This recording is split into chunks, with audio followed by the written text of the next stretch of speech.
Good morning and a very warm welcome to Malahide Cricket Club in the north of Dublin for Cricket Ireland TV's live coverage of the second ODI between Ireland and Scotland. Today's coverage is brought to you in partnership with Cricket Scotland, ICC Europe and QTV Sports. My name's Jack McGill and I'm delighted to welcome you to what is a generally sunny Malahide Cricket Club.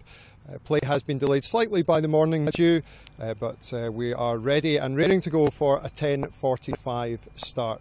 Now, as you can see, we have a very special guest with us today, the Cricket World Cup, which is currently doing a tour of all the teams participating in next year's Cricket World Cup down under in Australia and New Zealand. And I'm delighted, equally delighted, I have to say, that two other very special guests are with me. I've got both captains, Kevin O'Brien and Preston Momsen. We've just had the toss. Kevin, what have you elected to do? We won the toss and elected the ball. The pitch seemed to play much better in the afternoon for the batsmen. Are you going with the same strategy as Monday in that respect? Yeah, I think the earlier starts, especially in the early morning, with a little bit of dew around, a few cloud cover, the ball might swing as it did on Monday. So we're looking as a bowling unit to put in the same areas and try and knock over a few early Scottish wickets in the first 10 overs and set us up for the rest of the game. Craig Young had an excellent debut on Monday, taking a 5-4. It must be very encouraging to see him come back from what's been a difficult couple of years with a performance like that. Yeah, I think a couple of years ago he had a very bad injury, but he's come back here and he's put a lot of hard work in with the strength and conditioning coach and physio and Simo as well. So he's had a very good 12 months in the Irish shirt. He's performed very well in the local leagues and also the interprovincial stuff here, and he's taken his form into Monday's game and hopefully he can continue today. Preston, it was a disappointing performance from Scotland on Monday. What are you looking to do differently today? Yeah, I think the first half was quite difficult for us on Monday. So we batting first again, which is good. Straight back into it. We've had a talk about things and where we can improve, and hopefully we can put in a good performance today and bounce back. And Kevin, just finally, you obviously have the experience of playing at a World Cup. Just how inspiring is it to have the actual trophy here at Malahide today, not just for the players but for the fans as well? Yeah, I think the World Cup only comes around every 4 years. It's a special occasion, whether it's your first or your fourth or fifth. So it's going to be a great tournament.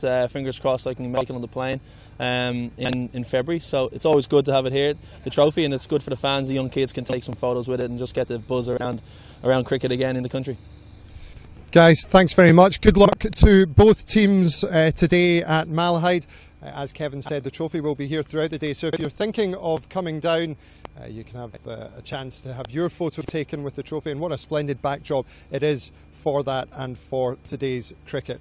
As I said, this is just the latest stop on a world tour for this trophy as it travels around the participating nations in next year's World Cup. And last month it was in Scotland, and we were lucky enough to follow it on its travels.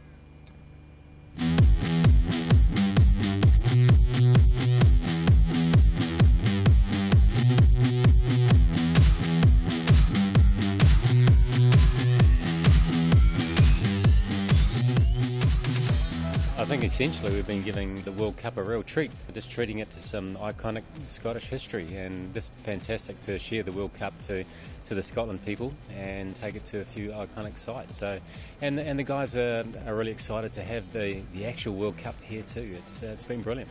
We've had the ICC World Cup trophy in Scotland the last couple of days, so it's been doing a bit of a tour around the country, which has been great. It's been a great opportunity to get it some iconic spots around Scotland and generate a bit of interest to the sport, which has been great, and people have been really receptive to that. So I think it's been really successful, and it's great to have it here in the country.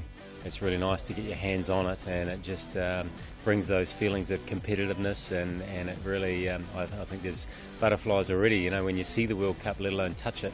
There's a few little butterflies and hairs on the back of your neck stand up thinking, well, we're going to be involved in that major tournament in February. Obviously the trophy's in our country. It would obviously be nice if we could take it home, but it brings reality to it is coming closer, and that we are getting closer to the actual main event. So we have got a heavy winter ahead of us, but the main event's coming in February, so just look to be on that plane in February and hopefully win a couple of games out there and see how close we can actually get to get into that quarter-final stages and actually proving to Scotland that we can actually try and do ourselves proud. Obviously we qualified last February there, and that was exciting in itself because we haven't been to the World Cup for a while now. But to actually see the World Cup and hold the World Cup, that sort of makes it real to us, that it's a couple of months away that we're going to be playing for it.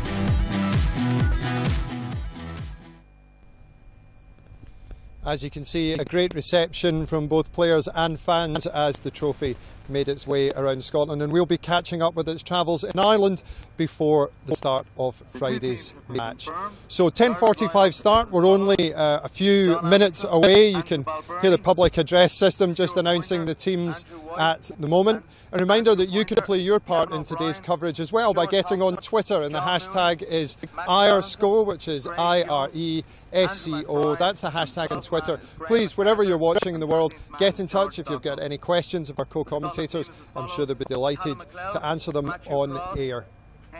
Now, Tim Brooks is our match commentator for the day, and I understand he is in position and ready for ball-by-ball commentary, which will be continuous throughout the day, both on cricketireland.ie and cricketscotland.com. Tim has the team news. We'll pass to him now.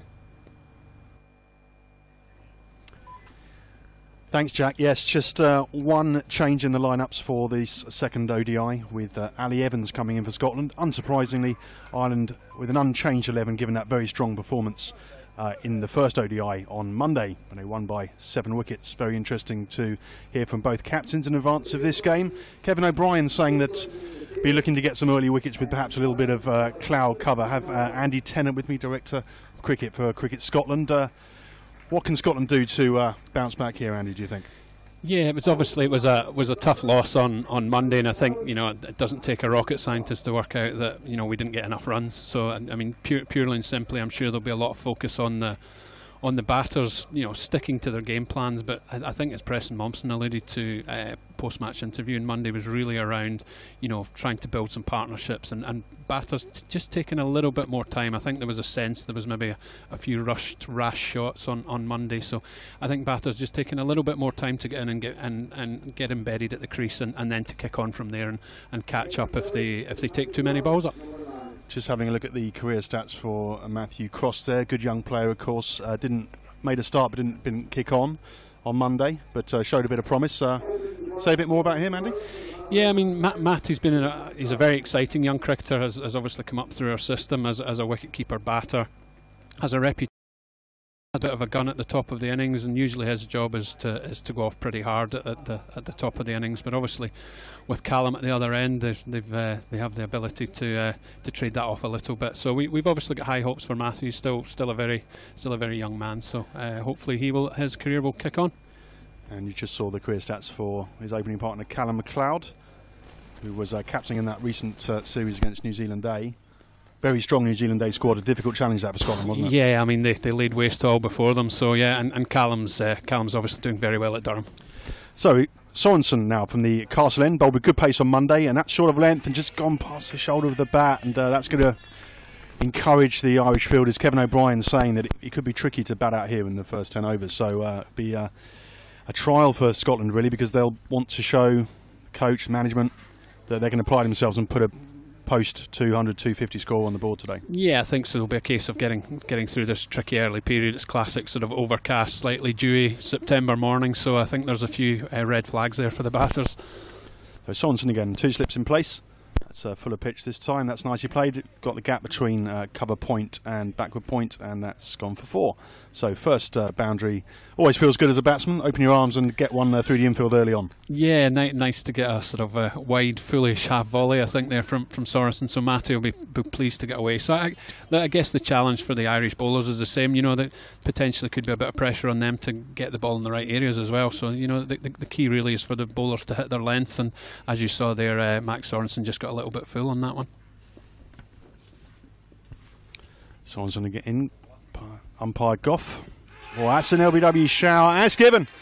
So I just thought early breakthrough, and just as we were saying, it was nice to get a shot away, and then you get a full pitch delivery and failed to get any bat on it.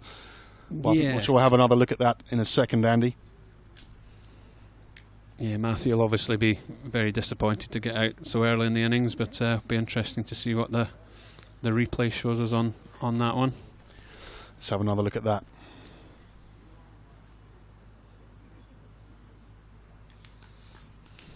Yeah, I think he's just missed it, hasn't he? So, yeah, but it hasn't really got up from from what's a good length, and yeah, he's just got stuck on his crease a bit, didn't he? Didn't really go forward or backwards, and always difficult, of course, early in your innings when perhaps haven't quite got the footwork going, and you are susceptible to an LBW, particularly if the ball's moving. Yeah, it's a strange one really, because it was quite a full delivery. So I'm a little bit surprised that Matthew didn't get a stride into that one. But early in the innings, as you say, and before his eyes are quite adjusted, and he's not picking up the cues. So that's disappointing for Matthew. But obviously, hopefully, we'll now need to just retrench a little bit and come back strong. It's 7th ODI for Sorensen, and that was his 9th ODI wicket. South African origin, bowls a bit of pace, a bit of fire, and of course Ireland without Trent Johnson, without Tim Murtagh for this series. As we said on Monday, there are some county players missing from both sides. So within that context, Sorensen almost the senior bowler. Yeah, he's been a good acquisition for the Irish. Sorensen. He's come in and done really well for them as he comes in now. It's just left alone outside off stump.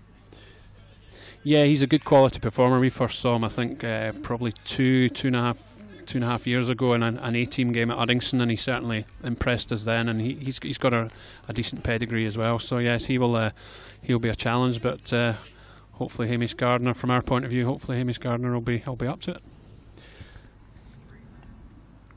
Yeah, he didn't quite get going on Monday either. Tried a few very expansive shots, not all of which came off. It's quite an exciting player, and a player that can give impetus to things, as can Callum, of course. Yes, I mean, I think one of the strengths of our lineup now is that we've got a lot of players who can get on with it. Who've got good strike rates and who are looking to hit the ball and be really positive, which I think will be really important for us in the World Cup. But obviously, conversely, when you come into a situation when the ball's nibbling around a bit in Ireland in September, you just have to be a little bit more circumspect. Sorensen in again. That's a good length, just defended back down the pitch. And good start for Sorensen and Ireland. That first wicket going, only 4 on the board. Some sun peeping through here, Andy, after a slightly overcast morning. Yeah, well, hopefully that just burns off the dew a little bit. Obviously, that delayed start, still a bit of dampness around. I guess that's slightly strangely for Scotland or Ireland that we've had clear nights, cool clear nights, haven't we, and sort of sunny days. So it's hopefully that dew will burn off and turn it into a bit more of an even contest from our point of view, I think. Well, it's the man of the moment coming on, Craig Young. Wonderful 5-foot on ODI debut on Monday. Only the 9th time in history that's happened. So. Wrote himself into the history books there. Yeah, he bowled very well on Monday. Craig just did what he does well, played to strengths, just hit his length very well and reaped the rewards. McLeod's a dangerous player. He brought up a milestone on Monday, 500 ODI runs passed. He's got a high score of 175, and Durham fans in particular will tell you how dangerous he can be once he gets his eye in. But he's facing an informed player here, and he's dispatched it through extra cover. First ball. Yeah, he's that kind of player, Callum. He's a very difficult guy to bowl to. So, the challenge for the Scottish batters now is to continue to play your natural game while recognising that the conditions that you're faced with. And I'm sure Callum, he's a brave player, so he won't be shy, and I'm sure he'll keep coming hard, especially with any overpitched or short deliveries. It's a case of getting that length right on a pitch like this, isn't it? That one's slightly overpitched, allowing the batsman to lean into a drive. If he pulls the length back 2 or 3 foot, then he can get the movement and get the slips into action. Yeah, exactly right, Tim. So Young again. Oh, that's a better ball, just shorter of a length, and good carry through to the keeper there. And I was speaking to the groundsman formerly of Somerset, and he was saying that this is quite a young wicket, but it's got good carry. Yeah, I mean that was a case in point there, where he just dragged back his length by a yard and a half, and sort of reaped the rewards for it. So I think it's just clear already that when the bowlers get the ball in that sort of dangerous no man's land area, it is problematic for the batters. So that the challenge will be for the batters just to ride out the storm a little bit. Young again. Oh, that's gone. That's stumps all over the place, and high fives all round for Ireland. Get their second wicket, and unfortunately, similar pattern to the first game. Scotland losing some early wickets, but this time even earlier. Yeah, that was obviously a disappointing wicket to lose. The Irish bowlers just bowling straight, really. Obviously an LBW with Matthew Cross in the first over, and now bowled. Let's have another look at that here. Just moved in slightly, I think, and took out Midland leg. Yeah, it just kept coming really. Again, I'm sure Callum will probably be quite disappointed at that. You know, it was quite a full ball sort of on middle stump, which ended up hitting sort of Midland leg stump. So I'm sure Callum will be quite disappointed with that dismissal. Bat didn't come down entirely straight. It might have been part of the problem there. So there's a big Scottish flag on the side of the ground, Andy, and all the Scotland fans watching will be hoping that they can now have a period of consolidation and make sure that they don't lose any more. Yeah, I mean, clearly that's wickets. Not an ideal start for, you know, from Scotland's point of view, but you know, Preston's job now as captain will be to come in and play the archetypal captain's innings really, and as you say, just try and consolidate for a period of time and just build a partnership like we talked about at the top of the show. It's really important from a Scottish point of view that, you know, we try and build a couple of solid partnerships now, while as I'm sure the Irish will just want to keep on a roll as they have been for the last sort of 50 overs. Mompson's got quite a lot of experience now. He's got over 650 ODI runs, and including a century of his own, so certainly got the calibre, but as Andy was saying, he's got a task on his hands here.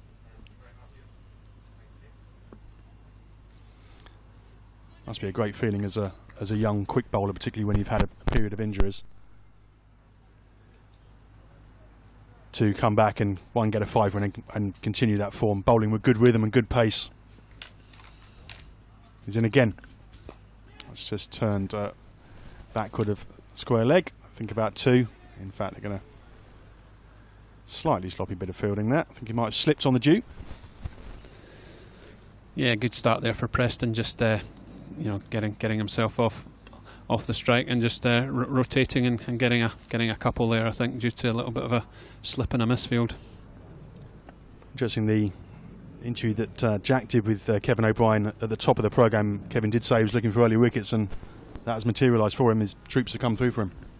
Yeah, certainly the bowlers have delivered on what the captain's asked for so far. So you know, the Irish captain will have no complaints there, and Craig just continuing where he left off.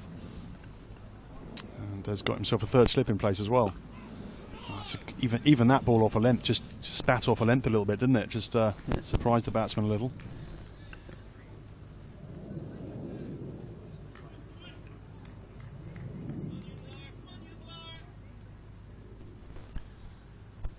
From a coaching point of view, you can really see the strength of character of a player coming in this kind of difficult position. Well, yes, it's a case of backs to the wall and a bit of adversity, so we're obviously looking for both guys to stand up now.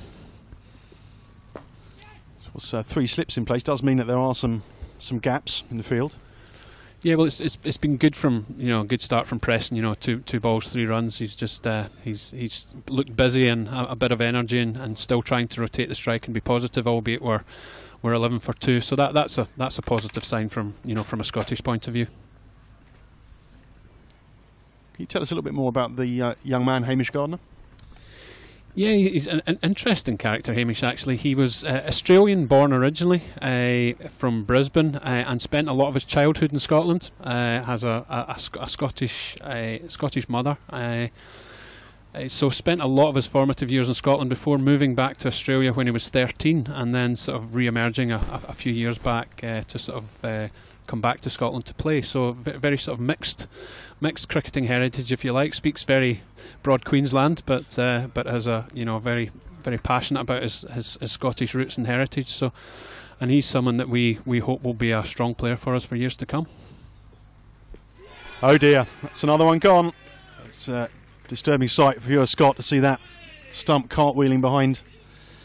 And Ireland have just got Scotland in a vice-like grip here now, with 3rd wicket down with only 11 runs on the board.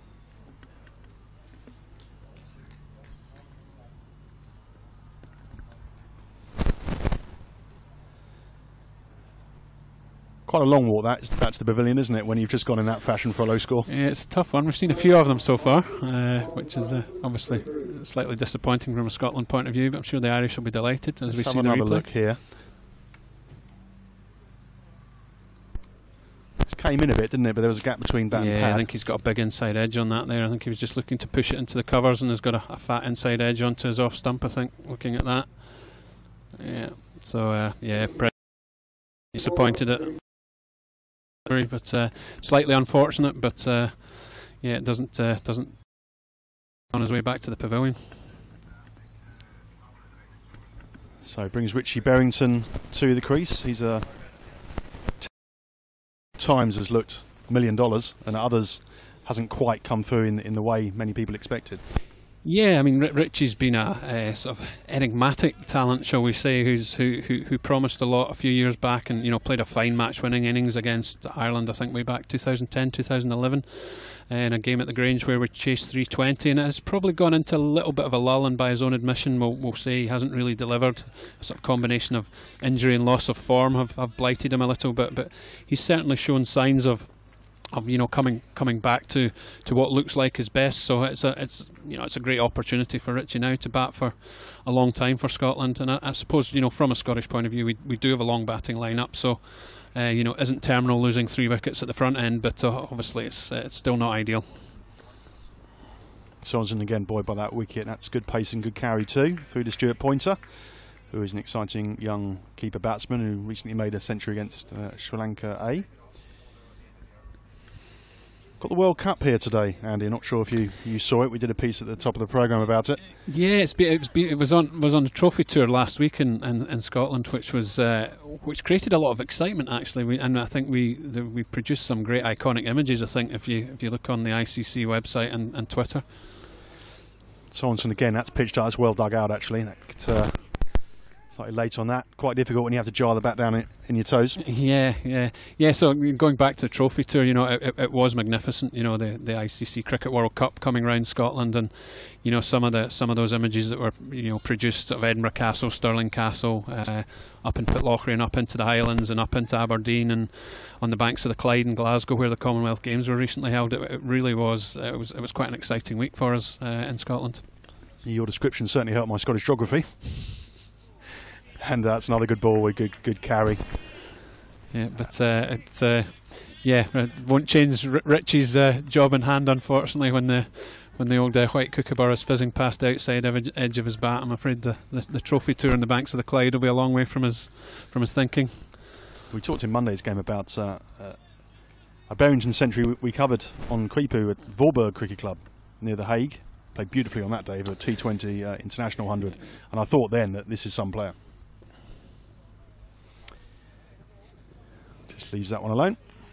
Yeah, I mean that was a fine innings for Richie, a T20 100 against Bangladesh, which was a spectacular innings by him, and obviously we are hopeful that in the future he'll produce more of them against full members.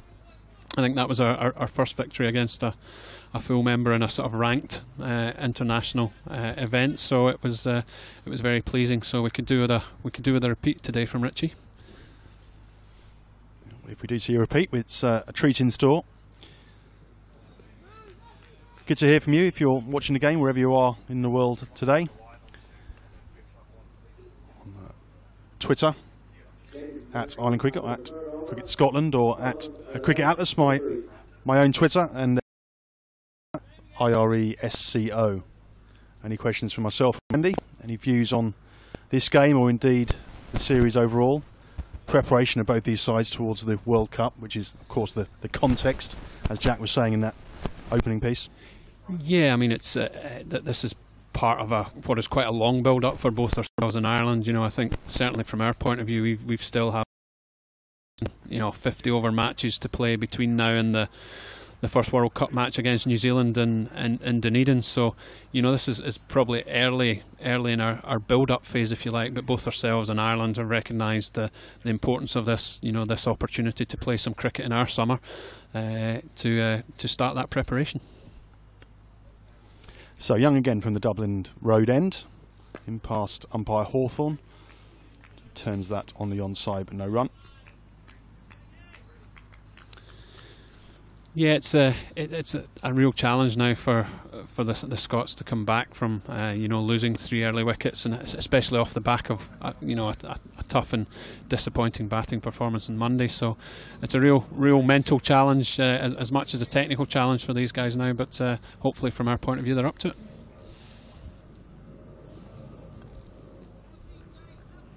Yeah, it's a case of seeing off the new ball here, hoping that the sun burns through a bit and batting gets a little bit easier. Yeah. Although saying that, if it does, of course, it would be well set for Ireland to chase. Yeah, which is always the sort of rough end of the toss when you're inserted on that kind of damp morning. But in the end, you've just got to get on with that and deal with it. You know, that's by the by now, and the guys just need to rebuild and try and build a substantial innings.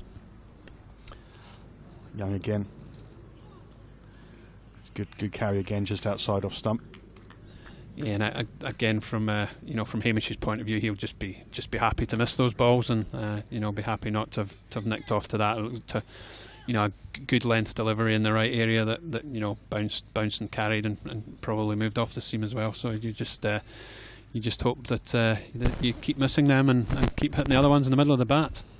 Difficult for a captain, isn't it, when you're out in the middle and you know that toss is vital, and then the coin comes down the wrong way?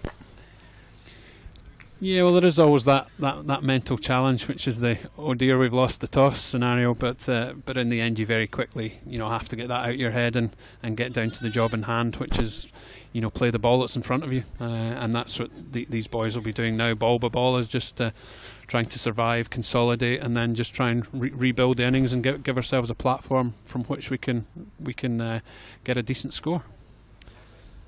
So Young again still has 3 slips. And they'll be interested at those kind of deliveries that are just leaving the batsman outside off stump.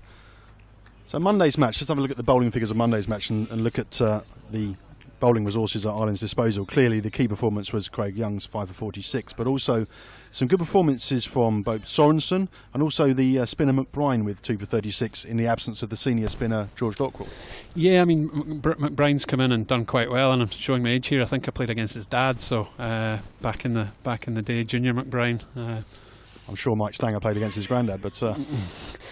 Yeah, so no, they have performed well, and obviously there's backup there to the Irish seam attack as well. With they have both Mooney and Thompson to come in and bowl some more seam before they even get to the spinners. So that'll be a challenge for us. But the Irish do have a nicely balanced bowling attack available to them for this game. I think the positive, several positives, of course, from that very comprehensive win on Monday. One of which was the reintegration of John Mooney into the team after an absence. He bowled steadily, as did Kevin O'Brien after a loosener on the first ball. His economy rate was exceptional. Yeah, exactly. I mean, they backed up what happened at the top end, and Craig's quite an incisive opening spell. They backed it up quite well as Sorensen comes into bowl now to Berrington, who manages to get an outside edge in that one down to third man and just goes off for a single.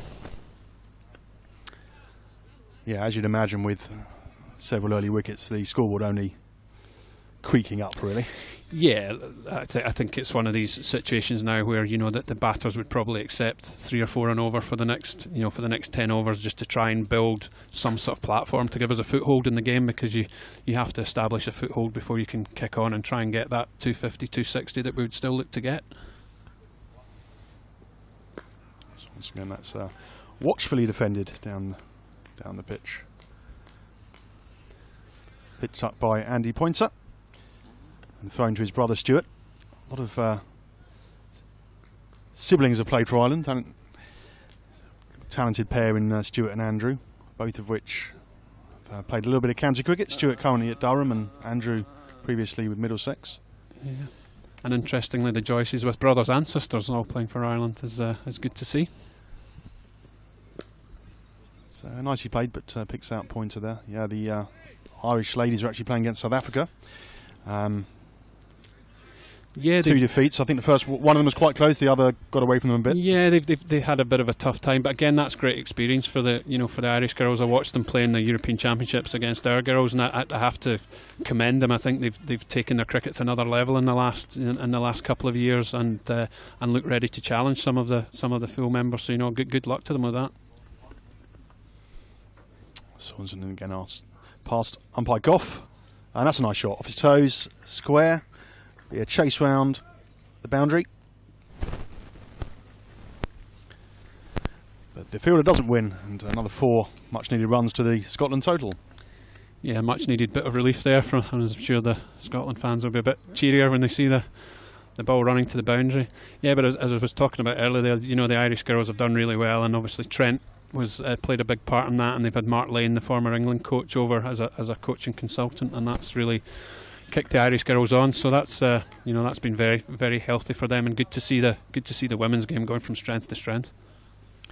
Yeah, we'll focus on the Ireland women again in our match on Friday, I should say, and that's kind of repeat performance in terms of that shot. Just drifted a little bit straight and able to work him off the legs. Yeah, and that's obviously pleasing from a Scottish point of view. Obviously, I'm sure Max Sorensen won't be happy there, just getting a little bit straight. But good that Hamish has had the confidence to stick both those balls for four, as we see it there, just drifting on to leg, tucked through square leg there by Hamish. He looks to be a player that can seize on bad balls. Sorensen again, still got 3 slips in place. That's a full pitch delivery but outside off stump, and with 5 overs gone.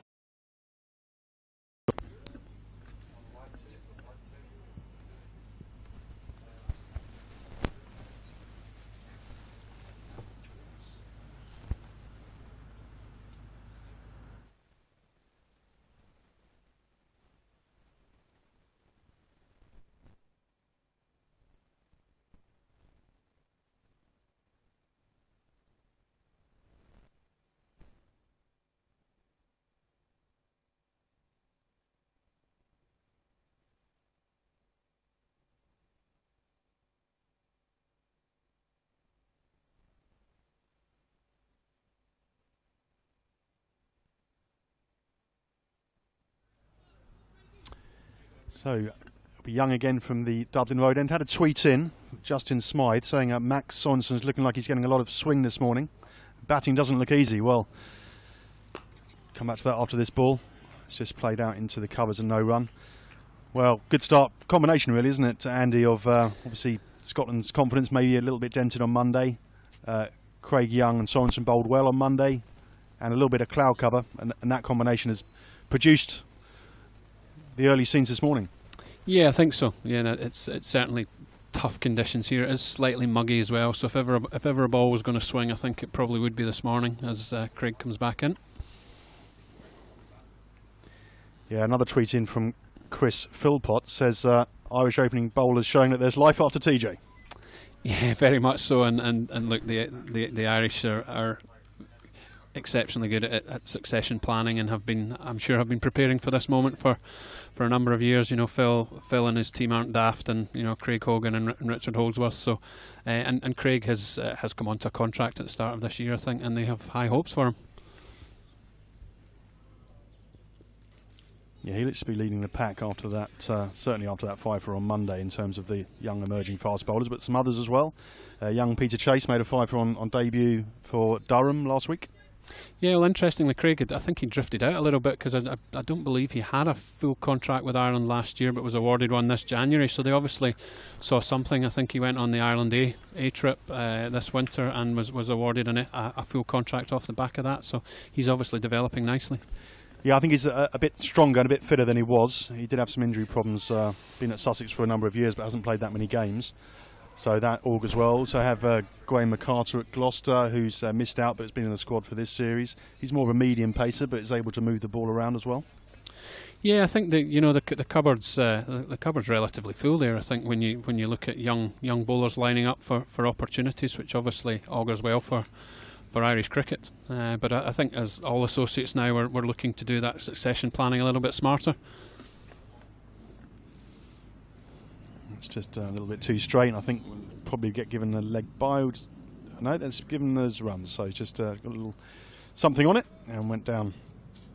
Yeah, I think he's maybe just got a glove on that, Richie. But again, Craig, a little bit like Max in the last over, just getting a little bit too straight, and the batter's starting to get a little bit more accustomed to the wicket there. But yeah, just tucked off his hip there. So probably full face of the bat, actually, doing Richie a disservice there. But again, a bit of much needed relief from Scotland there as we stick another 4 onto the total. One of the positives for Scotland from Monday was the 50 from Leask, and particularly come back to that as a bouncer, but quite easy to duck out of the way of that one. A good partnership with him and Sharif. Had a added a little bit of respectability to the score for Scotland. Yeah, well, it would have been a tough day without that. But I think, as I said earlier in the show, that we do have depth in batting, and obviously Michael and Safian are both, products of our youth system, which we work very hard at and has been pretty successful at youth level over the last few years. So it's good to see young players getting an opportunity. We I suppose bemoan the fact of not having our mandatory release players here on English county duty, but it gives opportunities to others to shine. It certainly does, and we're looking to do just that. Got this tour coming up in advance of the World Cup to Australia, New Zealand, organised by the High Performance Programme. That'll be a chance, of course, for these players to get experience on different types of wickets that they're facing domestically. Yeah, I think so. And look, obviously the difference between the pitch that we're facing here this morning and probably what we're going to get in Australia and New Zealand in February and March is going to be slightly different. But it's just important for these guys to learn to play in all conditions. Sorensen again, that's worked nicely off the hip, just backward of square. Might think about 2 here, settle for 1. It's a good chase and throw by Andrew Pointer. Yeah, and I think we have to give great credit to the ICC High Performance Programme for backing the leading associates who've qualified for the Cricket World Cup and actually supporting us and trying to develop in good environments that are going to be hopefully similar to what we're playing in. The tour to Australia and New Zealand for us coming up September, October is very important for us.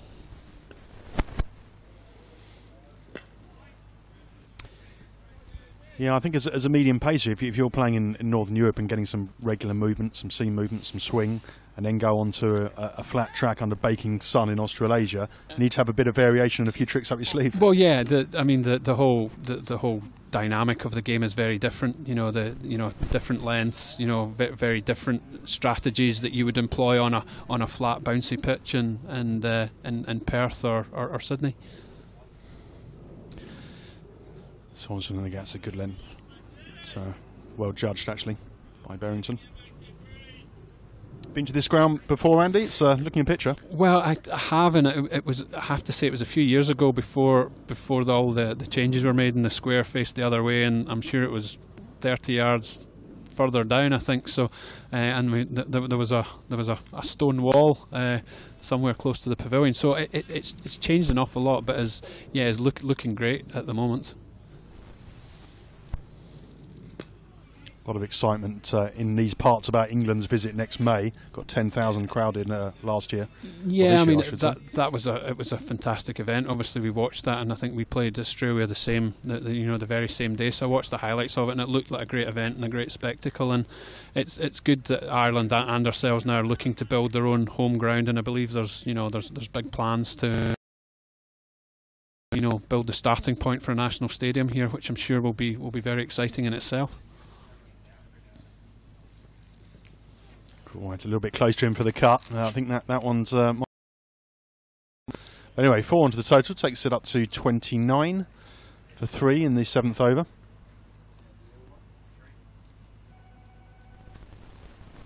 Slightly fortuitous, so got a little bit cramped as he looked to cut that between backward point and point.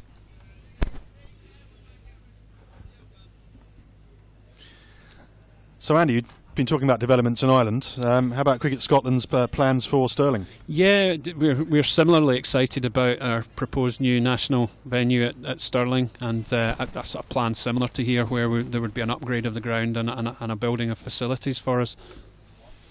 Young again. It's just defended down the pitch, no run.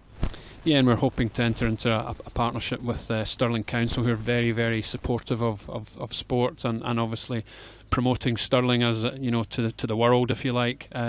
So we're really keen and excited about the prospect of that happening, and hopefully, potentially by 2016, might have our new home base at Stirling with our own offices and pavilion and training facilities that we can start to build a national stadium from. Get a run there as it slides off the face.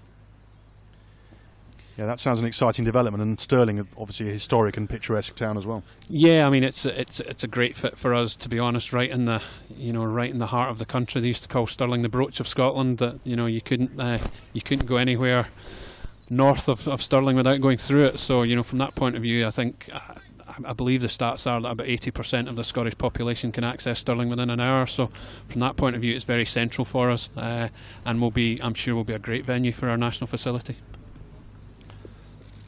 Young again, I think that might have been an attempted Yorker, but didn't get it quite right, and that's given us a wide.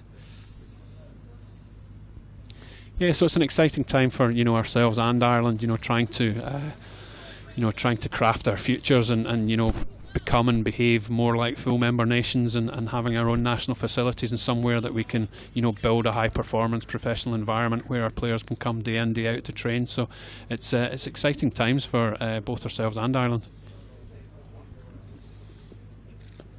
Cool, that's just got an outside edge on that, but it fell just short of the slips. But, encouragement for Young, who, as you'd expect, full of confidence after that 5-for-1 debut on Monday. Yeah, and it's just a little gentle reminder for the Scottish batters. Actually managed to tick along nicely here to, you know, to keep the run rate up at 4.5, 5 and over. Have another look at that. Yeah, it was a good line, wasn't it? It's difficult there for the batsman, just prodding a bat out there, really. Yeah, just keeping a little bit lower there from, you know, from Young, which I think has actually probably saved Richie. A combination of good soft hands and a slightly lower bounce means that that previous opportunity didn't carry to the slow.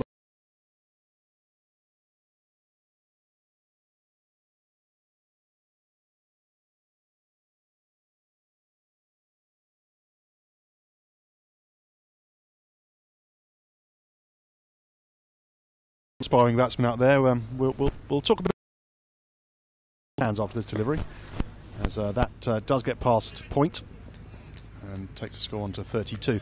Soft hands, the importance of that. Yeah, it's an interesting. I mean, the concept of soft hands is quite often misunderstood, but the reality of it is having soft hands is the ability to decelerate your hands into the ball rather than accelerate. So a batter who goes with hard hands and accelerates his hands through the ball, you're much more likely to get an edge that would carry to the slips. Whereas if you can decelerate it, it takes the pace and the sting out of the delivery. Cool. That's another attempted Yorker, I think, just dug out.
Well, John Mooney's bowled very well on Monday, but that was a real loosener, and easy as you like, cracked through the covers.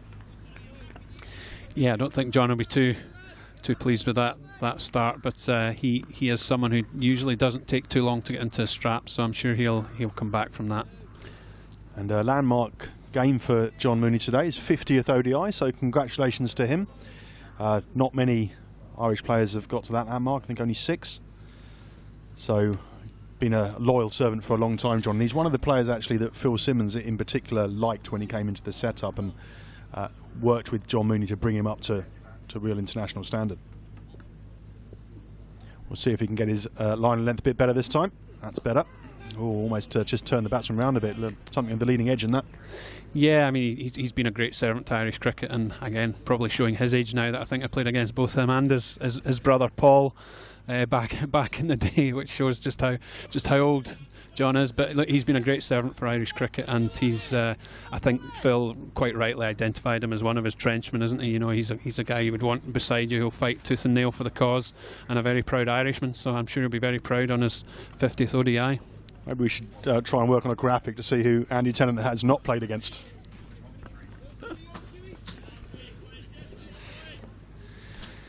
Yeah, well, I think, Tim, if they're old enough, I've probably played against them. So, but yeah, there we go. So, but yeah, you know, John has done very well, and I'm sure he'll be hoping to hang on for another World Cup campaign for the Irish, as being one of the loyal servants through what has been a very strong period for Irish cricket.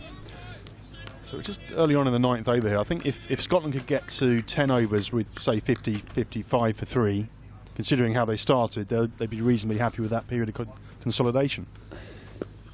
Yeah, I think at 8 for 3 or 11 for 3, whatever it was, I would have bitten your hand off for 40-50 for 3 after 10 overs. So no, that would be exactly what the lads would have in mind. I'm sure when they came together, when the third wicket went down, they would just be thinking over by over. But eventually, you then just sort of build in mini targets, and I'm sure getting to 50 after 10 or 12 overs would have been one of those sort of medium-term targets that the lads would have had in mind.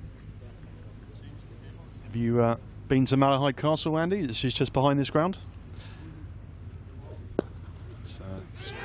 Well, that could be very unlucky. It's one of those ones where it's driven just a fingertip from the bowler onto the stumps, and it was a question of whether the batsman had got back into his ground or not. I think he's okay. Yeah, I think Richie just got his bat back down there in time. But to answer your question, I've never been to Malahide Castle actually, so it's something I'll have to put on my my agenda. I do like my history, so I'll probably try and pay a visit. We went there as a crew when we were covering the very exciting Pakistan series years ago, and it's well worth a visit. That's well run, actually. Good understanding between the two batsmen. Now, that's important, isn't it? In a batting partnership? And it's a good short single there, and Hamish and Richie are both very attuned to that. You know, and obviously with our situation, the need to rotate the strike and keep the scoreboard ticking over will be at the forefront of their minds. So no, that was from a coach's point of view, that would be a very pleasing short single there from the lads. Interesting to see what captain Kevin O'Brien, of course, captain for this series in Porterfield's absence, and he showed some intuitive captaincy actually in the first game. He obviously was in a strong position, so you could argue that he had a platform to do so, but he had a leg slip in for a while, and he showed that he's certainly a thinking captain. Be interesting to see how long he keeps these opening bowlers on for, and whether he keeps any overs back. Yeah, it was interesting to watch him actually, and I think now with Kevin's experience, sort of around the world, Caribbean Premier League, and playing T20 cricket with Surrey and a bit with Gloucester as well, he'll have seen a variety of environments, and I think that sort of intuitive captaincy is seen as a very important part of the modern game, understandably and quite rightly so. So yes, you're correct. It'll be interesting to see what strategy he employs here. So Young continuing after Mooney obviously replaced Sorensen from the Castle end.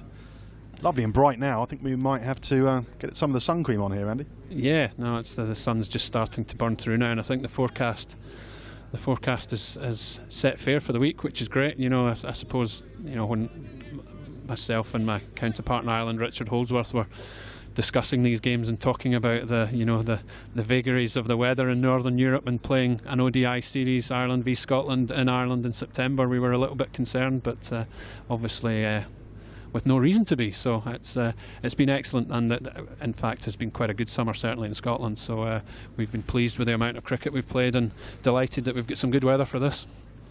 Did Richard get you out on the golf course? No, he hasn't actually. We're usually too busy working, to be honest, just discussing a variety of things, but no, unfortunately golf wasn't involved in that last discussion. Young again, just 2 slips now. That's a rasping cut straight to point. Didn't quite get all of that actually. No, it was a good shot, but well fielded in the covers there. But yeah, this would be slightly more pleasing for the Scots, as you say, just that cloud cover starting to burn off, and a little bit of a partnership building. It's sort of it's a bit of a brighter picture, if you forgive the pun, at the moment for the Scots. Yeah, I'm sure Mompson's sitting back there thinking, remembering the revolutions of the coin in the air, and the role the toss can play. But as you say, good recovery, and I think it was important from a Scottish point of view that they didn't fold there and that they showed some grit and determination. Yeah, well, exactly, and I think it's things do start to get slightly easier. The white ball does tend to soften relatively quickly, albeit you've got one at either end now, so hopefully we'll swing less. The overhead conditions will make swing less prevalent, so hopefully things becoming slightly easier for the batters from a Scottish view. One of the aspects that I'm sure many of our viewers will be interested in, Andy, is the fact that Scotland used to play in the English County Championship, but haven't done that now, of course. There was a need to obviously replace those competitive games with a calendar of competitive fixtures. Yeah, well, that's right. It's been a challenge of overcoming not being in the English domestic competition. So these fixtures are obviously an integral part of that replacement. As Young comes in now, just gets slightly straight as Berrington just tucks it to mid-wicket, no run, and Pointer back to Pointer again. So 10 overs gone. The score is 39 for 3. Some good spells from the opening bowlers, Sorensen and Young. Got those early wickets, of course, and Scotland were in real trouble after 2 or 3 overs. But they're just starting to build under this partnership now. Yeah, nice little recovery, and hopefully, touch with that from a Scottish point of view, that will continue. But I'm sure Kevin will have his thinking cap on now and might be thinking about a change from the Dublin Road end now as well. I don't know whether Craig might get one more, or he might look at a change, just to supplement the Mooney change. Yeah, just the one slip in now, but we have got a man on the drive on the onside, catching position. The other, obviously we're looking at limited overs cricket here, but the other key thing on the horizon is the next round of the Intercontinental Cup, and of course the prospect of the Test Challenge at the end of that. What was the reaction to that development in Scotland? Oh, look, we were absolutely delighted. We have a sort of rich tradition of multi-day cricket in Scotland, and obviously have the traditional Ireland fixture going back 100 years plus. So 1909, Mike Stanger said to me. Yeah, so we're very pleased about that, obviously. So Mooney again has just settled on after that loosener, he's actually settled on a quite good line of length. Yeah, he has, and going back to the the multi-day cricket thing, our philosophy is very strong in the belief that multi-day cricket is what will perpetuate Scotland and Ireland's growth as cricketing nations, and actually the multi-day format is fundamental to becoming an established world power in cricket. So we're very excited about the new I-Cup schedule and excited about the prospect of playing more multi-day cricket internationally. Yeah, and the final 2 teams of that competition will be settled in the end of World Cricket League 2, which is going to be played in Namibia. And I'm sure the Dutch will be very keen to get back into that after the disappointment of losing their ODI status. Yeah, they will be, and obviously we'll be supporting them as supporters of European cricket. It's been great having 3 high-performance countries, and obviously the Dutch were disappointed in the World Cup qualifier, but bounced back really well in the T20 and put up a great performance there, obviously with another historic win against England in T20 cricket. So I'm sure they'll be determined to get back onto the stage in multi-day cricket as well. Yeah, thanks for mentioning those chastening defeats for my home country. And then the other irony, of course, in the recent T20 victory, an Irishman starred in the win in Ian Morgan. Yes, no, it's the vagaries of world cricket now, which is the world is a smaller place and much more cosmopolitan. So yes, that's all these things are things that we just need to deal with now in world cricket, unfortunately. So talking of mini milestones for Scotland, they've got rid of the slips. Yeah, be pleased about that. As John Mooney comes in again to Hamish Gardner, again slightly straight, driven to mid-on forcefully, but for no run. Yeah, that will have been high on the agenda again, is to remove the immediate threats, and as the catchers start to disappear and the sun comes out and the wicket starts to flatten out and the ball gets slightly older. All these are positive signs for the batter, and starts to take the contest more onto a bit of an even keel. But still, I'm expecting the Scottish batters to be a little bit watchful just for the next few overs and continue to try and consolidate the innings.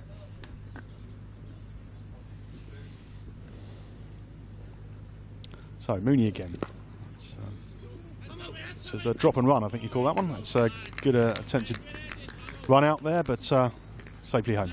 Yeah, again a good sharp single there from Hamish, and Richie was on his toes there. It was slightly tighter than probably he would have liked, I think, and obviously you saw the dive there at the end. But again, that's just part and parcel of the game now, and the limited overs game and short sharp singles and the ability to rotate the strike is fundamental to building any sort of score. Sorensen just switches end for his second spell.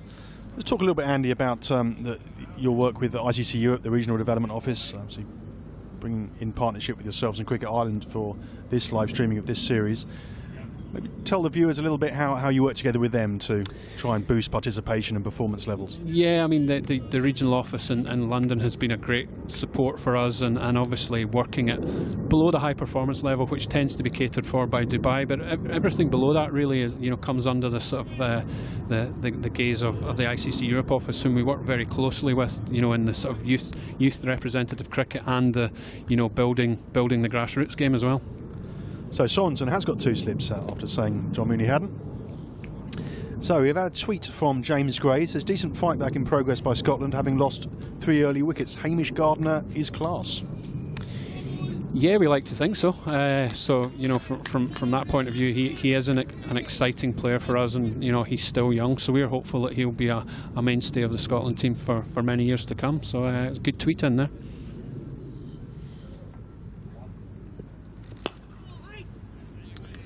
That drives that to mid-off, no run. Yeah, we're going back to your comment earlier, Tim, and your question about ICC Europe. We work very closely with Nick Pink and Chris Porter and all the staff at the Clock Tower at Lords to try and develop the grassroots game, and working hard at building participation numbers through the coach education systems and into the youth performance systems and all the European competitions that we participate in. Sorensen again. Oh, that's gone. It's just got an edge on that. It's a similar shot to some we saw on Monday, actually, just chasing a wide one, not quite to the pitch of the ball. Attempted flashing drive and just a thin edge. Yeah, the kiss of death there, isn't it? That Hamish is a class act, but which he still remains, but I think he'll be disappointed with that. Is that known as the tweeter's curse? Yeah, I think so. Instead of Carpenter's curse, it's the tweeter's curse. So, yeah, again, Hamish will be disappointed with that. Looks as if he got drawn into playing quite a wide delivery, whether it swung or not I think we'll see in the replay, and he got a bit of a, not sure whether it was an outside or an inside edge, but again the replay will tell us that, but a blow for the Scots there, and obviously a good change by the Irish to bring switch Sorensen ends and bring something new to the party. Let's have a look at a replay at that. You can see the 2 slips in place there, which is see if he gets any movement. Yeah, I think you could say his feet were quite a long way from the ball there, and head not quite over it either. Yeah, a little bit. I think to his credit, Sorensen's come from a little bit wider of the crease there, and tempted Hamish into a drive to a delivery that was a lot wider than he possibly thought it was. So just didn't really get his feet anywhere near it, and unfortunately has nicked off there. So yeah, disappointing for Scotland there. But as I said earlier, I'm sure Kevin will be chuffed with his bowling change, and Sorensen will be delighted to have another wicket. So 4 down with the score only on 40. A lot of pressure on Scotland, or expectation that they could bounce back from what was a disappointing performance on Monday. Mini recovery, but that wicket from Sorensen brought the focus back on Ireland, and I expect Kevin O'Brien will probably look to just swap his seamers around for a while, and it'll be interesting to see if and when he brings spin on. Yeah, I would think there's probably a bit more seam to be bowled yet as Sorensen comes in again. 2 slips and a gully now. It's a crisp drive, but picked up by the bowler. Yeah, I wouldn't expect to see the seamers in the next little while. As I say, Sorensen just switching ends now. Mooney's come into the attack, but obviously he's still got another couple of seamers up his sleeve, so I would expect to see them rotating for a little while yet, albeit with, as we were talking earlier about that kind of intuitive captaincy, changing the pace up as an integral part of a fielding captain strategy now.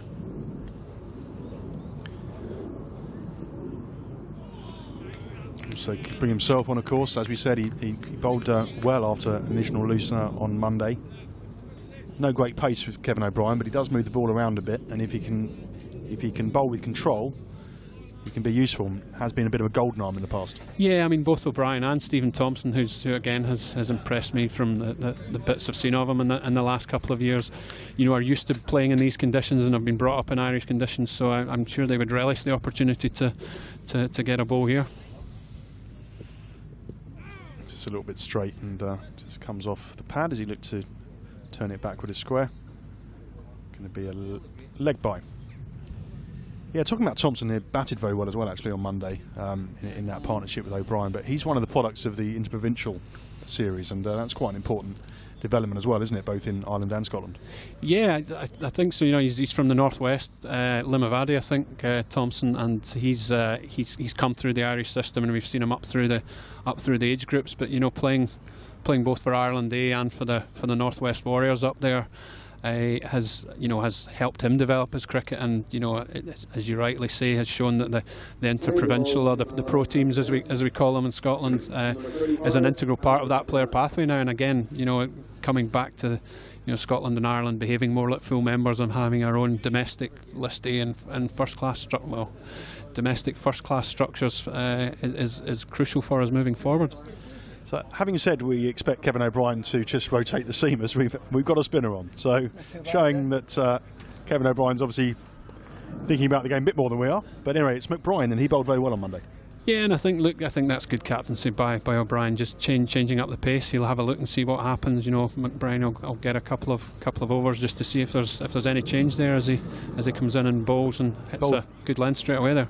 Bowled with good flight. I think that was the key to his performance on Monday. Just variations of speed and flight made the batsman wait a couple of times, and there was a couple of there was a caught and bowled, and also quite a soft dismissal.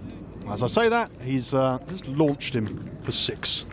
Yeah, he does get good shape on the ball, McBrien, and you know, I've quite liked what I've seen of him as a spinner. As you say, he's got good variations. He does tend to vary his pace, and he gets a little bit of drop on the ball as well. But you know, Freddie Coleman, you know, playing for Warwickshire now is no respecter of that, and when he sees an opportunity, we'll stick the ball back where it came from. It's quite timely, that 6. I was just about to say that Scotland probably will want to disrupt his rhythm early on, because I got the sense that they let him dictate the rhythm, if you like, on Monday. Yeah, well, I'm sure you know that the Scottish batting group will have spoken hard about that, and you know, Grant Bradburn will have said that you know we can't just sit on our laurels. And again, it was a good delivery there from McBrien and just tucked into mid wicket, and Coleman manages to wrestle a single out of that one. But yes, they will have spoken about that, and you know, in the secret, you know, you can't let a spinner dictate to you in one-day cricket now, and you have to be aggressive and try and take the spinner on, albeit that you're on your 42 for 4, you still have to take your opportunities. Yeah, I think his emergence also through the Interprovincial series has been a boost for Ireland. Obviously, George Dockwell, the senior spinner down at Somerset, slight injury preventing him from playing in this game, but to see another spinner come in and do well must have been great for Phil Simmons and the Cricket Ireland setup. Yeah, I think so, and again another product of the of the Northwest. Good length there, just fended out on the offside. Yeah, and I think McBrien as a spinner, you know, he'll be relatively happy with that as a start. You know, hit a decent length. Okay, he's gone for 7 off his first over, but by and large he got the balls in the areas that he wanted, and it'll give Kevin O'Brien a good look to see just exactly what's happening. You know, whether the ball's spinning or not there. So yeah, I liked that bit of captaincy by O'Brien. It's an experiment that might not last for too long if nothing's happening, and he might rotate his seamers back on. But I always like, as a former spinner myself, I always like a captain who has a look and gives the spinner an opportunity early in the piece. Yeah, there's a skilled captaincy, isn't there, in terms of a balance of pace and spin, trying to do what the batsman least expect at times. Yeah, I think so. You know, it is a little bit of a cat and mouse strategic game, isn't it? And obviously, you know, Kevin's sort of in a position of strength at the moment, so he's got a bit of a license to try a few different things. But yeah, by and large, it's always good just to see what's happening, and that'll allow him to think about his bowling changes much later in the innings. Sorensen again from Dublin Road End. which just goes through to Stuart Point. A tempting gap there, isn't there, between cover point and mid-off?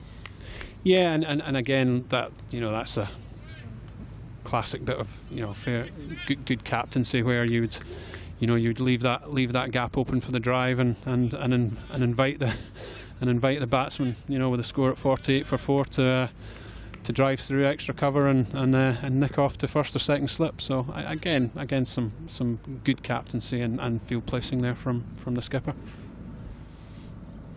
So Sorensen again in past umpire Hawthorne. That catch looks to be kept a little bit low. It's played out to mid-off and no run.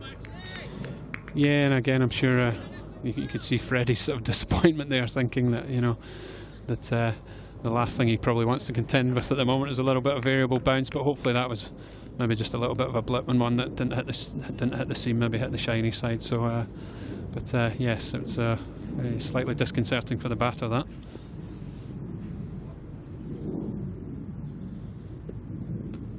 Oh dear, went for a drive, but wasn't quite to the pitch, and it's the 5th wicket down. Yeah, again, little bit disappointing there, in terms of the shot. Was a kind of half drive, sort of stuck on the crease a little bit. I think Freddie, when he looks back at that with the performance analyst, I'm sure will be disappointed by his choice of shot there, and his decision making. But again, as you alluded to earlier, leaving extra cover free and giving Freddie the opportunity to drive there may just have forced him into that false shot. Let's have a look at a replay here, Andy. Just demonstrating what you were saying, really. Just stuck on the crease, didn't get that front pad out towards the ball. And from that kind of position, the slips are always going to be interested. Yeah, I think just as I'd said earlier, as you see the replay again, he doesn't really get forward or back and just nicks off pretty regulation. So I'm sure Freddie will be disappointed with that, but the Irish will be similarly delighted. And Scotland and our mini recovery has stalled now at 48 for 5. It's a hard rebuilding job now, but the batters coming in will just need to grit it out and hopefully give ourselves a platform that we can build from. 50 minutes or so ago, you said that Scotland batted deep. They're going to have to prove you right, aren't they? Yeah, very much so. But yeah, no, we've got Josh Davey obviously coming in at 7 now, and we still have Leeskin Hack at 8 and 9. So we do have batting down, but it's easy to keep saying that. But at some point, someone's gonna have to get a few for us and just support Richie here, sitting on 14 not out. Yeah, good news for Ireland actually, the form of Sorensen, because he's struggled for rhythm a little bit this season domestically, but he's been bowling with good pace. On Monday his radar was slightly off, but today he's been right on the spot. We've got another tweet here from Michael Foran. Do you think Ireland can qualify for the World Cup quarter-finals?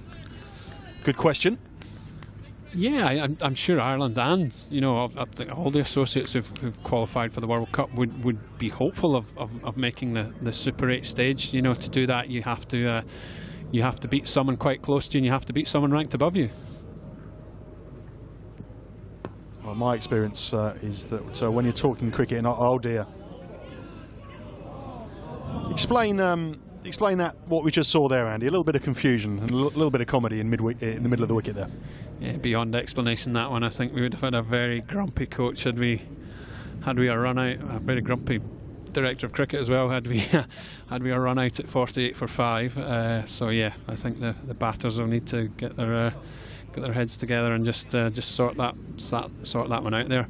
But yeah, a little bit of a comedy of errors. There's a bit of a yes no from Berrington and Davies. So yeah, in fairness, they probably won't have batted that much together, but yeah, that's not really an excuse for that one, I'm afraid. I think if that had gone wrong for them, that's the time when you try not to look anyone in the eye when you walk back and take your pads off. Yeah, I think there would have been some gloomy support staff if that one had gone wrong. But yeah, coming back to what you were talking about earlier there, Tim, I think all the qualifiers, both ourselves, Ireland Afghanistan and the UAE would be hopeful of causing some upsets and sneaking into the Super 8 stage. And in fact, you know, that's one of the sort of stretch targets that the ICC high performance system has set us, that we have teams getting through to the Super 8 stage. So I'm sure Ireland will be hopeful, as would Afghanistan, ourselves and UAE, of causing a couple of upsets and getting into the Super 8 stage. So it's Mooney again from the Castle End. He's got some slips back after that wicket. That one straight through to Pointer. What I was about to say before that indecision between those two Scottish batsmen there was that when you're talking cricket in Ireland, it's very difficult to get away from mentions of 2007. They're very proud of what happened there. There's been a few books written about it, a few documentaries, and a wonderful time for them, of course. But the challenge is for Ireland and Scotland, indeed, is to not only just have occasional wins against full members, but be consistently competitive. Well, that's right. The challenge is to sustain that, and you know, Ireland are the best place of the associate nations to do that, having a track record of doing so. As Mooney comes into bowl, and a leave there from Josh Davey. So yeah, you know, Ireland have the track record and have done it in the past, and they're obviously best placed with a little bit of confidence and an established side to go and do that. But that's the challenge for all the associates, and I'm sure Phil and Richard and the team in Ireland here will be working hard to establish themselves, and that's the challenge for us all, to consistently challenge those full members on a regular basis. And Afghanistan, of course, had a good series in Zimbabwe recently, where they showed their worth. Particularly the further that tour went on, the more commanding their performances were. And yeah, well, their form in recent years has been great for the global game, hasn't it? Really? It has been good. In fairness, I suppose the only hole in their CV really was they hadn't particularly performed well against full members at global events. But having gone down to Zimbabwe and drawing a one-day series 2-all, you know, was a very creditable performance, you know, from their point of view. So again, they've shown that they're no mugs, and indeed their world ranking shows that they're no mugs now. Yeah, some dangerous players in their ranks. Mooney again. It's just defended out on the inside edge, which I think is why there's a little bit of excitement from the Irish camp. I think one of the aspects that leading associates have struggled with is to get genuinely quick penetrative bowlers. Of course, we've seen the likes of Boyd Rankin and a few others, but generally it's been sort of medium pace and medium fast. But the Afghans have got several players that can bowl 85. Well, that's right, and that's one of the great things they've got about their armoury, and they've got some good quality spin as well. Moon again, he's just been bowling a teasing length, isn't he? Just inviting the drive, but the batsman not quite there. He has, and I suppose what we're seeing now is probably symptomatic of why Scotland and Ireland have traditionally struggled to, you know, produce good fast bowlers. You know, bowlers of John and Kevin's pace have traditionally been much more successful in Scottish and Irish conditions, and it's been tougher to produce those fast bowlers on softer pitches. So, but that's a challenge that we both recognise and will rise to. Mooney again, that's slightly short. I think interested, but he got some bat on that. Yeah, and 15 overs gone. The score is 49 for 5.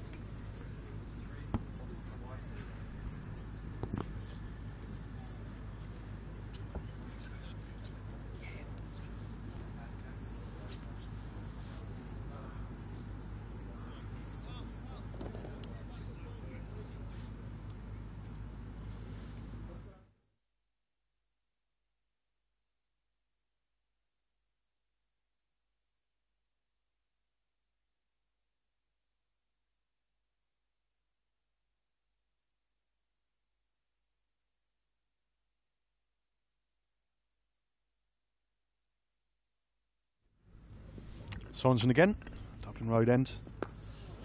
That's just slid off the face to point, no run there.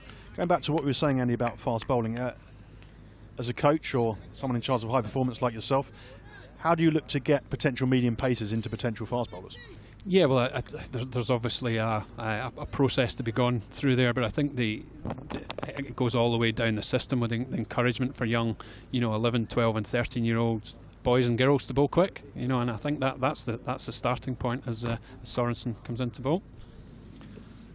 You see a lot of fast bowlers, even the best of the likes of Dale Steyn and Pollock, they're usually quite raw and often don't have a very good economy rate at the beginning of their careers. How important is it to just harness the pace and then bring the control later? Yeah, well, I think that's the sort of modern thinking. Is the key is to bowl quick and then sort of refine your game as you come up through the system. But the key encouragement is to bowl quick, and you need young boys and girls who are going to develop those physical attributes and learn how to bowl fast. Slightly late on that. So I think he meant to hit that on the offside, but it actually went behind square on the onside. Yeah, and I think as I alluded to earlier, you know, it's difficult in Scottish and Irish conditions to encourage the development of young fast bowlers, because in the end, with sort of softer surfaces, that the word dibbly dobbly is something that comes into the language in Scotland and Ireland, where there's much more encouragement in the facility with the surfaces is given to those bowlers. But it's important that we encourage our young bowlers to bowl fast and keep bowling fast. So that's brought the 50 up, and that's a nice shot. So just beating the ring there on the onside. It's going out towards the boundary. Should just get picked up. Indeed it is. That's the best shot you've seen for a few overs. Yeah, that was a lovely shot there from Davy. He is one of the few guys who plays a genuine on drive, and that I know he does a bit of work with a coach called Gary Palmer in England, who's really keen on developing the on drive and hitting the ball very, very straight and very technically correct. And Josh just shows there that was a beautiful on drive there by Josh Davy. Bowled very well on Monday, Josh Davy as well. Got a wicket and bowled with excellent economy rate.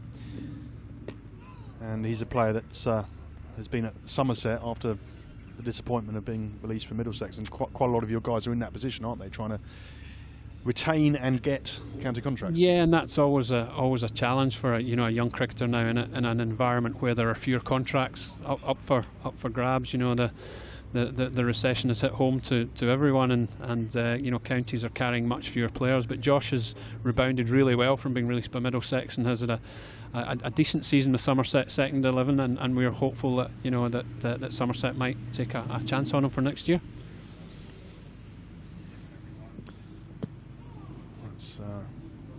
It's a good ball. So that just came off a combination of bat and pad, and I think onto the offside, and that's the end of the over. 16 gone, 54 for 5. Maybe he's good pals with George Dockwell.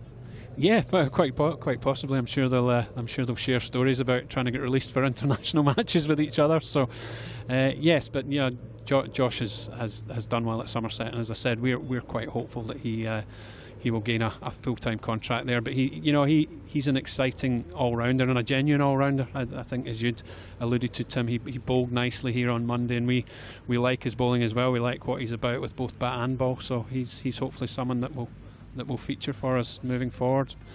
But again, as you alluded to earlier, and we were just talking about the fast bowlers, the encouragement is for coaches to keep young bowlers bowling fast when quite often to get the result as a 12 or 13-year-old bowler actually slowing down and just hitting line and length gains better results. So I would encourage coaches out there to, if you see someone with the potential to bowl fast with both the physical attributes and the will to bowl fast, is to keep them bowling fast, get them into a system, and we'll keep developing them. Mooney in again. Scotland have had some good, certainly medium fast bowlers over the years. John Blaine, Craig Wright, currently in the coaching setup, of course, being good players. But yeah, it's that genuine pace. Perhaps they've missed that in several key games. That's a part of their armoury that they perhaps missed. Yeah, and Gavin Hamilton as well, and there have been a couple of others, but really trying to produce that bowler who's going to bowl late 80s up to 90 miles an hour is something that everyone's striving for, not just the leading associates, but particularly the leading associates. Slightly short of length and forcing shot off the back foot, but just actually that last shot is a good example that you can try and hit it hard, but a lot of it's about stillness at the point of impact and timing. Yeah, absolutely about timing. I think Richie was just a little bit on the move there as he was trying to hit that ball, which just makes it slightly difficult when you don't create a solid base. So yeah, just coming back to fast bowling, the encouragement to bowl fast, and then seeking expert help, because there's a lot of physical conditioning involved, in fast bowling now. So seek help in terms of developing those fast bowlers' capacity to bowl quick. So Mooney from the castle lane, one slip in place, that's nicely played, just uses the pace delivery, gets down to third man. It's fielded by Young. Switching from fast bowling to spin though, Andy. Majid Haq brought up his 200th cap for Scotland on Monday. Yeah, no, it was a great honour from Majid, and a sort of testament to his longevity and hard work, and indeed the quality of what he's produced. You know, and Majid has a very good record in one-day international cricket over the piece. You know, and as an off spinner to get 200 caps is a great achievement, and we were obviously delighted for him that he did so. Yeah, he'll be hoping to get in amongst the wickets today, I'm sure. Missing out on Monday. Bowled quite steadily, but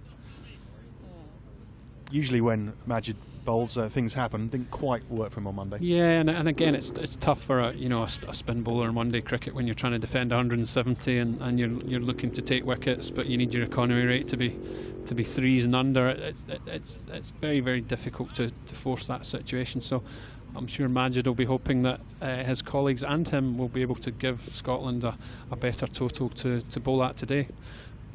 Interesting what you were saying there about the balance between strike rate and economy rate. We'll come back to that after this ball from Mooney. It's a full pitch. Oh, that's just... not sure how to describe that really. He looked to square drive it. I think didn't quite pick the length up, and it ended up coming off a thick outside edge, but didn't go to hand. Yeah, I think we've just put that one down to the outcome being better than the process there, I think. So yeah, it's just pleased to get 4. So that point about balancing strike rate and economy rate, it's been a challenge for England, of course, where Swan had both in unison, but since Swan's retirement, England have struggled a bit before the emergence of Moeen. But as a spinner yourself, just watch this ball here. It's just defended onto the offside. How difficult it is to get both the strike rate and the economy rate. Yeah, I think so, and for what it's worth, I think that's becoming a little bit clearer as the game becomes more aggressive. I think your ability to reduce the run rate is directly proportional to the threat that you carry. So I think the days of the sort of bits and pieces spinner, for want of a better word, making up the numbers with a few overs are over, because for me now the only real way to stem the run rate in modern day cricket is by carrying a real wicket taking threat. And I think we'll find, and I was always a big believer that cricket as it evolves, and T20 cricket evolves, and 50 over cricket evolves, just becomes more like baseball, and actually the threat that you carry is really fundamental to be able to reducing the run rate. So the bowlers that do carry a threat and spin the ball and drift the ball and have drop, and coming back to your case in point there, Graeme Swann carried all 3 of those, which was why he was so effective in all forms of the game, really. So for me, it's really about producing spin bowlers that carry a threat, and to be honest, Majid is one of them. Majid's quite slow through the air, but he does get a lot of drop, and he does spin the ball hard off the pitch, which is one of the reasons why he's been so successful. So as a spin bowling coach now, my encouragement to the coaches out there is to get kids to wrap their fingers around the ball and spin it as hard as they can, because the more rotations they get on the ball, the more drop, drift and break they get off the pitch.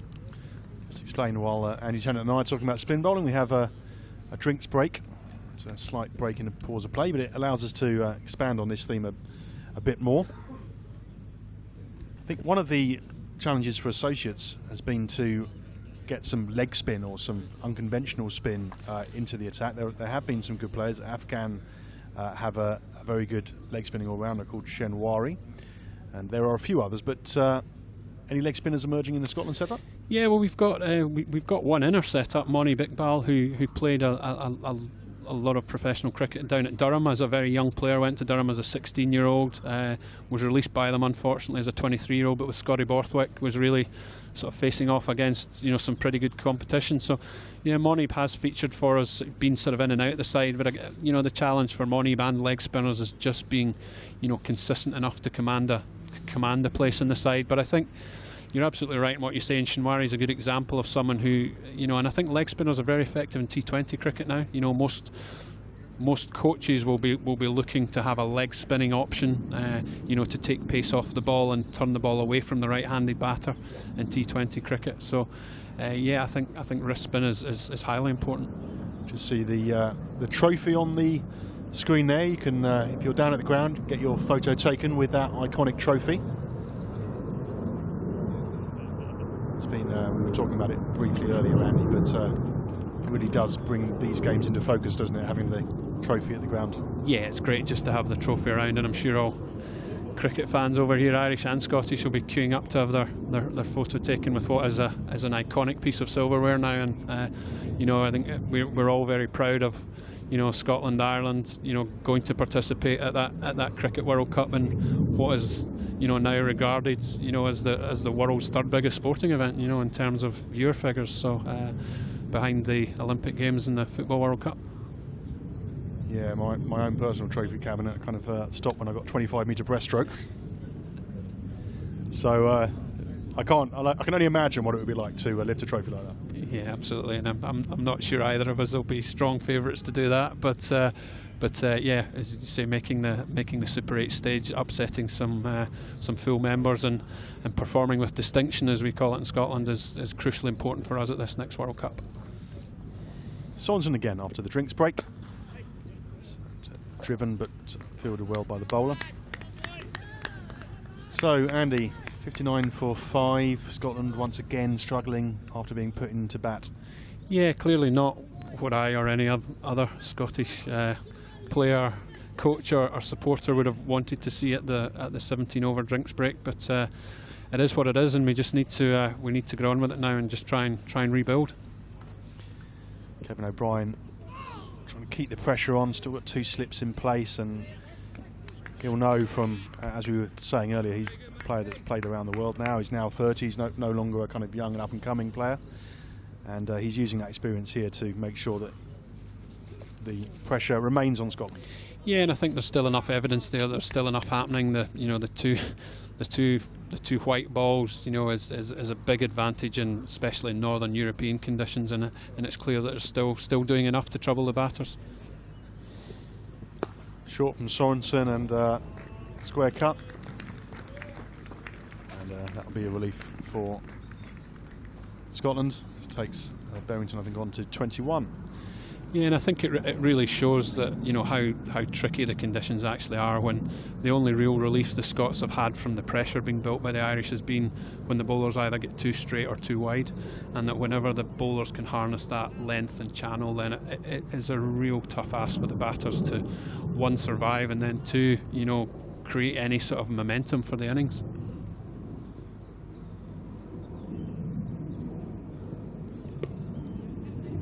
Again, slightly short of length this time. Not particularly convincing shot, but got a single nonetheless.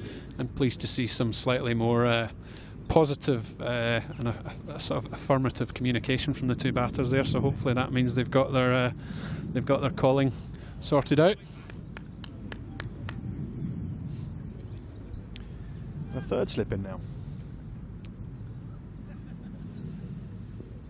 Had a bit of a day off yesterday, Andy, and I had a look around country. It's a beautiful area, and Fingal, which is just to the north of here, actually, just between here and Drogheda, is a real heartland for Irish cricket.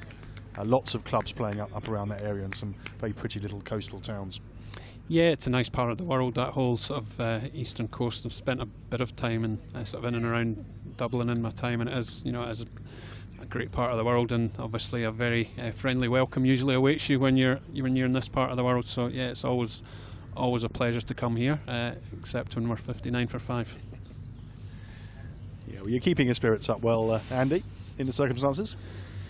Yeah, well, you know, in the end, when you've worked as a coach and you're involved in the sort of performance game, you have to steel yourself and have a sort of dispassionate view of things, and try and analyse things in the cold light of day, but sometimes that still proves to be a challenge, and this morning would probably be one of them. But yeah, look, it's just one of these things where I'm sure that, you know, 2 or 3 of the Scottish batters will have been disappointed by the method of their dismissal, albeit that this surface was extremely challenging, and the challenge is now for these batters to show a bit of grit and determination, and show some good decision making and good technique, and dig us out of a little bit of a hole that we've created for ourselves.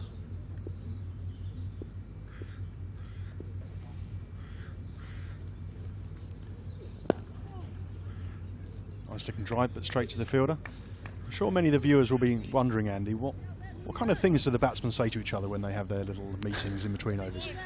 Yeah, variety, really case dependent, I would suggest. And you know, some batters are really keen to talk about technique and strategy and building little targets and encouraging each other. And some batters, you know, I've flicked back to people like Gavin Hamilton who would talk about anything apart from cricket. You know, so yeah, case dependent. I imagine Hamilton, towards the end of his career, he'd probably talk about his back. Yeah.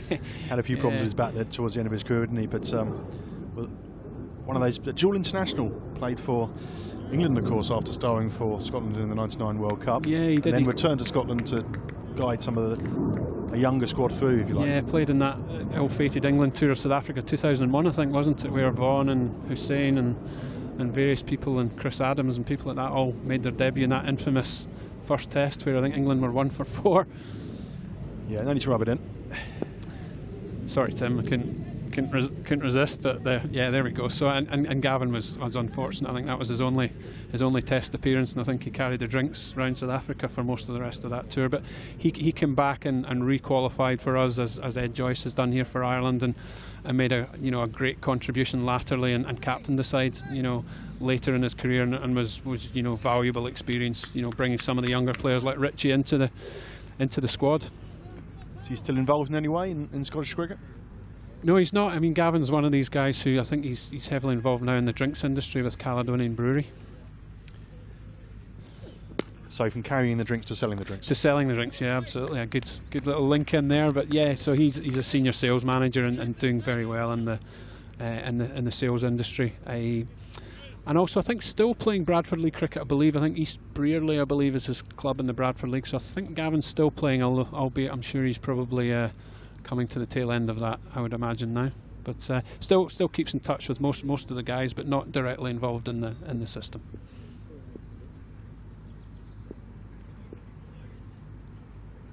So Mooney again, he's bowled well as he did on Monday, on his 50th ODI appearance for Ireland. One of the other aspects I wanted to speak to you about, Andy, is the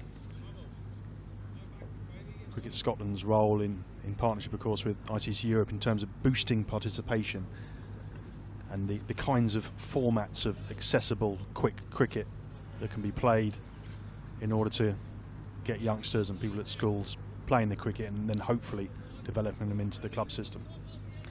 Yeah, absolutely. And look, I think the modified formats of the game now have made the game much more accessible and attractive for young people, from, you know, 8-a-side quick cricket played in pairs, you know, into under 11 hardball cricket still played in pairs that gives everyone an opportunity to bat and bowl. And I think they are, you know, absolutely fundamental to encouraging young people into committed participation, which is the most important aspect for us. Yeah, I was involved with an interesting development at the launch of Street 20, which is a format that's used across Europe, and I took a catch against the Greek captain, sent him packing. It was an exciting game. You can organise it very quickly. I think it's very adaptable, isn't it? You can play it in a playground, in the street. Yeah, and I think it's important, you know, as national governing bodies and through our, you know, sort of game development team headed up by Ian Sandbrook, is you know, embracing all these different formats of the game and making the game as accessible as possible. So whether it's street cricket or whether it's, you know, the last man stand stuff for adults, you know, sort of embracing those non-traditional formats, because really all we want is people, you know, picking up a bat and a ball and playing this wonderful game of ours. So whatever format that takes, you know, we're not particularly fussed, but we inevitably want to get as many people into our sort of mainstream pathway as we can. But yeah, undoubtedly embracing all these formats is crucial to get more people involved in the game. Yeah, it's some very positive initiatives there in Scotland, Ireland and elsewhere within Europe, just to make sure these young players are playing cricket rather than football or his other sports. Yeah, well, or maybe both. Maybe one in the winter. And one in the summer. And for young people, we encourage people to play, you know, to play a great variety of sports. But you know, we're constantly surprised by the kids who choose cricket over football, because it is just such a wonderful game. So we've got McBrien on, change of pace again. He's come on from the Dublin Road end after an initial spell at the Castle end. And interesting here, Andy, that Kevin O'Brien has kept mid-off and mid-on up, tempting them to go over the top. Yeah, look, again, some fairly good, insightful captaincy where he realises the slight pickle that we're in as McBride comes in again and bowls to Berrington, who's on the back foot, hits straight to extra cover for no run. Yeah, and Kevin will be conscious of that and just challenging our boys to come down the wicket and make an error. Bryan again, he tends to bowl with good flight, a little bit of flight on that. He's gone over the top there, he's hit that cleanly. And one bounce for 4, so that's a good shot by Berrington. We did say that actually we sung his praises a bit as he came in, didn't we? We harked back to that wonderful century scored in Vorberg, and he's got a key role to play here, isn't he? Well, I'm not going to get involved in the commentator's curse here, but yeah, Richie, that was a lovely shot there by Richie, just driving down the ground and again just managing to push the mid on back, which will hopefully now allow him just to pick the ball down the ground for 1s and 2s. The man's gone back on the run after that shot, and then he knocks it down for a single. Intelligent batting. Yeah, textbook batting there, from Berrington, and that, that's really pleasing to see from a coach's point of view, having the courage to come down the wicket, hit him down the ground for a 1 bounce 4, push the mid on back, and then just take the single. So he's taken 5 off 3 or 4 balls in this over. So from that point of view, both Richie and Grant Bradburn sitting in the hut will be pleased with that. The decision making from Richie. Bryan again a bit flatter, a bit quicker. So a similar result. Yeah, I think he just saw Josh Davey coming there, I think, and just dragged that one down. So a good bit of bowling, and well adapted by Josh, who again gets off strike. So it was actually good cricket all round there, really.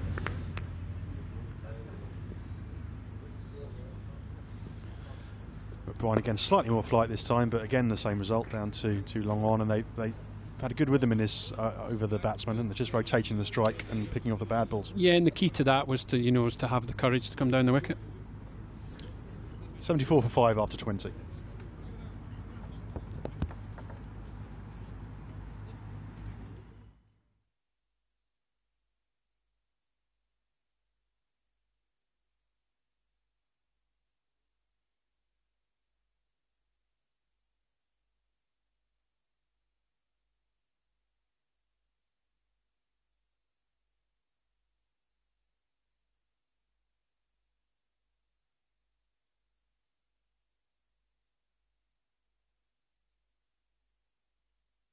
We wondered when we might see him. Bowled well on Monday, good economy rate, but it's also throughout his Ireland career had a good record of picking up wickets.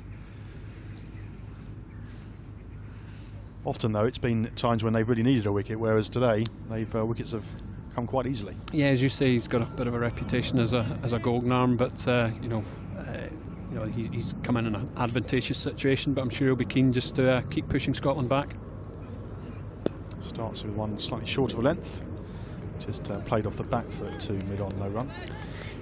Yeah, and I think you have to admire Kevin's captaincy here. He's been shrewd, he's been quite intuitive. I like his proactivity as a captain, chopping and changing around, which again I quite like, that the kind of instinctive nature of that, and also not scared to bring himself into the attack. It probably was quite a good time for him to come on to bowl, so well done to him for that. So Kevin O'Brien, this is his 79th ODI, so an experienced player. So he just tucks the batsman up there, and he's taken 63 wickets. Yeah, and he's an experienced campaigner now, so he'll know exactly what he's trying to do now. So this will be a good cat and mouse battle with Richie, who's managed to get himself in now and has moved himself on to 29 quite nicely. So this is quite crucial to the flow of the game now. Whoever comes out on top of this contest, Berrington's an opportunity to get Scotland back into the game. O'Brien's got an opportunity to drive Ireland's advantage home. And O'Brien will be used to this, son, having played out in the Caribbean, when he did very well for the Red Steel.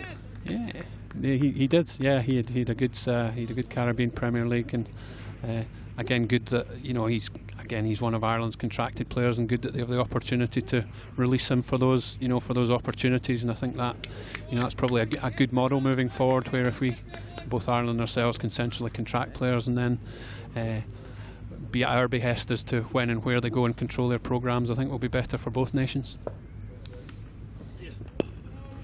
Yeah, we touched on that when we had a fascinating discussion with Warren Dutram during Monday's game. We talked about that kind of balance of players and the potential conflicts that can arise between county and country.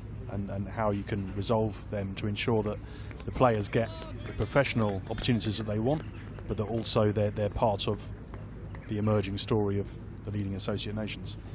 Yeah, and that's always a little bit of a challenge because it's not always a clear win-win situation there. So yeah, challenge for all of us. O'Brien again, that was a little bit straight, and he's just got a ledge on that. It's come down near us, near our camera lady, and 4 more to the total, takes it to 78 for 5 in the 21st over. Yeah, and it's a tricky. The player release is a bit of a thorny issue, and I think probably is going to become thornier, I would imagine, especially if the I Cup, which potentially could become mandatory release. Let's have a little look at that again. Yeah, he just lost his line a little bit, didn't he? Just enabled Berrington just to work it fine. Again, just that drift onto leg stump allows the batter a bit of leeway. Takes Berrington to 33. It's a good innings so far from him. And just let that one go through as O'Brien found a good line length outside off stump. That's the end of the over. 21 gone, 78 for 5. Yeah, again, just coming back to what you were talking about there, Tim, it is a challenge for both Cricket Ireland and ourselves with so many players. I think Ireland have 10 or 11 players at 9 counties. We have, I think, 8 players at 7 counties now. So, and obviously the English domestic summer and our domestic summer are, run concurrently, so are run side by side. So, from that point of view, sometimes gathering player release for games that aren't against full members, aren't mandatory release matches, can be quite difficult. And I think, next year with the World T20 qualifier in our summer, which will be mandatory release on top of, I Cup and World Cricket League Championship games, I think those, those conversations with counties are going to become tougher and tougher. But something that we'll look for the ICC and ECB to hopefully assist us with. Yeah, you want your best players playing in those showcase events, don't you? Certainly, both from the team and also from a fan's perspective. They want to see the big name impact players. As McBride continues from the Dublin Lowland. Yeah, I mean, we've got an obligation both to, obviously to ourselves to put our best team in the park, to the ICC who invest in us to put the best team in the park, but as you say, to that fan base that we're trying to build year on year, is they want to see your best players come back. They want to see Kyle Cootsers and Ed Joyces playing for their countries. It's nicely played, just read the spin and played it off his hip for a single.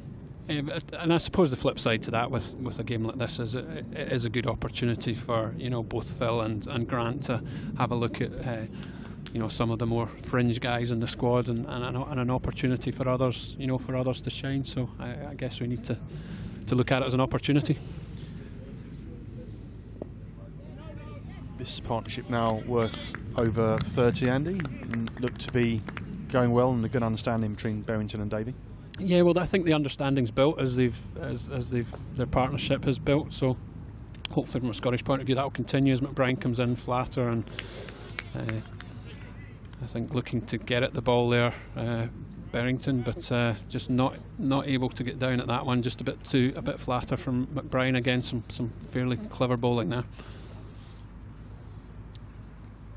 Flight in that one. It looks to can't quite get it past extra cover. It's for the young batsman working there, Andy. It's a case of just changing the angle of the wrist, isn't it? Trying to beat those close fielders. Well, that's right. Again, talking about soft hands and the angle of the bat, just to manipulate the ball rather than force it.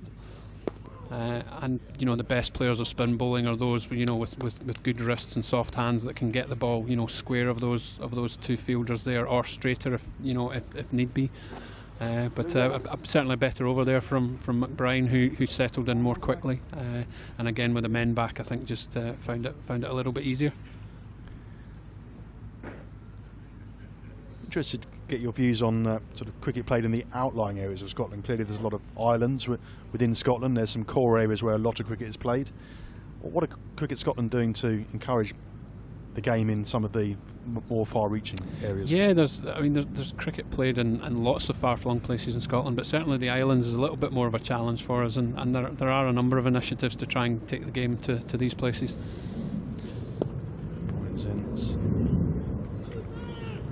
Oh, Kevin O'Brien, speculative, looked at the square leg umpire Hawthorne there.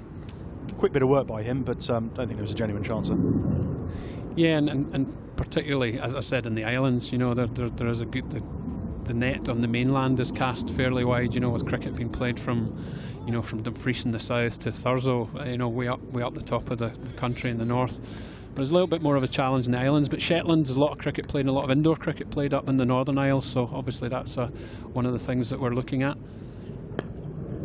A lovely replay there of Kevin O'Brien pointing at the square leg umpire and imploring him to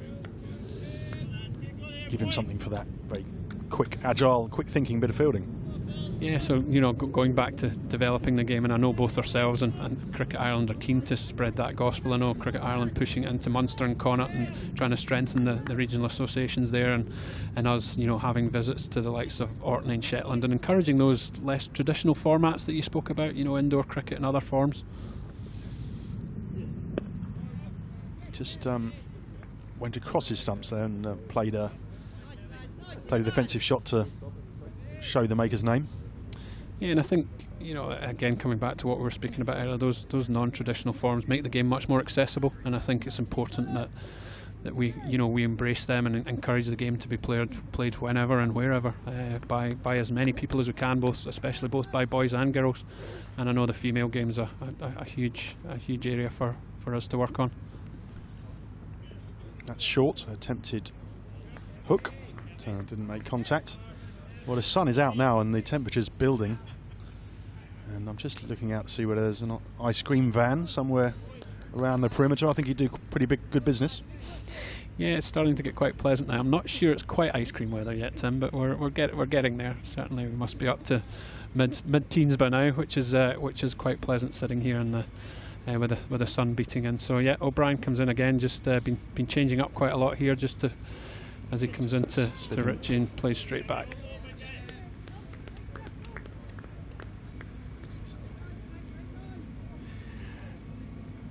Takes the score on to 84-5. Useful partnership this so far, as we were saying, between Davey and Barrington, both of whom had county experience. Richie had a brief spell at Leicester. Is he keen to pursue that again? Yeah, unfortunately just didn't quite work out for him at Leicester, but he certainly has that ability. That's short, and Paul just past the square leg umpire, just a single. Yeah, and he's a guy obviously has been played with a little bit of injury and sort of form issues, and actually we feel he tends to be better when he's in our environment and working really hard, and the county option may not have passed him by, but certainly as a centrally contracted Scotland player, you know, we're quite comfortable with his position at the moment, and if opportunities were to arise further down the line, then obviously we would be encouraging of that. But again, coming back to that caveat, as long as we can get Richie back for the key events that we would need him for. But he certainly, you know, in terms of his natural attributes and ability, he could, we believe, play county cricket. McBride again from the Dublin road end. Batsman trying to use his feet a little bit there just to get to the pitch of the ball. It's kind of two routes, isn't there, for young players from Scotland or Ireland, or indeed other associate nations. Either go into the youth setup of the counties or impress domestically and get a trial. First sweep shot we've seen today, and it's gone for a single, picked up by the man on the square leg boundary. Yeah, that's right, and I think we're finding increasingly that actually the earlier young players go in, you know, the better, and actually getting into academy systems in England, something that Ireland, in fairness, have done very well, you know, and there's a number of people here that are testament to that, you know, getting into county academies at 17, 18. It's often a challenge, though, isn't it, for yourselves and the other leading associates to get some very promising players at 14, 15, 16, but trying to retain them to 18, 19, 20 and get from the youth squads into the full squad.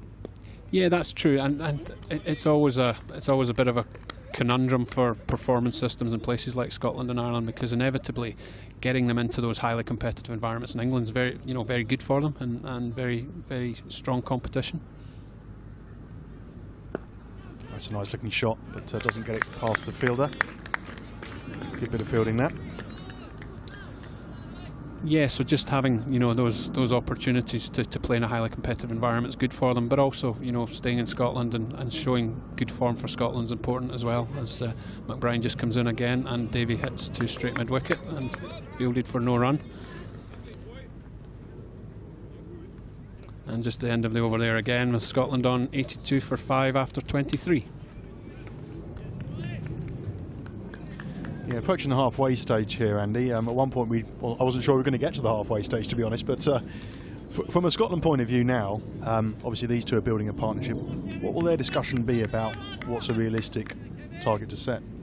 Well, I think they're probably still at the stage where I would imagine that's very fluid, and they're still probably assessing that. But still O'Brien at sort of length, just defended out onto the offside. But realistically, if things went really well, if you were sort of looking at being able the ability to score somewhere near a run a ball for the last 25 overs, that would be excellent if you could stick 150 onto that 82 to get us to 230 somewhere. But that's probably at the top end of our spectrum at the moment, I would suggest. So probably a bit early to call that, but I think they'll certainly be targeting 200 plus. Kevin O'Brien, that's played forcefully off the back foot through cover point for a single, takes the score to 83.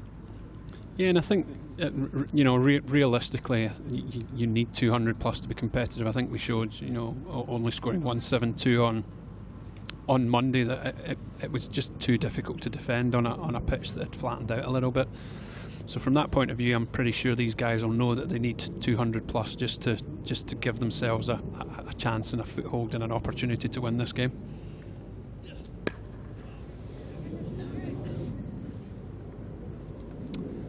Yeah, it's one of the things with an ODI, as opposed to, obviously there's a lot of 2020 cricket played across the world now.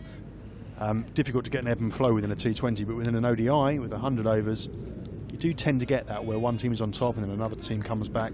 It makes it compelling viewing. Yeah, and I think that's been the sort of resurgence. People were worried that 50 over cricket was going to die, but I think it's been shown to have some good ebbs and flows in the game. As comes into bowl again, and just an outside edge there from Davy, who manages to guide it down to third man for a single. So yeah, I think it's been people were worried that 50 over cricket was going to die out, but I think it's been shown that there's enough ebbs and flows to keep it interesting for maybe a slightly different audience to the T20 audience, but certainly the game is interesting, as you say, and is long enough where you can form patterns, and the game does tend to ebb and flow a little bit, which is one of the beauties of one-day international cricket. So a few tweets in. Justin Smythe, who was tweeting earlier, has just said, we're showing lots of coverage of the dogs again, as we did on Monday. Well, it's a nice spectacle, isn't it? Lovely ground, a few dogs walking around. As that's guided to third man for a single. Yeah, there's certainly a lot of activity goes on just outside the fence, isn't there, between the joggers and the dog walkers. There's a hive of activity from the people of Malahide. And another question from Michael Foran: can Ireland get Test status before 2020? Well, they'll certainly hope to through the Test challenge. We'll speak more about that perhaps later on, as that's worked nicely off the hip just behind square. And come back for 2, take the score to 87 for 5 of 25.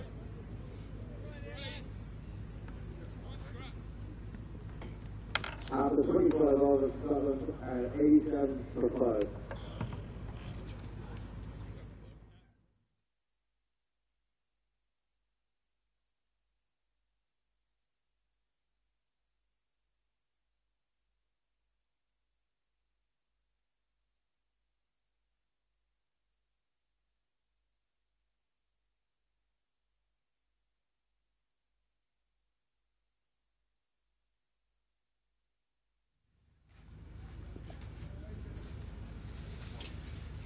McBride again from the Dublin Road end. It's well stopped there, extra cover. So my thanks to Andy Tennant, who gave us a Scottish perspective through what was quite a difficult early spell for Scotland. But we're now switching colours, if you like, and I'm joined by Barry Chambers of Ireland as McBride continues from the Dublin Road end. Barry, Ireland must have been very pleased with the start they made. Similar in a way to what happened on Monday. Yeah, we thought Scotland might have learned from their mistakes, but a bit loose early on and not great cricket shots, as you say. But we'll not complain about that. Thought that Max Sorensen especially bowled very well, and Craig Young again. That's a reverse sweep, a little bit of invention there, and he's going to get full credit for it. That's rolling out towards the boundary. That's a good chase actually by the fielder, and he's just pulled that up. Round of applause from Craig Young, who's standing in front of us. He made a great debut, didn't he, Barry, and bowled well again today. Yeah, Craig lives not too far away from me at the Brady Club, and I'm delighted to see a local lad doing well. He's had a tough time with injuries. He was over with Sussex for a few years, but rarely figured. But he's bounced back well, really benefiting from full-time training. Attempted sweep, but didn't make contact that time. Yeah, as we've been saying throughout both of these matches, it's quite a young and experienced Ireland side with the county stars unavailable. Just watch this ball from McBride. Does get contact this time, and it's a single as it goes to the man on the square leg boundary. Good opportunities for these young players to make a name for themselves. Balbini did well in the first game, I thought, as did Thompson, who has played a couple of games, and they'll all be eager to get on the plane to the World Cup, won't they? Certainly. I think we've been really helped by the inter-provincial series. I mean, the gap now between club cricket and international cricket has been reduced somewhat by this inter-pro series, which has really taken off the last couple of years. So these guys are all playing a high standard. Leinster Lightning, very good side, packed full of internationals. The other two just maybe don't have the depth of Leinster Lightning, but they've done well. And guys, as you say, the two guys you mentioned, plus young Andrew McBride, who's bowled in there, all taking their opportunity. And when they get that step up, they're proving they're not out of their depth and no nerves. Good partnership between these two. Barry came in at a difficult time, and Berrington and Davey have just looked to rotate the strike. Yeah, Barrington especially. I mean, he's got a few boundaries as well. I mean, one thing about Scotland, similar to Ireland, they've great depth to their batting. I mean, all the guys, even down to sort of number 10, will probably be, Majid Hack, who's scored a lot of runs for Scotland. So they do have depth. Michael Lease coming on can hit the ball. It's just losing early wickets puts a bit of pressure on them, but they have consolidated very well. As I say, it's a good partnership, but they've a bit to go yet. You add 2 wickets to that, and they're back where they were on Monday, sort of 100 for 7. So, no, it's important that they stay together for, I think, another. Yeah, they'll be looking to bat, I'm sure, about 35-40 overs, and then look to increase the tempo in the last 10. It was a difficult game for Scotland in that first ODI, of course, but did any performances from Scotland impress you on Monday? Well, I was looking more at the Ireland perspective, but I'm sure, speaking briefly to Craig right after it, and you could see by his face, they were bitterly disappointed. I know I've seen Scotland a lot over the years, and they're a much better side than they showed on Monday. They're starting to show it here now after a poor start, but Michael Leask, I thought, batted very well, struck the ball very cleanly, a very good one-day international player. He's been a bonus. I thought the Scots, Josh Davey, bowled pretty well on a track which helped them. I was a bit disappointed in Majid Hack. I thought he would have done more. I'm expecting a big game from him today. He's been an exceptional associate bowler. I mean, he's been probably the top spinner over the last 5-10 years in associate cricket, so I'll be expecting more from him today. But Scotland, they need to give their bowlers something to bowl at. They need 220, 230. Yeah, we'll see if they can do that as advances down the pitch there, but isn't able to get it through the covers. Yeah, let's obviously Craig Young did very well for that 5 on day, which I think is the 9th time in history that feat has been achieved. Who are the other young bowlers coming through to pick up that legacy that Trent Johnson has left? I mean, Peter Chase did well on his Durham debut. That's right, Peter Chase. This is his home club here at Malatide. Very tall. He made his debut against Sri Lanka A. Didn't have the best of times, but if you're getting picked to play for Durham in the county championships, you've obviously got something. He's definitely got the height, sort of very similar to Boyd Rankin in height.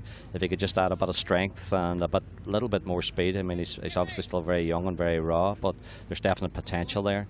Graham McCarter, who I thought might have featured today, I mean, he'll be disappointed they've been left out. I thought he might have got a game today, but maybe they're saving him for Friday. He just wouldn't be as quick as Chase, but a very, typical, I suppose, really an English bowler, sort of medium pace and moves it a bit, and very, very economical bowler. So there are people there. And in the spin department, Dockrell's got a slight injury, giving McBride an opportunity, and he bowled well on Monday, I thought. Yeah, well, George, as you say, he's been troubled by a shoulder injury. Don't know if he'll play either on Friday. You know, it looks they're going to rest him now until they go to Australia and New Zealand. Yeah, Andrew McBride, he's not a great spinner of the ball, but he's very, although he's only 21, 22, he's been playing senior cricket a long time, and he's picked up a lot of tricks, and he doesn't give much away. Very good head on his shoulders, and yeah, big future for him in the game. Oh, it's a good ball. It's a good ball, a little bit of movement and hands on heads. It's 4 to the score. Yeah, a little bit lucky there. That was a good ball from Kevin O'Brien. But yeah, maybe the tide's turning a little bit. You can sense Ireland's gone a little bit quiet. This is now developing, 97 for 5. They put on 49 runs, so good partnership here. How important do you think the toss was with a bit of dew around and a bit of cloud cover early on? Yeah, of course, it's always going to be important in September. I mean, it's a good toss to win. There was a little bit of cloud cover. The ball did nip around a little, but as I say, I thought the Scottish top order were very loose with their shots. They should have been much tighter. I thought they would have learned from Monday, but they didn't. But we'll not complain about that. But these two here now look very. There doesn't seem to be in much trouble apart from that last delivery, which obviously did a bit. And very hot now at Malahide with the clouds dispersing, the sun beating down. If you are around and close by, why not come down? The crowd's starting to build, Barry, and it looks nice. Pull up a chair by the rope, sit on the banks perhaps. Yeah, lovely way to spend an afternoon. Sunshine, maybe a few beers, and hopefully an Irish victory. We've been exceptionally lucky at Malahide here. Just brought up the 50 partnership, well played by Berrington and Davey, haven't taken any undue risks. Just that one shot over the top against McBride, with the exception of that, really just seize on a bad ball and rotate the strike, and that's the way to build a partnership in these circumstances. Just saw attempted reverse sweep there, but it's outside the line, so nothing in the LBW shout, and that's going to be a leg bite. Yeah, there's no real need for reverse sweeps at this stage. I mean, they're doing okay just pushing the ball around and getting the occasional boundary. I mean, I always think that the reverse sweep, no need for it whatsoever, except maybe in the last 10 overs of the power play if you have plenty of wickets. I mean, if it gets out to that, it'll be unforgivable at this stage. Maybe they've been watching Morgan and Butler for England. Yeah. Both of those two quite like the reverse sweep. Yeah, but as I say, just playing straight. They're just doing exactly what Scotland ordered, build a partnership. There's still 22, 23 overs to go, so no need for any risks at this stage. As you were saying, something to prove for a lot of these Scottish players were a subpar performance on Monday. Some of them got a little bit of a score and then got out rather stupidly, and I think the coach will be disappointed that it wasn't so much that they were got out, it's that they got themselves out. Yeah, I don't know what Grant Bradburn was thinking. I mean, he must be so bitterly disappointed by the performance, but I expect Scotland to bounce back. They haven't got off to the greatest of starts, but that's just the 100 up there, 101 for 5, 102 for 5. Still 22 overs to go, so yeah, there's still a chance of getting well in excess of 200, and if they can get 220, 230, that'll be a challenge in total, I feel, for Ireland. Good bit of fielding there on a boundary by Andrew Pointer. Picked up the ball and threw in one motion, and kept it to 2 runs. But the 100's up, and that'll be a relief to the Scottish fans after being, what was it, 8 for 3, or first couple of overs were quite eventful, and quite a few batsmen came and went. Yeah, 102 for 5 now, as I say, 28 overs gone. Berrington's batted very well for his 42. He just survived that run-out chance early on in the innings. Josh Davey on 23. So, yeah, these two looking very comfortable, as I say. So, Ireland just looking to change it a bit here. Another guy we didn't talk about in the bowling stakes, Stuart Thompson from Eglinton. He's a very talented cricketer. He's had a few injury problems. He's played mostly as a batsman this year. He hasn't bowled many overs, but he tends to be a lucky bowler, getting wickets, a partnership breaker. He does bowl the occasional very good delivery. He wouldn't have express pace, but let's see how he gets on. Batted well on Monday, I thought, in partnership with Kevin O'Brien. Yeah, especially, I mean, with so much at stake in these games. Stuart Thompson's one of the players in the periphery. They'll be sort of between the 15 final World Cup squad of 15 and the 18, so a lot to prove. There's probably 7 or 8 guys looking for 3 or 4 places, and he'd be in that category. But he looked a class apart. I thought he batted exceptionally well. In club cricket, he got a magnificent 168 for Eglinton against my club Ardmore a few weeks ago, and the guys were saying it was one of the best innings they'd seen. So he is a very, very talented cricketer, and it'll be good to see if he can do it on the highest stage. Must be very encouraging for yourself and Cricket Ireland that the kind of players that put Ireland on the world map, if you like, in 2007 and the years after that, some of which now are starting to retire, of course. A few faces like Andy White still around in the team here, but it's important that youth steps up as well and fills the shoes left by people like Trent Johnson. Yeah, huge shoes to fill. Trent Johnson, I don't know if we've quite done it yet, but there are encouraging signs there with Craig Young, Peter Chase maybe. Who knows, we might get Boyd Rankin back, but it is basically now mostly a team of Irish people. I mean, those guys, exceptional talents, Trent and Andre Boda, Dave Langford-Smith, Jeremy Bray in the early days. I mean, they got Ireland on the map, as you say. You know, without them, who knows where we would have been. But it's good now to see local players coming through. Or, you know, we've got a great youth system here. We've got an academy under Craig Hogan, which I think will bear great fruit in the years ahead. So that is the way to go. And as you say, look, it's very there's nothing more heartening when you see a young local guy doing well, and there'll be nobody prouder than Irish cricket if these guys can do it at the World Cup. Yeah, we had a good discussion with Warren during Monday's game, and he said that the most important thing he's done in recent times, we'll come back to that after this delivery, it's just defended off the back foot, is start to address the domestic structure with the interprovincial series, and he said that was the most important thing he's done in his tenure. So it's quite a big statement, but it just shows that you want talent emerging from Ireland and playing in Ireland to a good standard. That's right. I mean, we have been lucky in the fact that most of our talented players have gone to English county cricket, and you can see the improvement. And you know, people like William Porterfield, Paul Sterling, just been full time. But if we can do that domestically, so much the better. You know, if we can get a strong interprovincial series, there have been encouraging signs at the start. So who knows, in a few years' time, instead of the players having to go to England, if they can make a career in Ireland. You know, I made that statement a few years ago, and certain people laughed at me, but I think we're not too far away from it. You know, it could be that rather than having to go to England, that if they can play in Ireland, that's what we want. You know, have first shout on all these guys, not worrying about counties releasing them. Thompson not quite as quick as obviously Sorensen and Young, and we're seeing that with the batsmen starting to use their feet, maybe try and disrupt the line of length. That's right. I mean, he is strictly medium pace, but he does produce the odd occasional ball which is just a little bit quicker. He's got a very good bouncer, and he does move the ball about a little bit, so they need to be careful. You know, he looks a little bit innocuous, but from time to time he just does bowl that wicket taking delivery, and he is a bit of a partnership breaker. But as I say, he has that injury, so maybe just not quite as quick as he would like to be at this stage. One of the equations people often use in ODIs is that you can double the score after 30, and we're in the 30th over now. So does that mean that Scotland will be looking at 220-ish? I think that's what they need. They need a target about 210, 220. Any more is a bonus. But a look there. Well, McBride attempted cut shot, but I think it went between keeper and slips. And down towards the boundary there, 4 runs. So yeah, it's certainly got something on it. So no luck there for McBride. We'll have a look at the replay there, Barry. Oh yeah, just short and just cut. Oh, it went to catchable height, just a bit slow to react there, just past his left hand. A little bit quicker reactions, and it could have been another wicket. Just slightly off balance, perhaps, at the point of impact. Ireland, of course, have prided themselves on their fielding, haven't they? And in William Porterfield, who obviously isn't involved in this series, but is one of the best fielders in the world.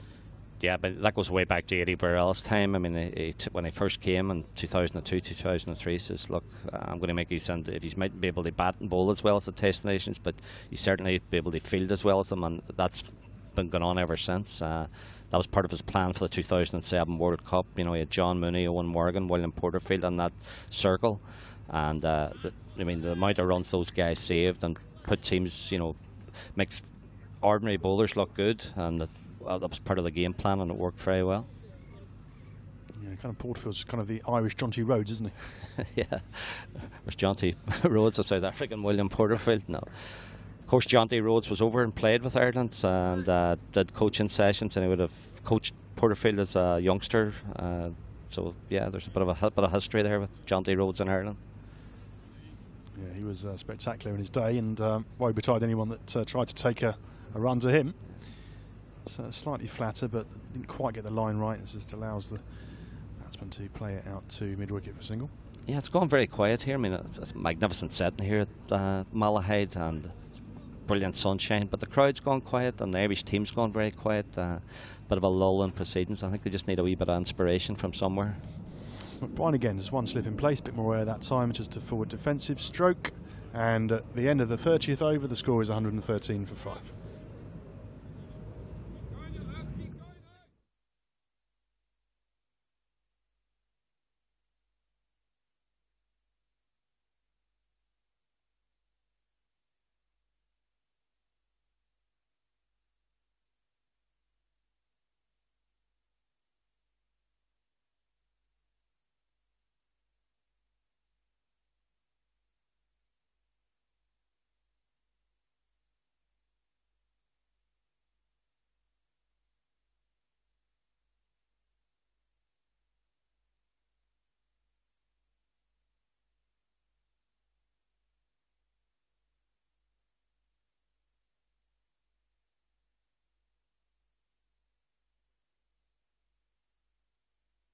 Putting on 66 runs after they were 48 for 5. Max Sorensen taking 4 early wickets.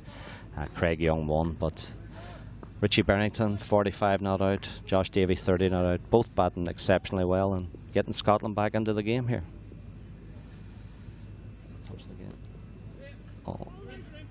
Attempted pull shot there, they go for a quick single, pointer throws, but yeah, safely in, so another one to the total. As I say, Ireland gone very quiet in the field here. Definitely need a bit more encouragement. The ball's not doing as much as it was obviously in the early stages. The sunshine out, pitch easing a little.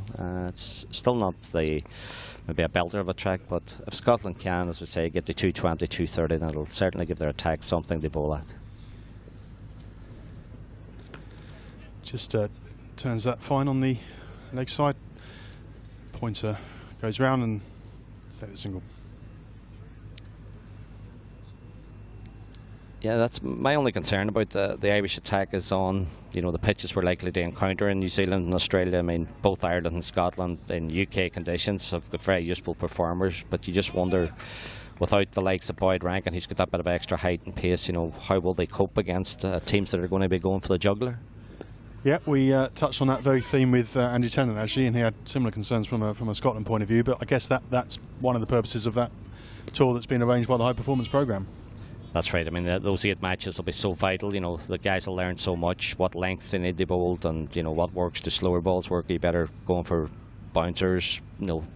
Mixing it up with your spinners going to come into the game. But it would be a concern. But as you say, the 8 matches are bound to be a great help to them. I mean, I would back the Irish batting against even most of the top full member teams. We've got great depth and great talented players, but there are concerns over our bowling. I think we could chase totals. We showed against England, we chased over 300, but I don't know how much we could defend. That would be my concern. Good example in that last delivery, what you were saying about Thompson's ability to change a bit of pace and put it back into that and got it past the edge. Yeah, you could see that almost just a couple of yards quicker. He just put his shoulder and back on it, and it definitely zipped about. As I say, he does have that ability. Looks like they're hatching a plan at backward point. 2 fielders close together there. Yeah, well, I mean, the thing now about all these teams, they've got the video analysts going, and the work that goes on. Once they see a player, they've got obviously footage from everywhere, and they know the strengths and his weaknesses. But it's obviously, if he's very strong in that area, it can also be a weakness. So there's no hiding place anymore, and the good players work out how to adapt once teams set these sort of traps.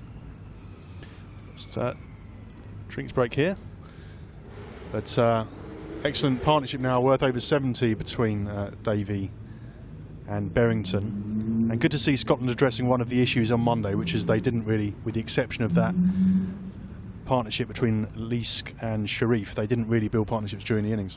That's right. I mean, Ireland, anytime Scotland looked like a little mini revival, Ireland, they took wickets in clusters, and Scotland just never settled, apart from that one partnership you mentioned. You know, that was it. So they never really give their side a chance. So, as you say, they've obviously talked about it, the importance, I mean, all games, the importance of partnerships, and these two doing it exceptionally well. As you say, they've added 71. Barrington going towards his half century. I mean, he's a very talented cricketer. I mean, I was, well, I'd say unfortunate enough to be present when he had that great innings against Ireland in 2011. You know, was a match winner that day.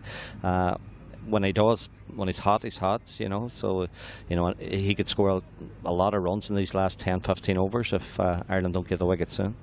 Got Anderson on from the Dublin road end. I haven't seen him bowl before. Barry, what does he serve up? He's a leg spinner, very occasional leg spinner in international cricket, but bowls for his club Marion domestically. And yeah, again, a bit of a partnership breaker. He, like all leg spinners, I suppose, he'll have the odd loose delivery, maybe a long hopper, a full toss, but mixed in among that, it'll be a couple of good ones.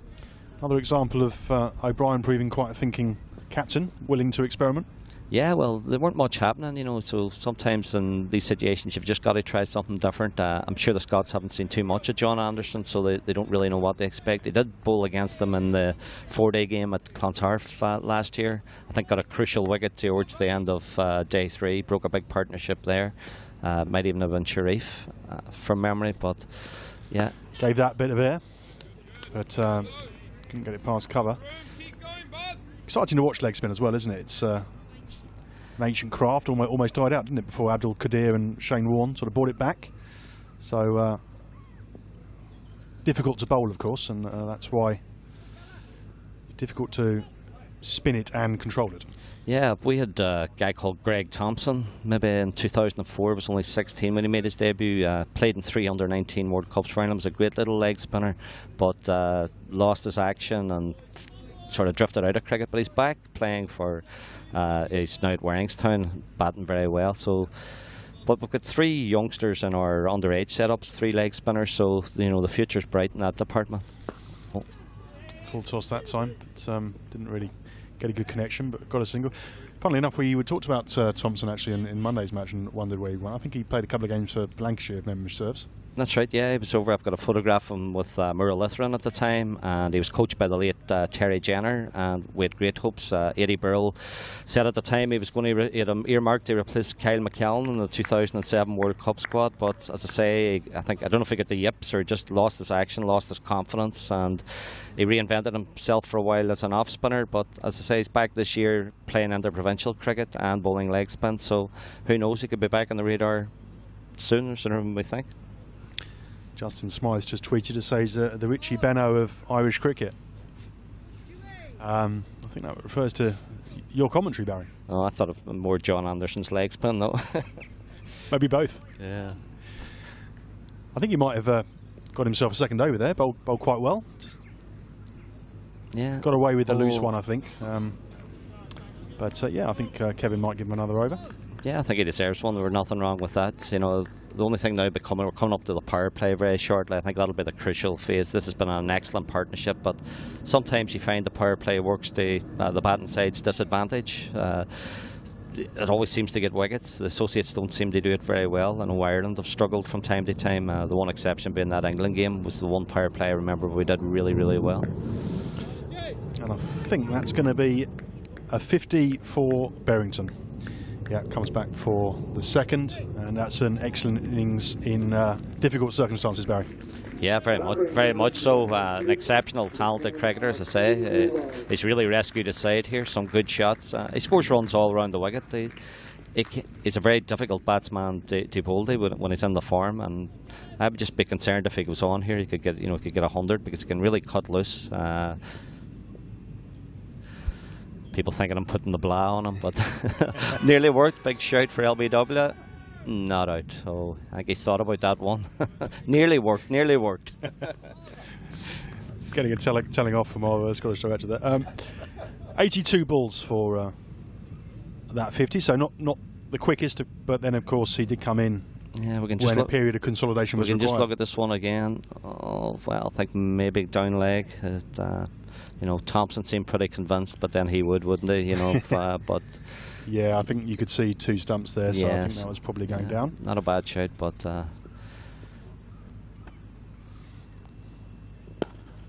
it's a nice looking drive, but straight to cover.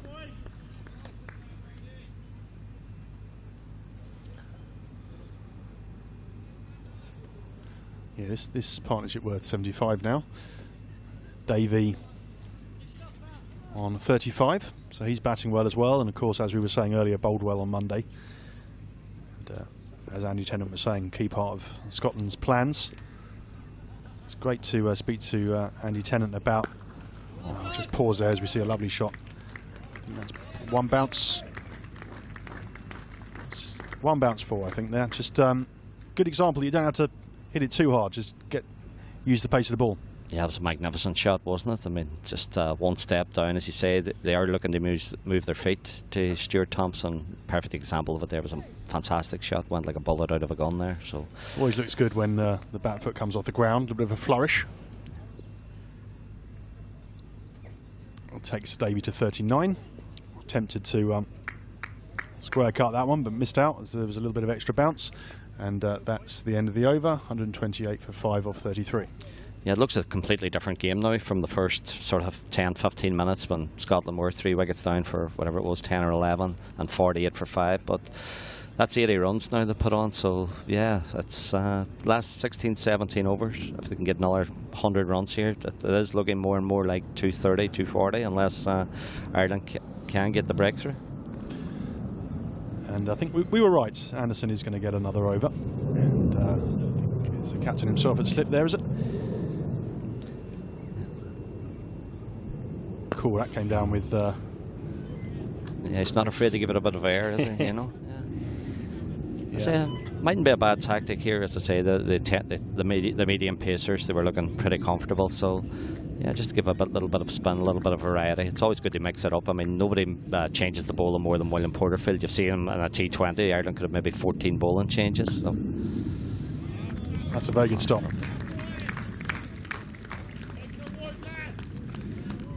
That's another benefit of Stuart Thompson's an exceptional fielder, absolutely magnificent. Not quite in the Porterfield category, but not too far behind him. We've got a long off but a mid on, so maybe he's tempting him to go over there. Yeah, so say Ireland know that just another wicket or 2, so that makes all the difference.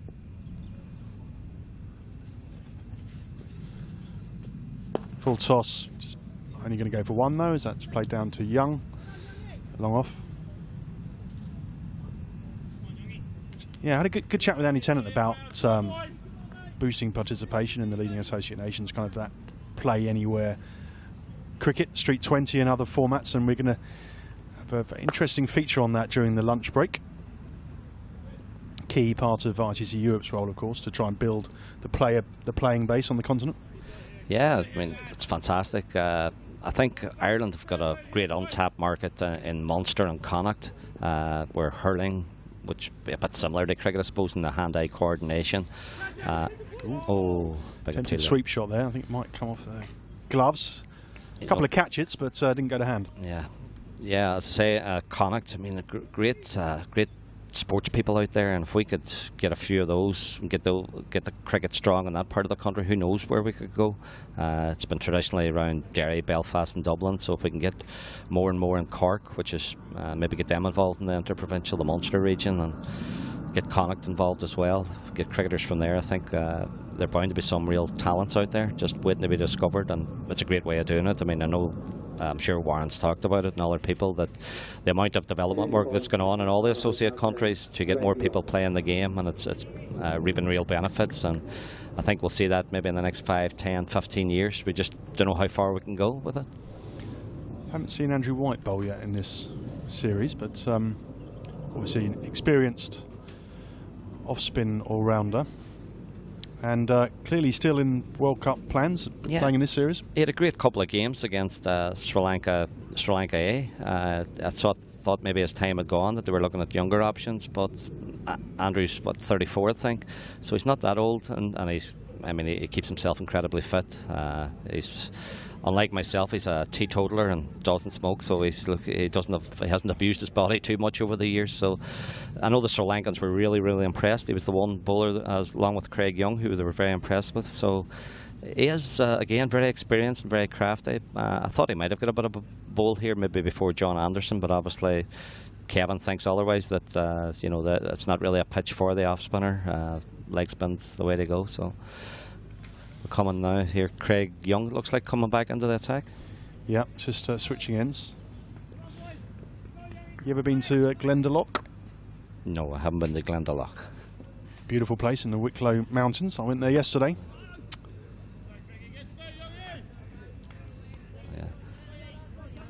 I have been to Wicklow now. There is, I don't know if you know the story, there's Oak Hill. A guy called Peter Saville built a cricket ground to test standard out at Oak Hill. Got a guy over from Surrey to lay the square. Magnificent setting for a ground. Ireland actually played South Africa A there a couple of games. But yeah, fantastic part of the world. We all dream of having our own cricket ground, don't we? Yeah. If you fancy playing on a 10-yard pitch, then I'll have one outside my ground then, or outside my home. Boundaries might be a bit short. Street 20 perhaps. Yeah, I think that's the answer. Yeah.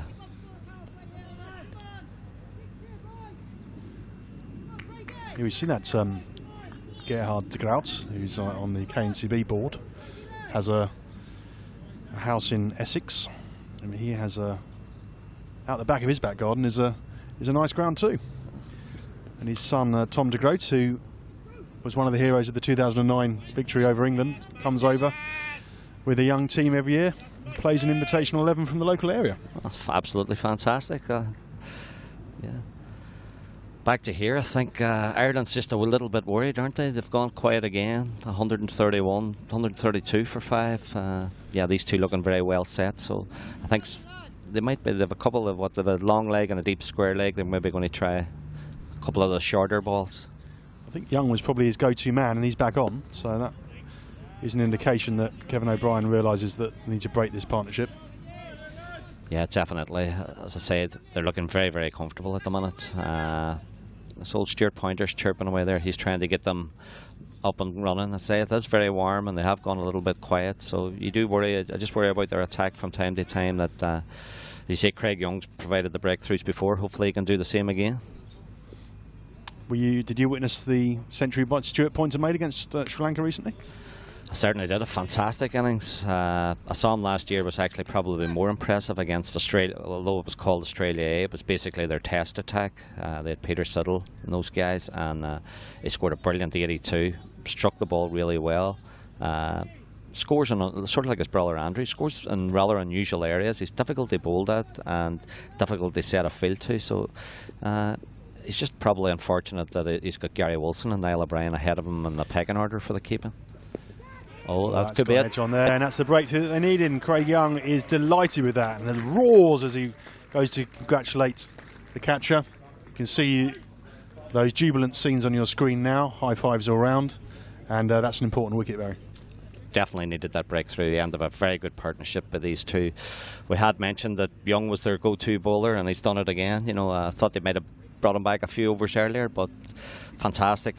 I'm delighted for him. As I say, he's had a tough time with injuries. He's a lovely, lovely, lovely person, and you always like to see the good guys doing well. Partnership of 84, really important for Scotland, and Josh Davey had played well, but perhaps slightly misjudged that one. Yeah, he was sort of reaching for it, wasn't he? I mean, I don't know if the ball didn't come on as much as he thought. He was sort of through the shot, and it just lobbed very tamely to point. But let's have another look at it now, Barry. A little bit of movement, perhaps. Yeah, it just, as you said, maybe just moved a little off the pitch, but yeah, very bit of a tame end. You know, be disappointed. They both batted so well, but it's important now for Scotland to continue. I mean, you've got Michael Lees coming in. They have got depth. They're bad Majid Hack can bat, so you know they've got to bat out the overs. Just stay there with Richie Barrington. I mean, if he bats the last 15 overs, he'll have another 50-60 runs. So it's well, if they lose wickets now, then they might struggle to get to 200. You know, getting another 20 or 30 over 200 is going to make all the difference in this game. I think probably 210, 220 might be par. If they get any less than 200, Ireland don't have to take any risks. But if they can get to 230, 240, then it becomes a completely different ball game. It'll be interesting to see how Leask bats in particular, because on Monday he had to do a rebuilding job. But obviously he's a player that's known to be attacking and can really take it to the opposition. So maybe a slightly different tempo of innings here today. Who knows? Yeah, I've seen him once or twice. He strikes the ball a very long way, but when I've seen him hitting the sixes, it's been over long on and mid-wicket. I don't know if he can get another dimension to this game. I haven't seen enough of him. Andy Tennant would know him better and seen him a lot in domestic cricket. If he can start to score over long off and cover, if he has only the mid-wicket long on regions, then teams find him out. You know, they'll adjust their line, they'll adjust their lengths, they'll set the fields accordingly. So, but he's a big lad, and he does strike a good ball. I think he'd be a fantastic T20 player. Very dangerous. You know, I wouldn't fancy bowling him myself, but as I say, he's got to get the extra dimensions to his game. But he is young, and if he learns and gets better, he could be a very valuable player for Scotland. Yeah, this is his, as you say, a young man. This is only his 5th ODI. He made his maiden half-century in Monday's game, and will be looking to pick up from where he left off. And hopefully, from a Scotland's point of view, if they can just bat sensibly until sort of 42, 43, and then maybe try and cut loose in the last stages of the innings. Yeah, that'd be the game plan. I mean, that wicket's come at a terrible time for them, just in the power play. They'd have been looking to score quickly, but now they've got to consolidate for another, as you say, probably 5 or 6 overs, and then. But these two, as I say, if they've 7, 8 overs, they could easily go at 10 and over. You know, they're both very good strikers of the ball and can score very quickly. So there's no need for them to take any risks yet. As I say, 5 overs, maybe get 4 or 5 and over, get them up to 170, and then look to really accelerate the last 7 or 8 overs. But still get them up 230, 250, which is a very good score. Really is another cracking day here at Malahide, which is to the north of Dublin, just near the coast. It has a nice little harbour where there are some very nice boats indeed, and I'm sure the more affluent amongst the Dublin public perhaps have a nice little yacht there and go out at weekends. Lovely life. Yeah, it's a beautiful village. It's no coincidence that most of the Cricket Ireland hierarchy live in Malahide, so they're not stupid. Great part of the world they live in, and yeah, I mean, it's fantastic. It's a holiday village, great setting for a cricket ground. I think it's been an inspired choice they develop here. Good access to motorway and rail links. So yeah, look, if we get maybe a permanent pavilion, a few stands, it could really develop in years to come. I was up at Skerries yesterday as well, which is a nice little place, and in Fingal, which is a renowned area for cricket in Ireland, isn't it? Yeah, Fingal, the independent kingdom of Fingal. I think they're looking at John Mooney's part of the world. Some great cricket clubs out there. You've got the Hills and you've got North County. Yeah, great Rush. Yeah.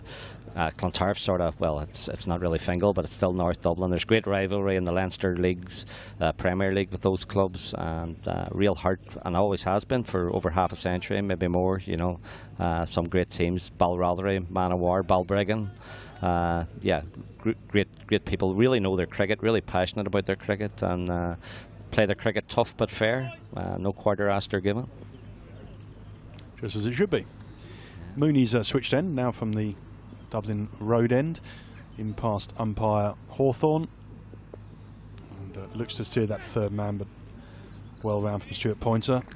Yeah, John Mooney's bowling, I mean, he really stepped up. When you mentioned replacing Trent Johnson, when Trent had to go off in the second innings of the A Cup final against Afghanistan, John Mooney gave one of the best bowling spells in an Irish jersey I've ever seen, on a very flat deck, you know, where Afghanistan dug in and batting really well, but John persevered and ended up getting 10 wickets in the match, and not the most unfriendly of seamer conditions, and it was, just, I say, it was one of the best spells I've ever seen. Brings that. He's dropped short there, and at his pace you can't really do that, and leave it over the side for 4, takes the score into 136 for 6. Yeah, it was a very good shot. As you say, John's just not really got the pace to drop that ball at that length. They could have had it down deep mid wicket's throat, but played it very well, just sort of 10 yards to his right. Have another look there. Yeah, all the time in the world, really. Yeah. It's a strong base and just on his hands through the ball. Yeah, he's well settled in now. Barrington on 58, so that was an easy one for him there to put away.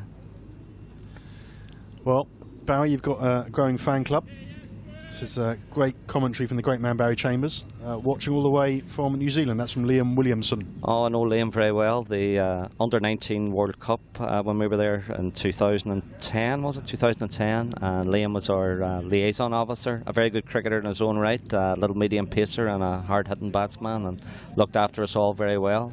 We were in Queenstown, all around New Zealand, a fantastic country. Any relation to Kane? No, I don't think so. Liam bowls okay. There are no 15 degrees or any worries over Liam's bowling action, so I don't think he's any relation. But yeah, no, top bloke and looked after our guys really, really well. I thought it was my mother there writing on at one stage when you said about my fan club. That's the way it started off.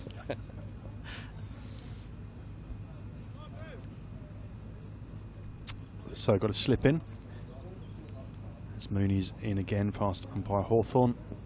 That's just defended on the front foot. No run there. Yeah. What sort of, well, we've been talking about the total, haven't we, Barry, really, and it'll really depend on when the wickets fall. Scotland were culpable in the first game of not using all their overs, of course. I think they were all out in the 41st over, and they'll be desperate not to repeat that. Yeah, but they're 15 overs. I mean, best case scenario for them would be these two. They could probably put on another 100, get them up to 230, 240. If Ireland get another wicket or two, then you're probably looking at a total similar to Monday, 170. I wouldn't be surprised if it falls somewhere in between, sort of around the 200 mark. But it's still a lot to play for. As I say, these two guys score very, very quickly. So important for Ireland to keep getting the wickets and for Barrington to bat through the innings. Yeah, I think Leask tried to smack that one through the covers, but got an inside edge. Went out onto the onside. Thanks to Barry Chambers. He's been joining us for this last Patches of Play. Growing international fan club, as you've seen. Very involved in Irish cricket for a long time.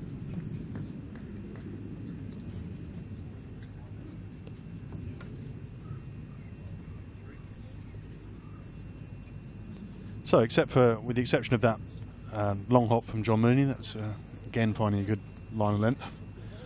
And it's interestingly poised now, this game. 138 for 6, 14 overs left, and as we've been saying, Scotland will want to use all of those, even if they go at, say, 3, 4 and over, giving themselves 5, 6 or 7 overs to cut loose at the end and post a competitive total, which they failed to do on Monday. And if they do that, then and get some early wickets, they can put this Irish team under pressure.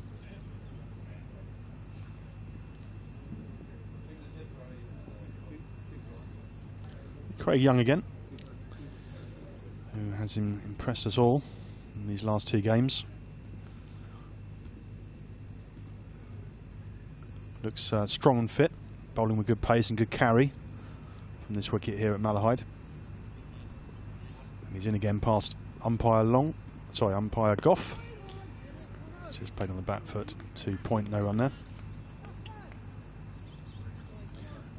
It's been a very good innings by Barrington. He's on 59 not out, and he really has been the core of this innings for Scotland.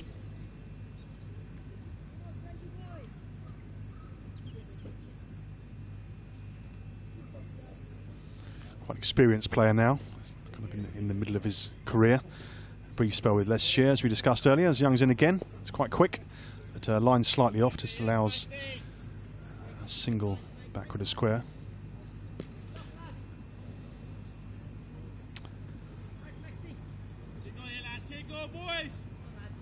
And it'll be interesting to see Leask play here. An impressive half-century in difficult circumstances in the first game that saved Scotland from an embarrassing total. But he's a player that can go up through the gears quite quickly. Confident, a range of shots, but he'll have to balance that with ensuring that Scotland can use up the overs here. It's good fielding. Backward point.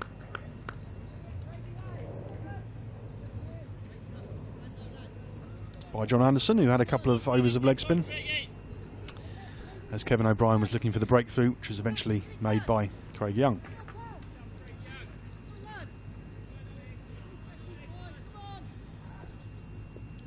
It's been great to hear from you at Twitter. Been able to read a few out. good to see people watching this broadcast all over the world. Good running there to get 2, and that's what Bumble calls buzzers. Oh dear. They ran 4 there in the end. It was all going on.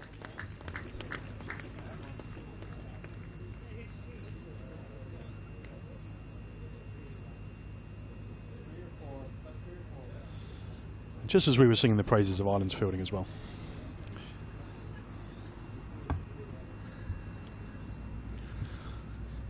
So Scotland edging towards the 150 mark. They only made 172 on Monday, so they'll be looking to go way in excess of that. Barry Chambers thought maybe 220, 230. In order to get there, they'll have to have a few partnerships, as they're already 6 wickets down. Although, as we have said, they do bat deep. No slip in place now for Young, and that's pulled away. Single. Yeah, no problem here in the programme, fine.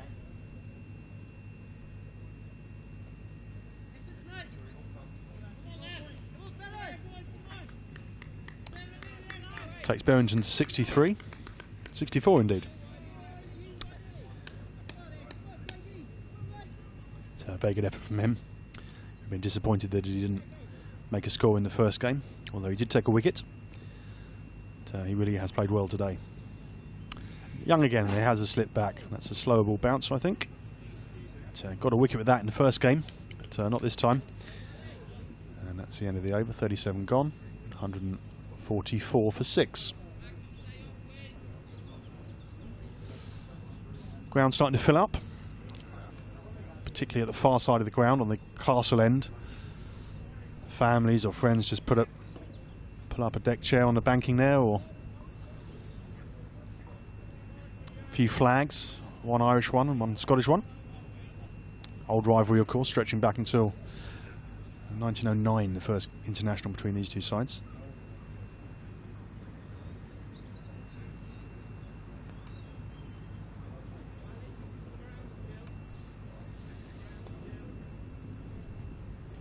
So it's Mooney again.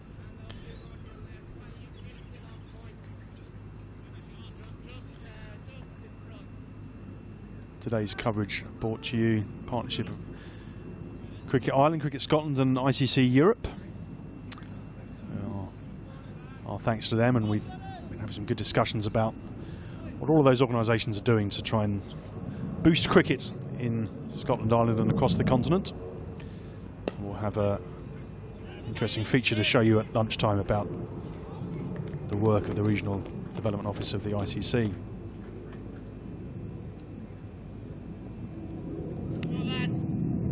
So Ireland will be looking for another wicket here. If they can get 2 quick wickets here, they've got a good chance of getting Scotland out for less than 200. Scotland, of course, will have other ideas, so it's going to be an interesting passage of play. And in Leask and Berrington, they have 2 players that are capable of scoring quickly and reaching the boundary. Got long off now, McBride, at mid-on. Half shout there by Stuart Pointer, but that was too high. What's going on, Wheeler? Enjoying that? McBride on your screen there. Can be pleased with his efforts in these first 2 games so far.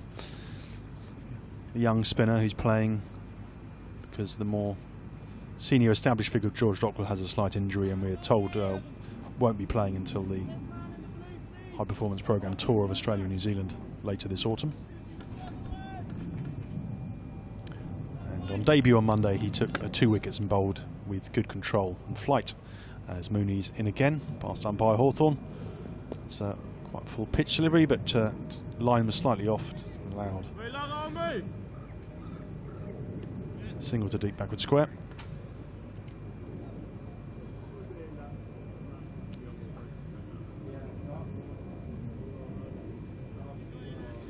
I'm sure Berrington will be obviously the senior partner in this partnership, but Leask fresh from a 50, his maiden 50 on Monday. So Scotland will have high hopes that this pair can back together for the remainder of this innings and set a commanding total. No run there as it's just defended onto the onside.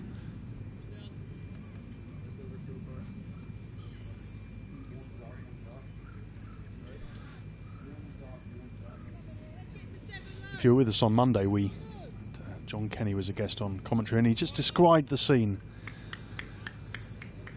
for when England visited this summer, when they had 10,000 people in this ground, temporary stands. There's quite a lot of space around this ground in contrast to some of the grounds in the centre of Dublin. England are due again next May. Highly anticipated fixture. That's well played, just soft hands. Played it out towards point, went through for a quick single.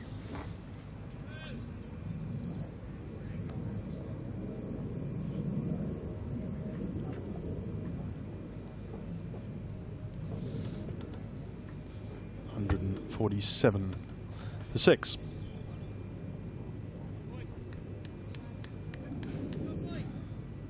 That partnership between Davey and Berrington was crucial for Scotland, given what happened to them on Monday. And they'll be very pleased. Grant Bradburn, the new coach, very highly regarded, coming in from New Zealand. And Scotland played that series against New Zealand A, covered on Creepy TV. Was weather affected, of course.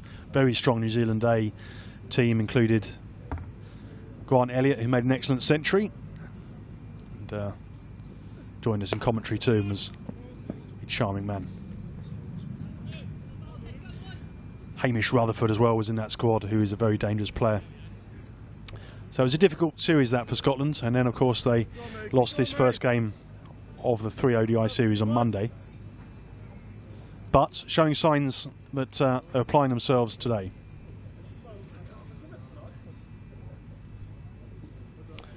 And as we've said, they'll be hopeful of posting a score 220, 230 or over to put Ireland under pressure.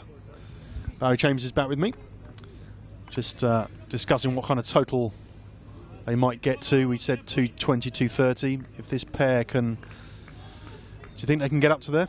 Oh, they can. It's only 6 and over, but as I say, they've lost 6 wickets, so this partnership vital for them. I think they can get well in excess of 220, 230 if they bat the overs. Richie Berrington batting exceptionally, 66. If he bats the whole way through, he'll get 100. They'll get probably 240, 250.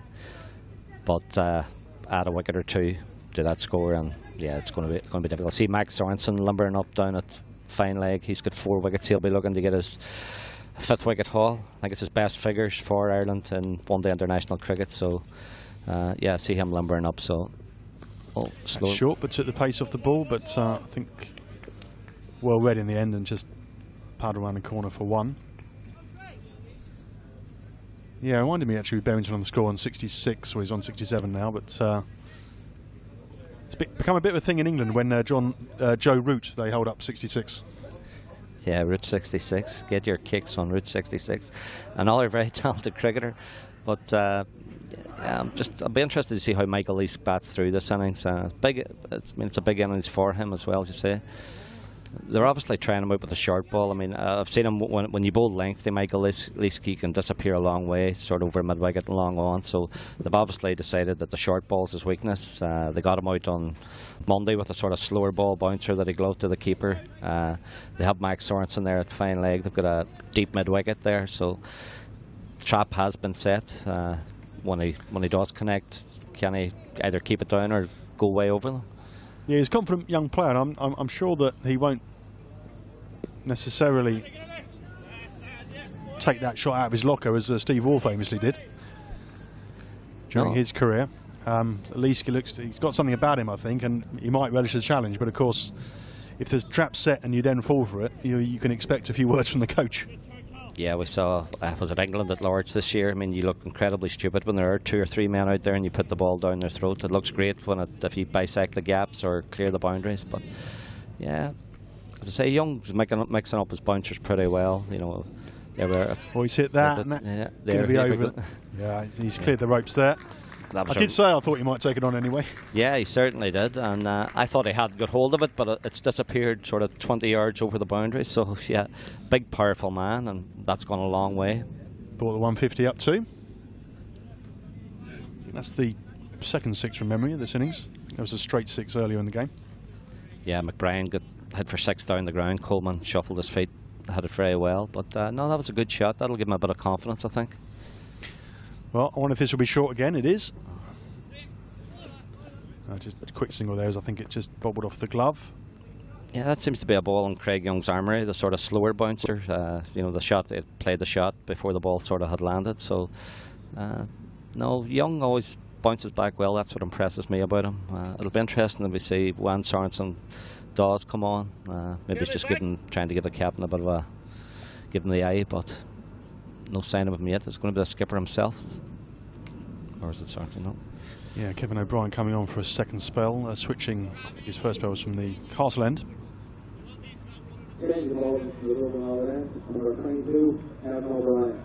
Kevin's obviously been playing in the Caribbean Premier League. He's worked with a lot of guys out there, as well as with Phil Simmons here, and he's quite a useful performer. He mixes it up very well. But like Stuart Thompson, he does seem a bit medium pace, and then all of a sudden he'll bowl that one that's just sort of just about 10 miles quicker wherever he gets it from, and he is a wicket taker. But no, I think these two might fancy Kevin and give him a taste of his own medicine. They might be tempted to take him on. Maybe that's what he's looking for.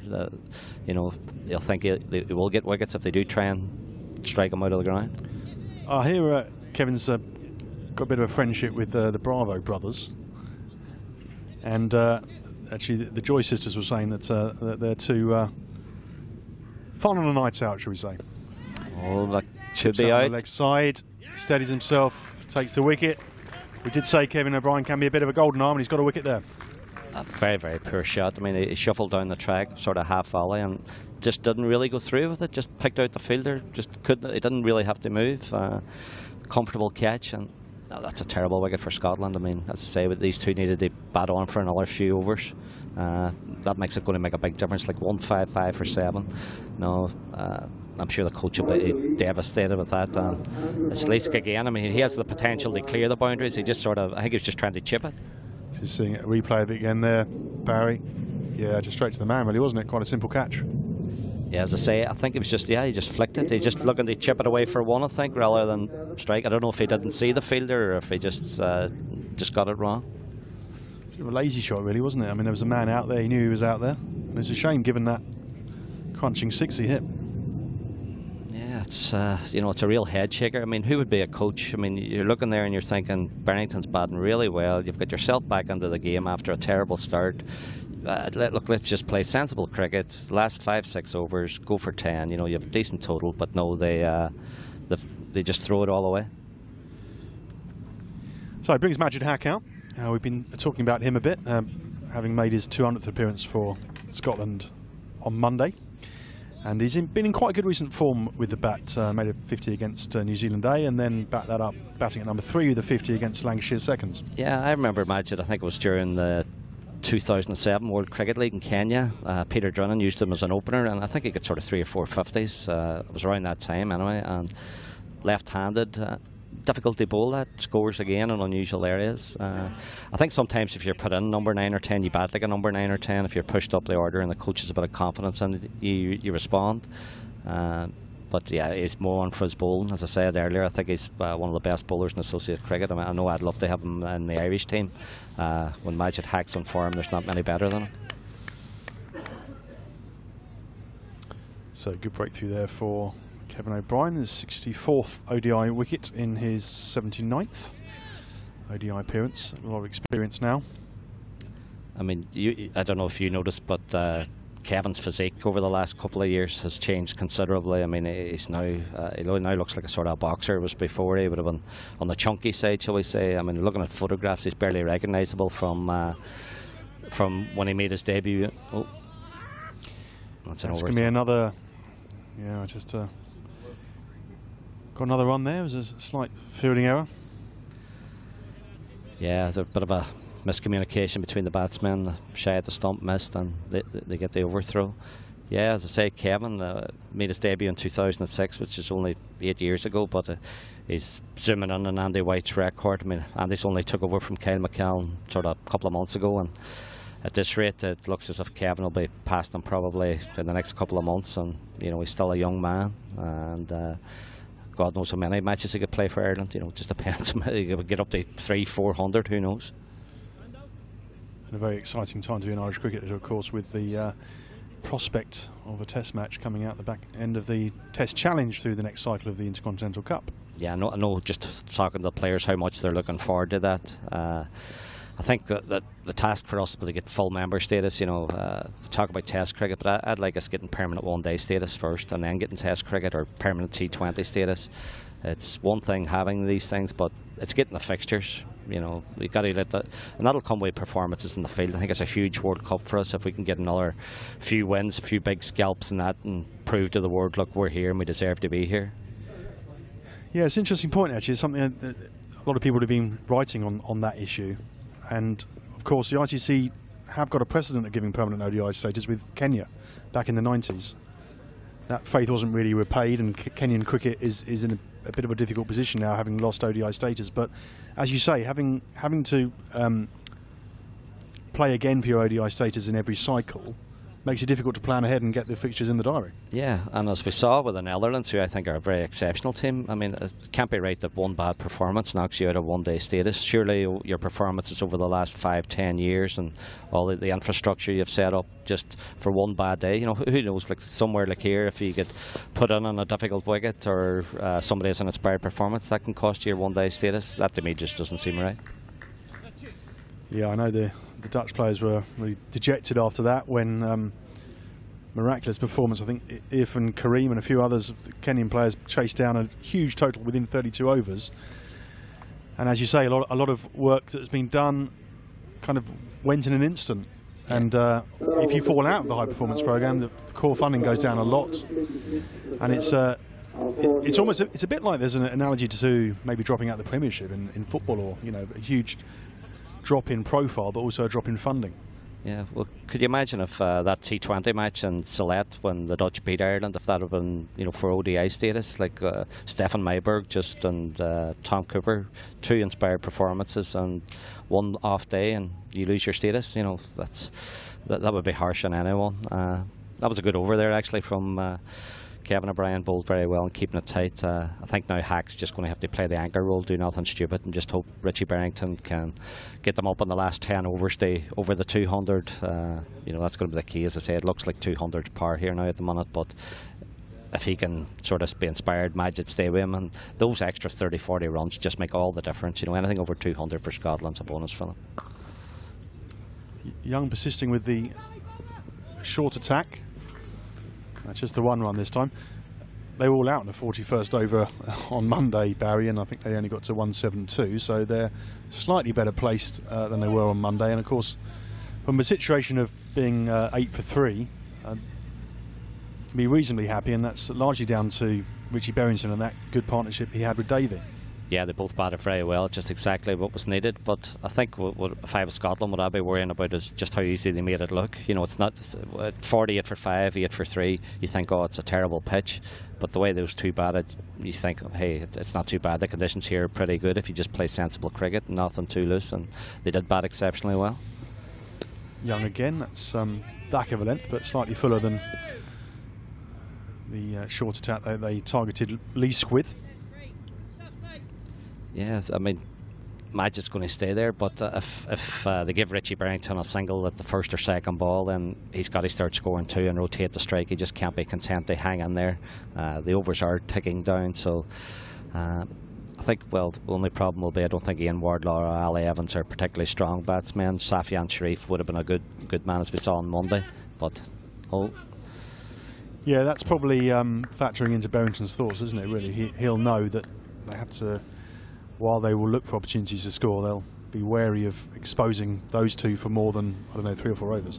Yeah, especially if you've got Young. I think Young and Sorensen would just be too quick for those last 2 tail enders. I'm sure, like most, they're big, strong lads. They could probably hit a boundary or 2, but from the medium pacers. But I think just that extra yard of pace that those 2 have might trouble them.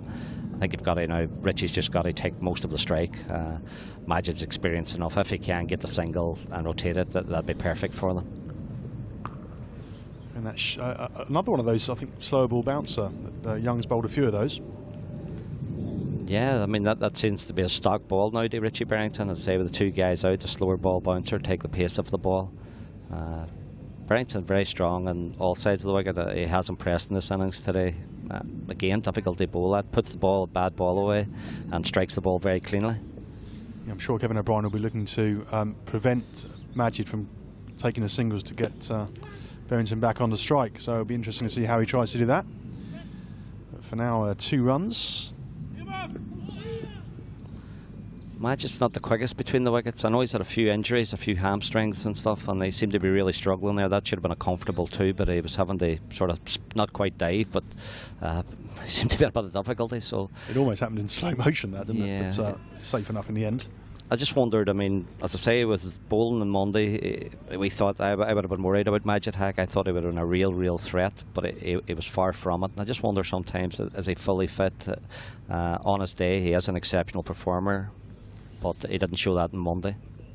Our injuries finally taking their toll with him. Slightly sloppy from Stuart Pointer there. As Young didn't quite get his radar right on that slow ball bouncer. No, wide. That was wide there. So yeah, look, I know the extras are very frustrating for bowlers, keepers, and coaching staff. I mean, you look at all the good sides, and the extras column is very low. I mean, if teams are conceding 20, 30, 40 extras, it's a man's score. So, got to keep the extras down. So Young again, who at the moment the full ball is a surprise delivery. That one is just played down to third man for a single. Yeah, good shot again. He's very strong square of the wicket, Richie Barrington. He's not afraid to go back in the crease as well as use his feet and go down. So he is difficult to bowl at. You just got to get your lengths perfect for him.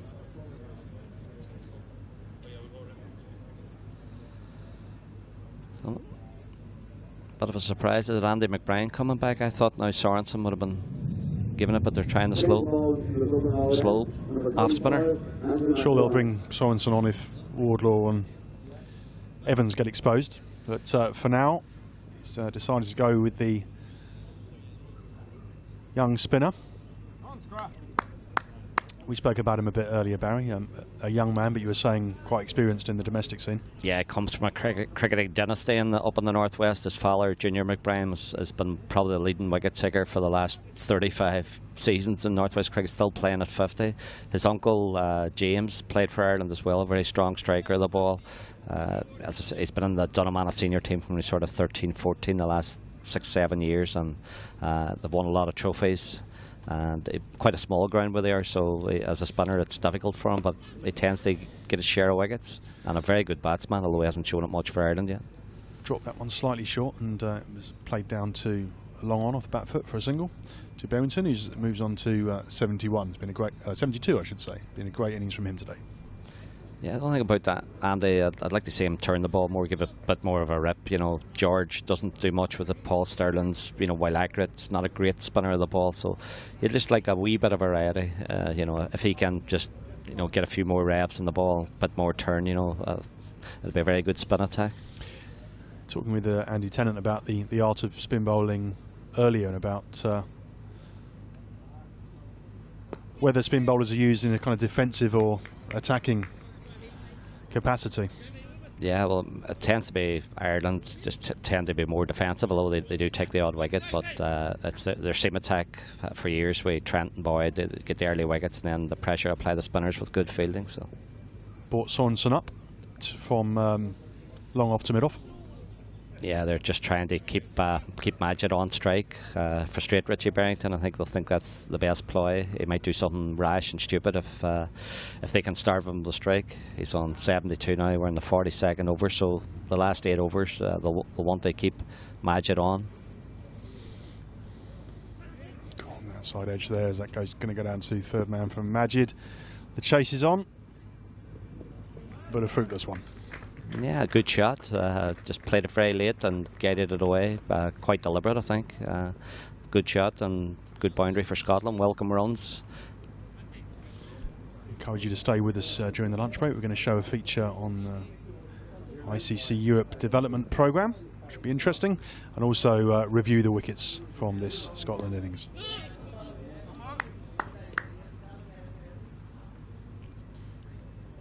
Yeah, it's gone a bit quiet again. Both teams know this is a crucial sort of last 7-8 overs. If Ireland can keep it tight and get the wickets, I think we're going to, if they can keep them, as I say, just about 200, but Scotland have designs in 220, 230. I say Barrington looking for his 100. I think he deserves one. It's been a fantastic innings for him. He's had a bit of a leading time, as I say. He tends to be a bit inconsistent, but when he is good, and he scores a lot of runs and scores them very quickly. So obviously a very talented cricketer. And Scotland, again, he's played a lot of caps for such a young man. It's great to see a bilateral ODI series as well, isn't it? I know Ireland had a few against Bangladesh, but generally speaking, it's been quite difficult to get a competitive schedule of ODIs in the calendar. That's right, especially during the English domestic season. So many are county players, involved over there. It's just been the odd one or two either at the start or the end of a season. I think maybe next year when the Intercontinental Cup and the World Cup qualifying series starts again, they'll need some extra fixtures for that. And I know there are plans. I know you plan to speak to Richard Holdsworth. He might be able to fill you in what we've got planned for next year. But we've obviously got England here in May. We've got Australia in August, and I'm sure they're trying their best to get at least 1 or 2 other full members over there. So I think you will see an increase in the amount of cricket, especially. But it's vital that the World Cup goes well for us and we do well. I think that'll be a good showcase for us. And I'm a bit surprised more countries don't play as T20. I mean, England, we're only sort of half an hour away on a plane, and we would be quite an attractive draw for their spectators. Yeah, I'd agree with that. From an English fan's perspective, nice, get over to Dublin quite cheaply, watch the game, see the sights. Yeah, but even Ireland over there, I mean, you look how many Irish are in London and Birmingham, Manchester, Liverpool, around there, so those sort of areas. So there are an audience waiting there. I think if England had a tri-series of T20s, I know they're restricted in the amount they can play. I thought one idea might be for the ACC, they lift that restriction against the associates, so that might happen. Oh, good ball, that's out. That's good ball, and I think that's gone. Yeah, Majid hasn't been able to hang around. He's gone for 7, the 8th wicket down with a score of 170. Still got 8 overs to go. And as we were saying, Wardlaw and Evans are very much tail enders, and Barrington will need to shepherd them to the 50 over mark. Yeah, fantastic length from Craig. I mean, as a left-hander myself, he just didn't move his feet there, hung the bat just a little edge to it. It's difficult early on, especially against the quicker man. You're reluctant to move too far across, so he was just trying to obviously guide it down, but a little bit vulnerable there. And another Young does it again. It's great to see him and Sorensen. As I say, we talked about replacing Trent Johnson and a bit worried, but these two keep doing it, and that's great news for Irish cricket. Brings Ali Evans to the crease, former Derbyshire seamer. We'll see his strongest suit after the interval, but for now he's got a job to do with the bat. Yeah, he played last year in the 4-day game at Clontarf, and again he's got a bit of pace about him. I don't know about his one-day bowling. He bowled a few wides, but he has got an extra bit of pace. His batting, I think, is a bit hit or miss. I'm sure he can strike an odd boundary or two, but it's up to Barrington now. I think they bat these last 8 overs. These are crucial. 170 for 8. This is where the game's won or lost. In the last 8 overs. So the next half hour, if Scotland don't get to 200, I don't think they've any chance. That should be their minimum now at this stage. Yeah, and with that, O'Brien's gone on the attack a bit. Got 2 slips in again now. I think O'Brien knows that with these tail enders in, this could be over quite quickly and get Scotland out for a similar amount, and they got them out on Monday. Yeah, I think what you'll see is, he'll go for the juggler. He'll really try and attack that, and when Barrington's batting, he'll give him the single. I think Barrington might even say just to take the strike and turn down singles. It might be a plan for him, just take the strike all over. Although it is a bit early, he might wait till the last man comes in, but it depends how much confidence he's got in Evans and Wardlaw.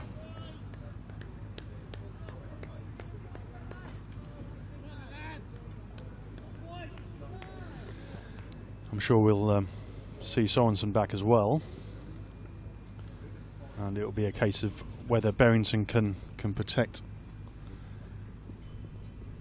Yeah, I think that's an indication in that shot that Ireland have certainly got a chance to blow these two away. Yeah, it was pretty unconvincing, wasn't it? But you look at the conditions now, and you look at the pitch, and you look how well Berrington and Davy have batted, and you've got to ask questions of the Scottish top 5, top 6. There were far too loose, far too many poor shots, and you know they've got to look at that top order. I think you just can't be playing time and time again poor cricket. It just puts the team under so much pressure. You know, you're not going to win many games when you're 8 for 3 and 48 for 5.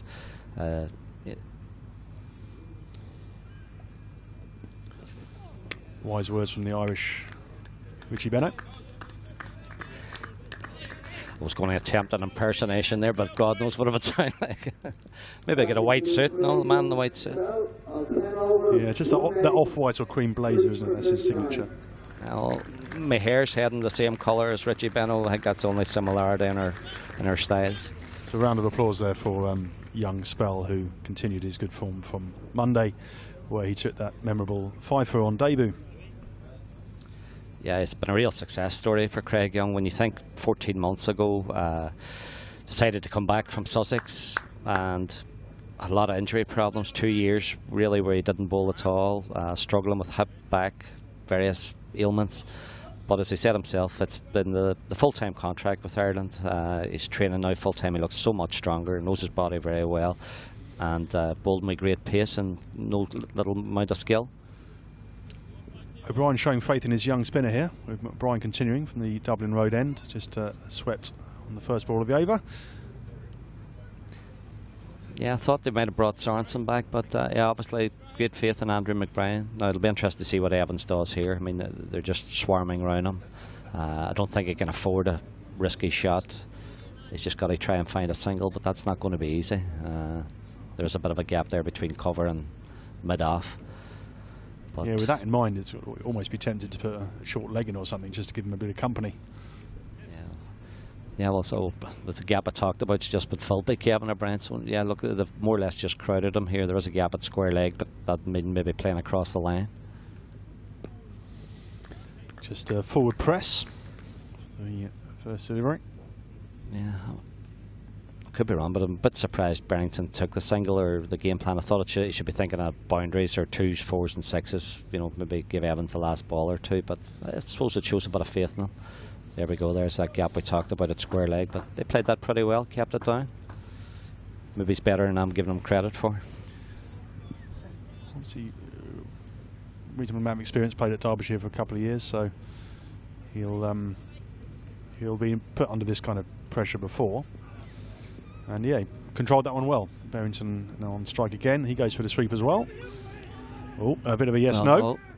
Bit of a yes-no, but Evans set off quickly and covers quite a lot of distance in a single stride. Yeah, that was well run by him. I thought it was going to be in danger there, but as you say, he's a big man, long strides, and within a few seconds he got there. I think Berrington was a bit reluctant to go, but no, well run by Evans, and as I say, he's keen to get down the other end. He's not hiding, putting his hand up, and yeah, and Berrington's got a chance of 100 here. If he can farm the strike. Oh, that's not sure about that. The arm ball or one that went straight on. Anyway, outside edge down to third man, gets picked up, take 3. Yeah, a little bit of luck there, but no, I mean, it's always a good scoring area in one-day cricket. Fine age always gets good reward. So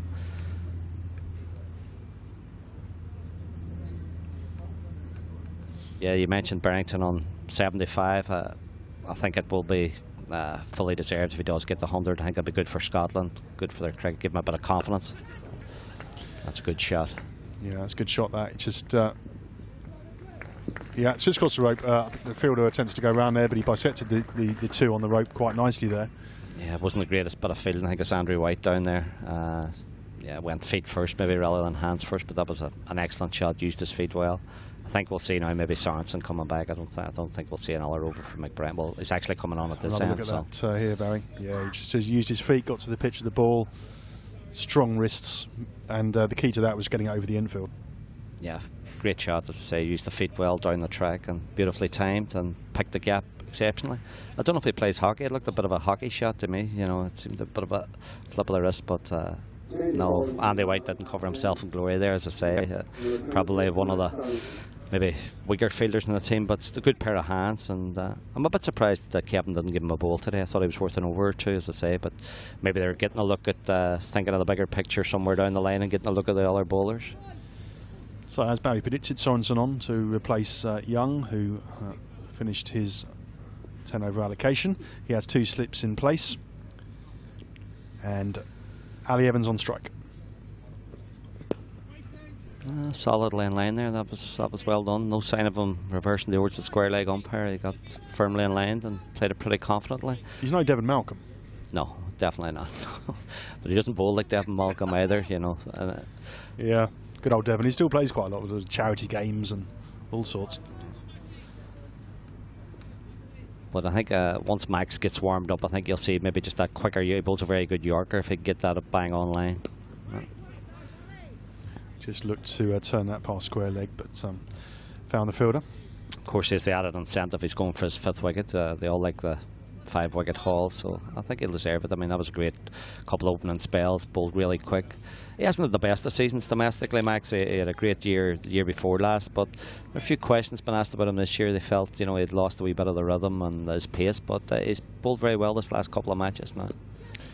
Yeah, we saw him out in the qualifiers in the 2020 in Dubai, and he bowled with real pace there. But yeah, I was speaking to some of the Irish journalists, and they were saying that his form had been a bit indifferent of late, so this will be pleasing. He bowled well in the first game as well. Yeah, he's obviously got a great sense of time, and as I say, with World Cup squads coming up shortly, no better time to show himself in front of the selectors exactly what he's capable of. The one thing about Ireland, Phil Simmons and Eddie Burrell before him, is their loyalty to players. You know, once they know the guys and they back them, and they'll give them a hell of a lot of games to prove themselves. You know, you look at the amount of new caps Ireland have awarded over the last few, maybe 10 years, and it's not that many unless the county guys are unavailable. You know, you have to really earn your place in the team, and Phil will give the guys every chance. You know, as I say, he's very, very loyal to his players and backs them all the way. I mean, it's not that long ago Kevin O'Brien and Paul Stirling were out of form, but they obviously said to them, look, you're in the team, just go out and do your stuff. So he's got a single there, but he's got it quite late in the over. Yeah, that's he's batted a lot better, as I say, than I thought he would. He's done his job, but still a lot of pressure on Barrington now. Last 5 overs, 79. Yeah, if he can get a century and get them another 40 runs, then it gives them the bowler something to defend. And they have, of course, now passed their total on Monday, so something, but they'll be looking for more, of course. Try and get past that 200 milestone first, and then see what they can get up to. That's a good shot. Yeah, just the one, I think. Yeah, just didn't get quite hold of it. They came down the track, obviously looking to hit over the infield, but didn't quite get there. But he'll be happy enough with a single. So it'll be interesting to see who comes on for this over.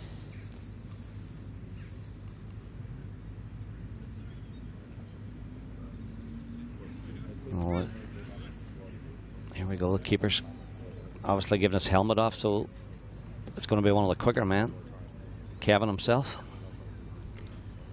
Yeah, looks like Kevin is just taking his sweater off, giving it to umpire Hawthorne now.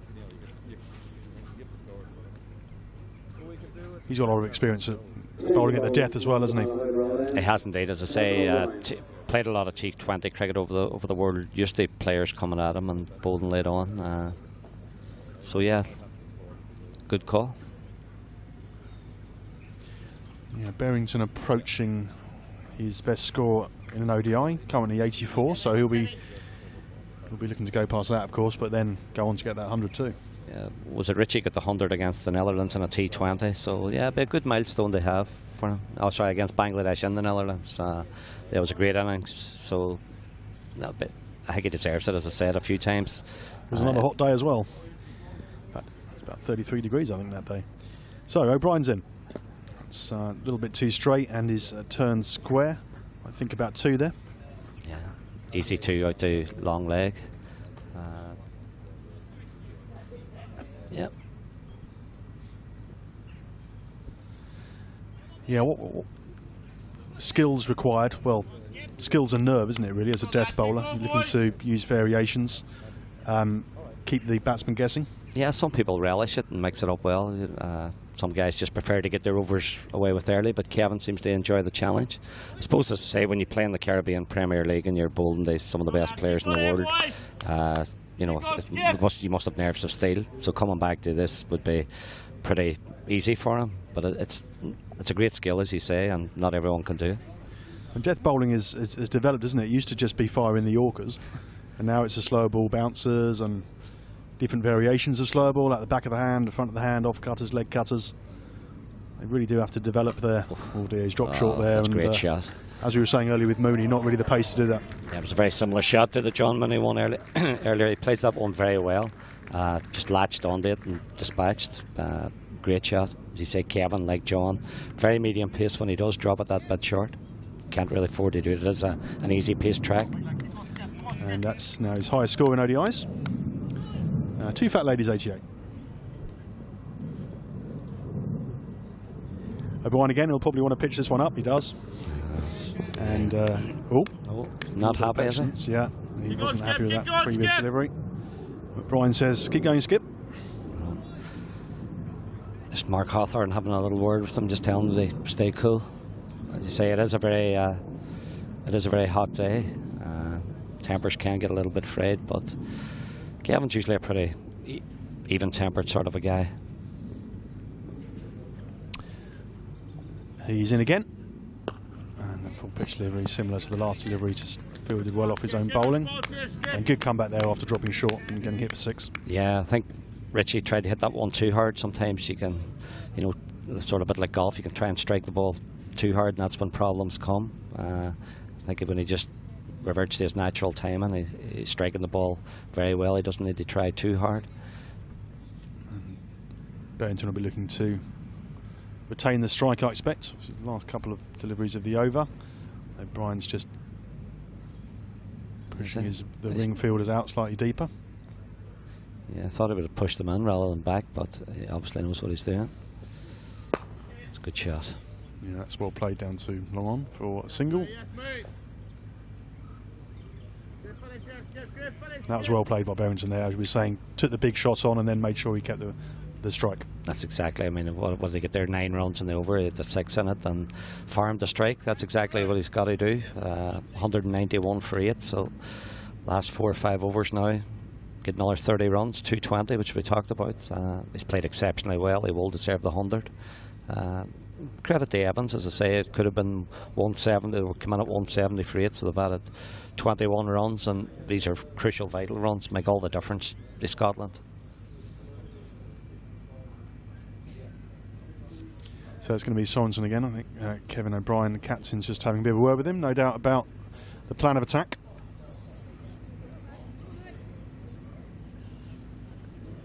Yeah, as we say now, crucial last 4 overs. If Barrington can, I think once he gets his 100, he'll really cut loose. You know, he's got to maybe get an extra. He'll be looking to get 15, 20 and over in the last 2, maybe. Yeah, uses his feet there.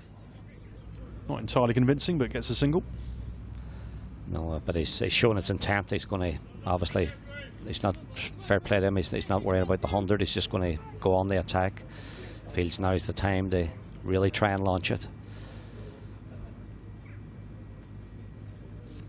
But it's up to Evans here. I mean, he's looking around. You can see, I don't think he should try anything too extravagant. There's big gaps there in the leg side. Just try and get a single. Just push it, drop it and run, or nudge it on the leg side.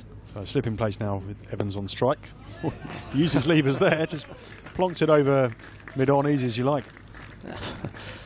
No problem at all. That was very well struck. It was right on the slot, right enough. I mean, he was trying for the Yorker, but just didn't quite get there. And that was, yeah, as I said, I've done a disservice. There was nothing wrong with that shot. That was a fantastic pick up, and the run's starting to flow a little bit here. Yeah, encouraging for Scotland as they look to set a target in this second ODI. Well, that's a good ball, slightly shorter. Evans probably looked to guide that to third man, but didn't make any contact.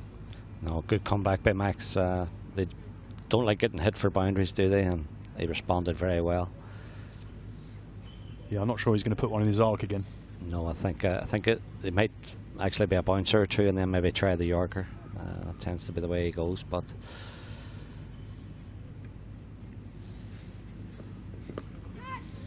that's quite confidently played as well. Just off his hip behind square.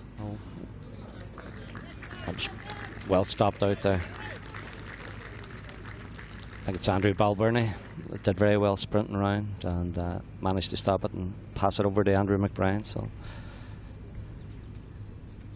Balburney played well in the first game, I thought. It's highest score in ODIs, 38. yeah, again, it's a crucial series for Andrew. He's had a very good season with Middlesex seconds, played a few matches for the first team, but obviously he's one of the 6 or 7 whose place wouldn't be assured. You know, they're all fighting and a lot of competition there, healthy competition, and I mean that's why Ireland's so strong at the minute. So many of the fringe players performing well. They were hoping for 2 runs there, but didn't get it as Evans hit a gap in the cover region. Yeah, decent comeback. When you think Scotland were 48 for 5, they're now approaching nearly 200, just over 3 overs left. So you've got to give credit to Barrington and Josh Davey before him, and Evans chipping in well here. Oh, taking a risk there. Oh, Yeah, I think you could tell he was very keen to get the single there to keep the strike, and well backed up by Evans, who, as I said, as we've said, is playing a good hand. Actually, a partnership of 30 as the 200 is reached. yeah, crucial runs. I mean, as I say, if Evans and Wardlaw had gone cheaply, 175, 180 would have been no challenge, but they've got a chance now of getting the 230, which untold riches when you are 48 for 5. So, yeah, Scotland, I think, will be pleased at the halfway stage. It's going to be John Mooney, I think. Yeah, the ground announcer has just announced that that's Richie Barrington's highest ODI score, and quite rightly gets a good round of applause from the mainly Irish supporters, I guess, who are enjoying this sun-basked day at Malahide. And John Mooney is back, and will be looking to use those variations and draw on his experience. Yeah, you talked about the slower ball bouncers. John does it particularly well, although it didn't work when that famous tied match, which secured the World Cup qualifications. He went for a 6 and a 4 and gave us all a bit of heart failure, but we got over the line in the end. So, yeah. It's got to be a slower ball bouncer rather than a slow bouncer, isn't it? Yeah. You've got to, as you say, mix it up. If you know, the variety is the key at this stage.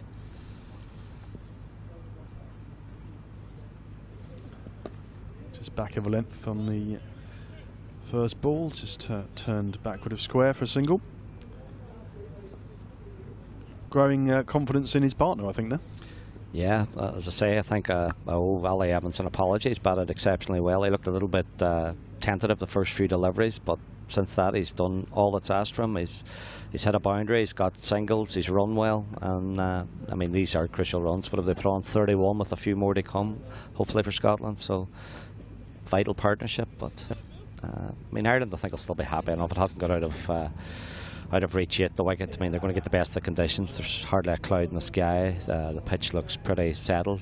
I think once you get over the 2 new balls, settle, take low risks the first 10 overs, and then outlook to accelerate. Mooney again, backward of length. I think he took the pace off that delivery. Yeah, I thought he nearly bowled him. I mean, the shot was played and the ball had hardly bounced, so yeah, it's the field now is the boundary riders on the leg side, but Kevin O'Brien has kept the men in saving a single on the offside. Yeah, I think the trick for Evans, if he can get anything over the offside, but I think the length and the line that John Mooney will bowl will hopefully give him very little, but he may be able to improvise, back away and try and smash it over the top. I thought that is short, very short. In fact, it's been given a wide. Yeah, both umpires actually signaling wide, so yeah. Good to see them in agreement. Yeah, that one was actually a bit quicker. We talked about a slower ball bouncer, but that was pretty rapid from John. It was definitely sort of 10-15 miles quicker than a stock ball, so that tends to be a feature with the Irish attack. I don't know if they can do it consistently, but they're all capable of that 1 or 2 deliveries, just the surprise factor. To put this innings of Barrington into context, he actually came in the 3rd over. Obviously, we They lost some wickets early on. Oh dear, he's could got a be top out. edge on that. This is going to come down. The fielder is steadying himself, but he's misjudged it. Misjudged it, and that could even roll over the rope for 4. Barry, take us through that. Oh, not the greatest moment there. As I say, it was a poor shot, skied up in the air, just totally misjudged it. I think is it Max Sorensen out there? One of those ones where he came running in from the rope and then had to get back to where he originally was. Yeah, you sort of, I mean, it was sort of like a club cricketer when they shout catch and your natural instinct is to run in, and totally misjudged it. You can see on your screen there, it's a great slow-mo picture there as he ran in and then dived back. Yeah, he's normally an exceptional fielder too, but these are crucial runs, and that won't improve John Mooney's mood any. Oh, this could be a run out. Running this is going to be close. Oh, we've gone with the direct hit as Evans just played it to point, and I think Barrington just was going to run anyway there, wasn't he? Yeah, I think they've reached that stage now. He's just going to go for everything. I think a direct hit would have saved him out, but I mean, it was a justifiable risk at this stage. I can see it again. Just see that, he just angled the face, but then it was just hit and run, wasn't it? Yeah, it would have been. Yeah, it would have been tight. I think it might have gone. Oh, John not happy there at the single being conceded. Puts Barrington back on strike on 92, so he's inside of a bit quicker there between the wickets than Majid. Yeah, slightly. So Mooney in again, and that's clubbed down the ground to wrong on. Think about 2 here. That's well run actually. Yeah.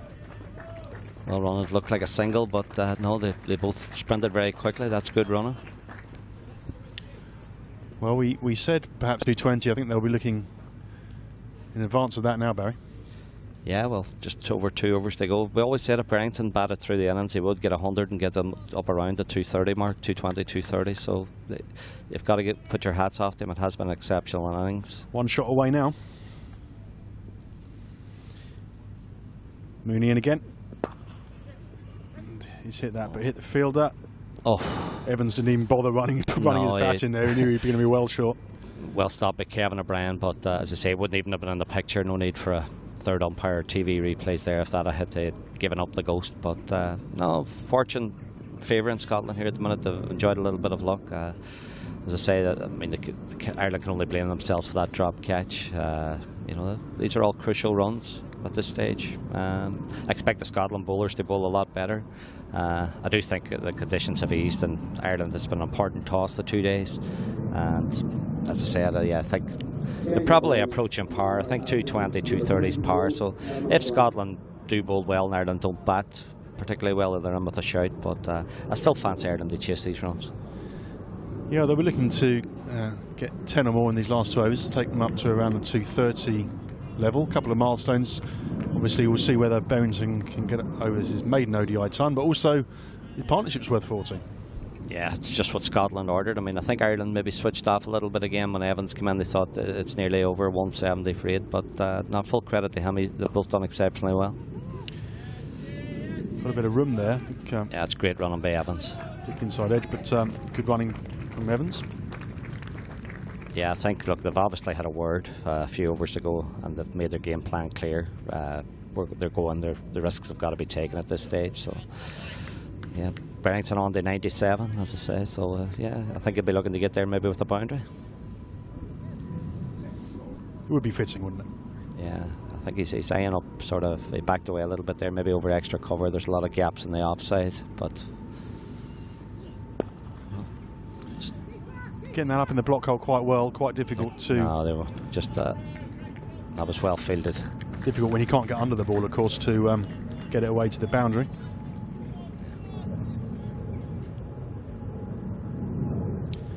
Evans on strike, with Barrington on 98 not out.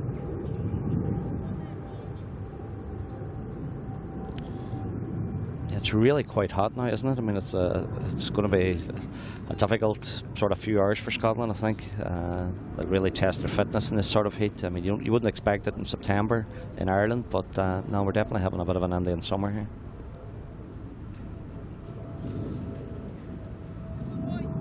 Well, Barrington will want 100, but personally I'd quite like a 99. Yeah, oh. I'm not even going to answer that. You got to have a bit of fun, right? Okay, Evans on strike. That's nicely played. Off his toes. Think about 2 there. Yeah, easy 2. That's an excellent shot, and he's on the 19. Chorus of groans there from the production staff.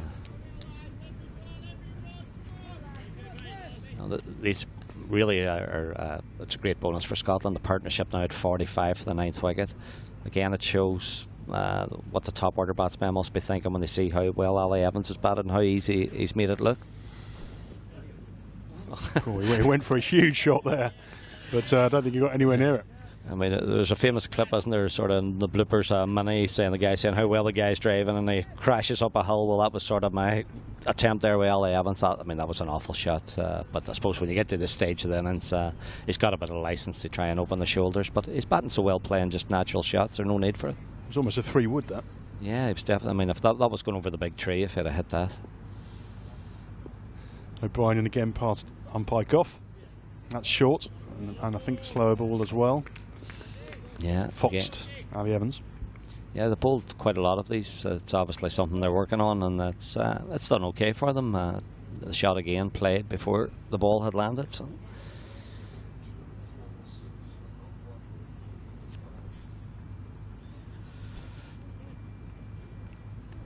Bit of batting advice for Evans from Mike Stanger. Yeah. He's been there and seen it all. Oh, he's hit that one. Yeah, so it's just going to be a single.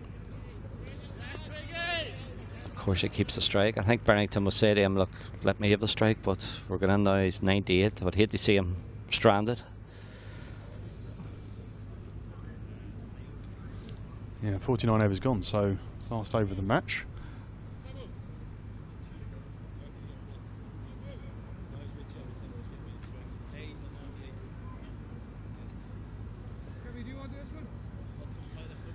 So just 1 over to go in this Scotland innings, but I hope you can stay with us during the lunch interval. We'll be showing a feature on ICC Europe's development initiatives and also be analysing the wickets that have fallen. I hope the same fate doesn't befall him. I was at an ODI between Scotland and Ireland, and Owen Morgan was run out for 99 late on and wasn't too pleased about it, as you would imagine. So I think, look, we've said before, Barrington deserves his 100. He will get it if he doesn't do anything stupid, but he's got to get on strike, so a lot of responsibility here for Evans. Who's swatted that, tennis style, for 2.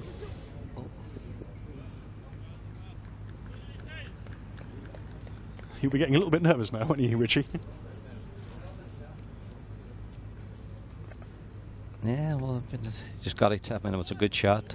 He'll be very keen to get on strike. I think if he doesn't get on this ball, he might have another word. But it's good to see that it's not really the personal landmarks. He's thinking of the team and getting the maximum amount of runs.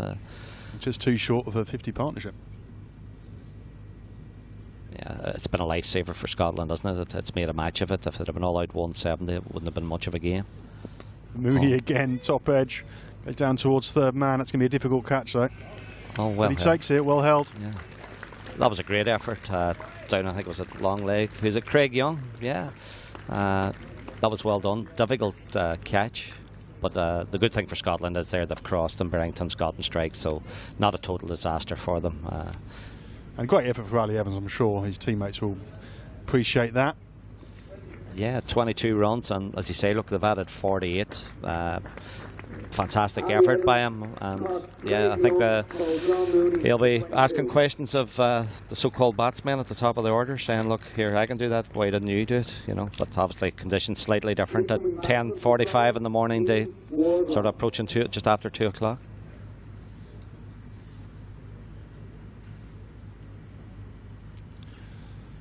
So 218 for 9. It's been an exciting conclusion to this game, as we've been looking to see whether Richie Berrington can make his maiden ODI 100 and also see how many runs Scotland can post to put Ireland under a bit of pressure. It'll be interesting to see. I think now he will turn down a single. I mean, it will now be 2, 4, 6s are out for that 100. Just looking at Wardlaw's career record there on screen, 15 runs from 13 matches. Yeah, it wouldn't be inspiring me if I was 98 or 99. I think I'd be staying where I is. I'd just say, Ian, all you have to do here is get back to the other end when we come back for the second. Yeah, save your energy for the bowling, perhaps. Yeah.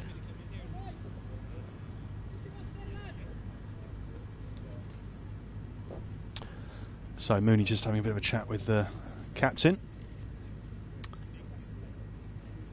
Which one to thwart Barrington's attempts to get to that maiden 100. I mean, they've tended to go for the slower ball bouncer. I think Barrington will smash anything on the length. But it's quite a big deep mid-wicket boundary is quite a big one, the long leg. But he has got the power. But it'll be interesting to see if he goes for just to try and get the 2 first before really smashing the last 2 balls. Yeah, or get it over the ring of fielders in the covers. Yeah, it goes leg side. He's going to come back here. Yeah, I think he's going to about it. He's going to go for it. Yeah. And that's close, but I don't think Hawthorn's going to give that. And a huge round of applause. Great sight there. You can see on your screen Barrington raising his bat, taking the applause, and a wonderful innings. Came in the 3rd over. It's played brilliantly. Yeah, fantastic innings, as you say. Struck the ball powerfully all round the wicket. Great range of shots, and you can see how much it meant for him. Bat in the air, helmet off, kissing the badge. But well done here, Wardlaw, getting back there. If he hadn't have made it, it would have been real travesty of justice. But no, well batted, Richie Barrington. Top innings. Let's go on to, they got to that 220. We've been talking about that 220 figure for a long time. Scotland have made it, and mainly on the basis of Richie Barrington's brilliant 100 and that good partnership he shared with Josh Davey. Mooney's in again. It's a good ball, actually. Didn't really give him any space to hit that, and just a single. Yeah, that was good delivery right up in the black hole. Stuart Thompson on it quickly and got it into the keeper. Yeah, I think this one might become in our direction, or attempted in our direction. You don't have much time to play himself in, so. But again, I think Mooney might go for the bouncer this time.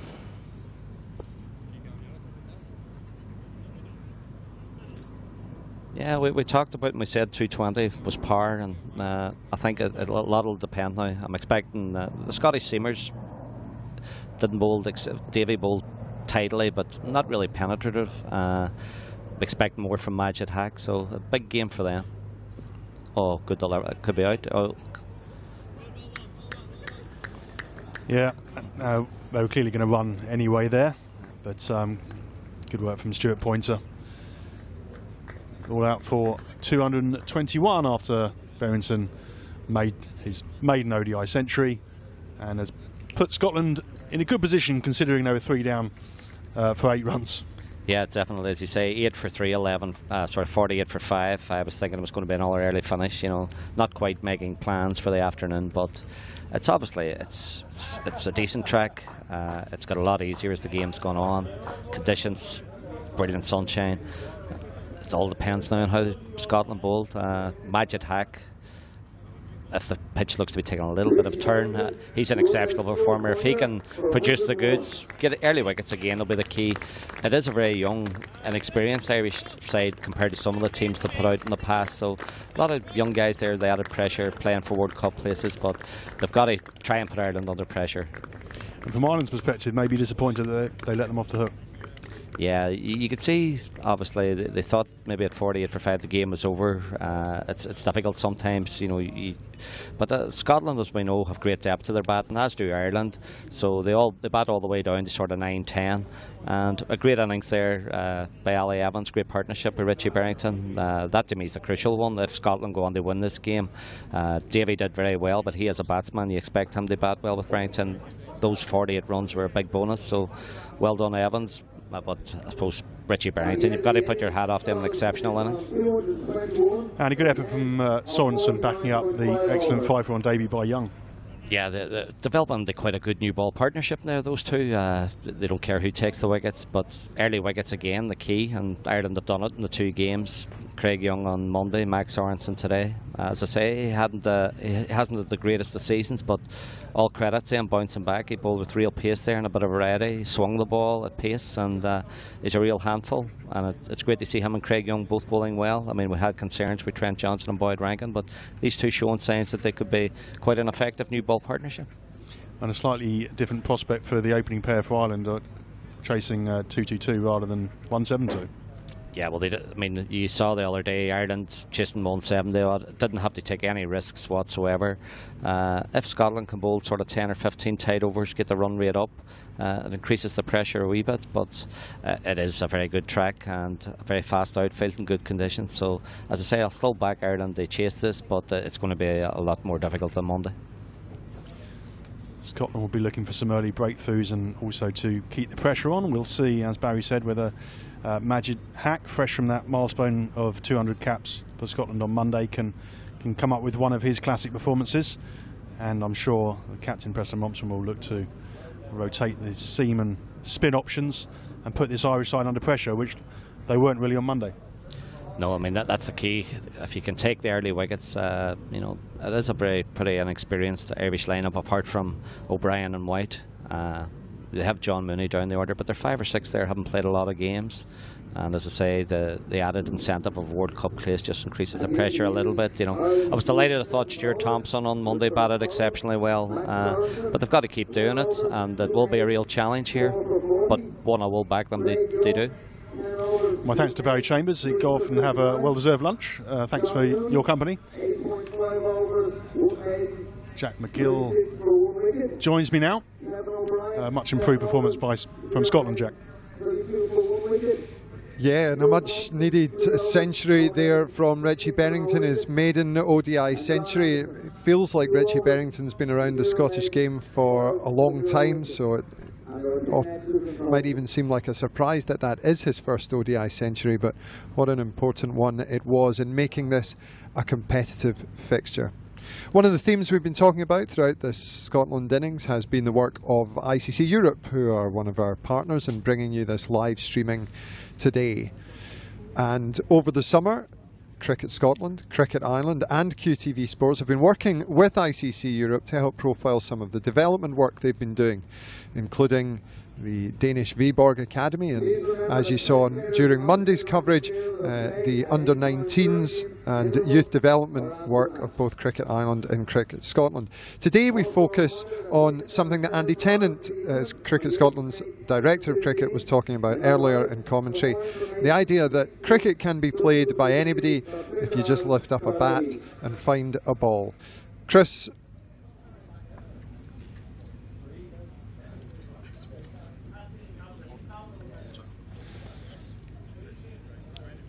Porter from ICC Europe talked to us earlier in the summer at a number of the ICC Europe events about what modified games means for cricket development in Europe.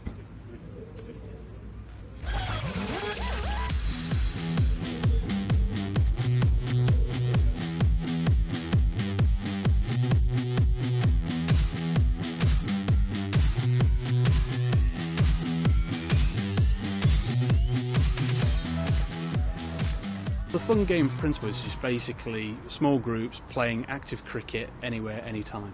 There's loads of areas you can play cricket. It doesn't have to be on grass, it can be on a tennis court, a hockey pitch. We just played on a rugby pitch as well. We played on a car park. Loads of different places where we can play cricket. You just need the ball, you can do anything with the ball, and it's really fun to do it anywhere you want. You can actually do it in your room. We have played a few forms of cricket today. Just one, we got one bowler, one batter. The rest of the guys of all the countries are fielding. We got a coin on the right side of the wicket and a coin on the left side. If you hit the ball, you have to run. You have to run always, so it's fun. You can go quickly, go out, go cold. So it's keep the game going. So it's fun for everybody. You can play anywhere. You don't have to be in like a big field or something like that. You can just play in small spaces like this over here. Just go to the garden or supermarket and play in the bus and at your room or something. Just make your own rules and have fun. You've got to make a sport fun and interesting, and from a coaching point of view, you've got to be fun and interesting, because that's why we're doing sport is fun. You want to make it engaging, active, have people learning, understanding and getting better of that particular sport. Skills there such as throwing and catching are fundamental to the game of cricket, and that's a really good simple way of starting to learn and pick up those basics. It's more about just staying on your feet, being active, getting used to the angles the ball's coming from, so yeah, really good. for getting into cricket, I would say. There's 7 that we're looking at doing at the moment. There's diamond cricket, there's baseball cricket, non-stop cricket, there's street cricket. So the principles is around the game of cricket, but the idea is about adapting it slightly. So they're learning to do different skills. So it's catching, bowling, striking. But also it's in different places as well, so it could be very closed space, so it could be indoor cricket, so it's quite an intense environment, or it could be in the middle of a car park, so it's really adapting to the environment where that game is at that moment in time. These little games, if you were to play them for underagers, everyone will get a chance to bowl, everyone will get a chance to bat, whereas in the bigger games, you know, maybe you have 1 or 2 strong guys up front and they don't get out and no one else gets to bat, so definitely it's good for the youngsters to play. The concept is cricket can be played by anyone, anywhere, anytime. If you can get that approach in your mind where it can be played by anyone, anywhere, anytime, it's a good place to start. Anyone, anywhere, anytime, play cricket!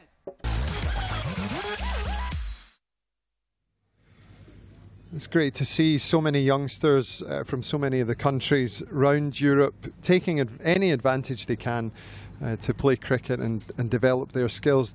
Tim Brooks still with me in the commentary box. Tim, you've worked a lot with ICC Europe over the last couple of years, very much looking at this kind of grassroots cricket. But can you summarise the work that they're doing and what they're trying to achieve? Yeah, thanks, Jack. It's been a real focus of ICC Europe over the last sort of 5 years to build a participation base across the continent. And it's really kind of 2 things, really. One is to consolidate the existing kind of centres of cricket across the continent, building into the existing club structures, but also reaching out to young players at schools and youth groups who maybe aren't particularly aware of cricket. Cricket's not the dominant sport in their country. So it's just a case of letting them see what cricket's all about, get a bat and ball in hand, and hopefully they enjoy the game, join local clubs and get into the youth development programmes of the different countries across Europe. One of the features that we saw earlier on in the summer during the Under-19s Division 2, correct? Yes, was the work they're doing at the Viborg Academy in Denmark, which looks really interesting, and you know, a real focus on indigenous players as well as immigrants and Asians in the country that are playing. There's a real diversity at the Viborg Academy by the looks of things. Yeah, I think that's a great example of the policy in action, really, where building on an existing core of players, trying to reach out, get that kind of diversity amongst the player base. Also, if you can obviously build the player base, then you're building the kind of quality in the ranks, and that can then translate into success at under 13, under 15, under 17 age groups, and then within sort of 5 years or a decade can go into the national team itself. So it's kind of grassroots, but then leading to performance. Thanks very much, Tim. I hope you enjoyed that. If you'd like to know more about some of the ICC Europe initiatives, you can keep up with all their latest video content by visiting their YouTube channel, which you can find at youtube.com/ICC Europe TV. That's youtube.com/ICC Europe TV. And there you'll find what they are branding as their quick singles. A series of videos which has looks at a number of the different regional development initiatives that are happening under ICC Europe's stewardship. Well worth a look, and some really interesting content on their YouTube channel. We're going to take a short break, allowing the crew and the commentators to tuck into some lunch, get some much needed refreshment under this now quite fierce sun, believe it or not, in September here in Dublin. When we come back, we're going to review all the wickets from the Scotland innings, talk a little bit about what to look forward to in the second innings. So don't go too far away from your computer or tablet or mobile phone, and remember, if you want to get in touch, please do tweet us using the hashtag IRESCO. That's IRSCO is the hashtag for these games, and we'll see you back here at Malahide in Dublin in about half an hour's time.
welcome back to Malahide. Still in the lunch interval, which is preparing Ireland to see if they can chase down the 222 for victory against Scotland, who after a shaky start recovered well, mainly due to an excellent debut ODI century from Richie Berrington and a good partnership.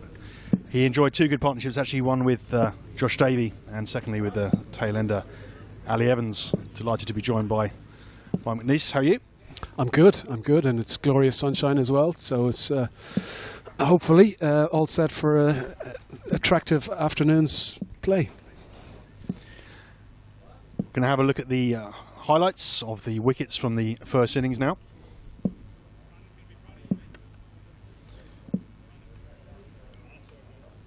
So this is the first one, was Sorensen bowling, and Chester LBW there, cross, fell cheaply for 4. Yeah, it looked fairly straight one, that one from Max Sorensen, and he didn't really get out of his crease, so I think a relatively straightforward decision from the umpire there. It was kind of a repeat of kind of what happened on Monday, really. It was difficult for them early on. Here we are, see Craig Young, the hero of Monday's game. And straight through. Yeah, straight through, and very full delivery, and no foot movement at all from the batsman. And Craig Young just a little bit too quick for him. He just beat him for pace here, I think, and as I said, lack of movement. Yeah, McLeod will be, I think, a little bit disappointed there that he didn't cover the stumps. A little bit of in movement, and has got a little bit of pace. Young, of course, so he can catch people early on in their innings. They can be vulnerable. And this is the third wicket here. This left Scotland 11 for 3 and really in trouble. And full delivery from Max Sorensen. And again, big gap between bat and pad. Just left the bat out there to hang and got the inside edge. And unfortunate to rattle onto the stumps. Yeah, it's Preston Mompson bowled Sorensen for 2 and left Scotland in dire difficulty. Yeah, this again is a pretty poor shot. Sorensen swapped ends, and this was his kind of second spell, and he came back and took another couple of wickets at this end. But that was a kind of wider delivery, and kind of certainly one that he shouldn't have been chasing in that way, particularly with the score as it was. Particularly as 2 wickets went down in that fashion on Monday, and it was another one chasing a wide one. Yeah, there was a number of wickets that fell in that fashion on Monday, so clearly something that the Scottish players should have, but obviously didn't learn from. So that was Coleman falling Sorensen again, who took a number of early wickets today, and Coleman falling for 7, the Warwickshire batsman. Yeah, and obviously from that point, at 50 out for 5, Scotland were in big trouble, and it looked like A, they weren't going to bat their 50 overs, and B, they weren't going to post any sort of total that was going to be competitive, and they did dig in very well, and obviously Richie Berrington in particular was the mainstay of the Scottish innings, the superb 100. And Ireland needed a wicket, and they got it there with Josh Davey. Just got himself a little bit tangled up and offered a catch. So that broke a really impressive partnership, and then Leask, after hoisting a huge 6, got caught out there in the deep.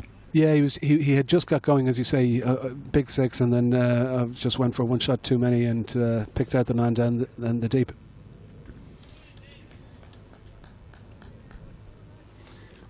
It was a case of Scotland trying to build partnerships, and the key one there of Davey and Berrington, and that was Majid just reaching for one from Craig Young. Yeah, again, pace and bounce and good line from Craig Young, and he's been impressive. He's been impressive in in the 2 games so far. So we rejoin live now after reviewing those wickets, as Ireland begin their chase, chasing 222 for victory to go 2-0 up in this series. And at one point, Brian, it looked like they were going to chase a much lower total, but Scotland did well, and Ireland will have to apply themselves to reach 222. Well, the one thing that they didn't do on Monday that they did today was actually bat their 50 overs, and it just shows you if you bat the 50 overs, you'll get a total. I would still say 220 is below par, but at least they've given themselves something to bowl at. Just played that off the legs. I think he'll look for 2. That's got the Ireland innings off. Wardlaw bowling to 2 slips. It'd be important for Scotland to get early wickets here to apply some pressure. Yes, it will. In the same way that Ireland obviously got into the Scottish top order very quickly at the start today, Scotland will be looking to do exactly the same thing. They'll want to get some early wickets and put the Irish batsmen under pressure. Again, as I said, I don't think 220 is up to par, but if they get early wickets, at least it does apply that extra pressure on the batsmen. And it was really important for Scotland, I think, after that, I think what most people would say is a subpar performance in the opening game of this series, to apply themselves and put a competitive total on the board. Well, I did feel on Monday, in fact I said it when Richie Berrington was out to Andy McBride on Monday cheaply, I did feel actually that was, in the context of the game and the Scottish innings, a big wicket, because we have seen in the past when Richie Berrington gets going, he can be very destructive, and clearly he showed the ability that he has today, and it was a fantastic 100 that he scored today. It really kind of held the whole innings together, and I don't know what sort of total Scotland would have been posting without that, but I was very impressed with Berrington today.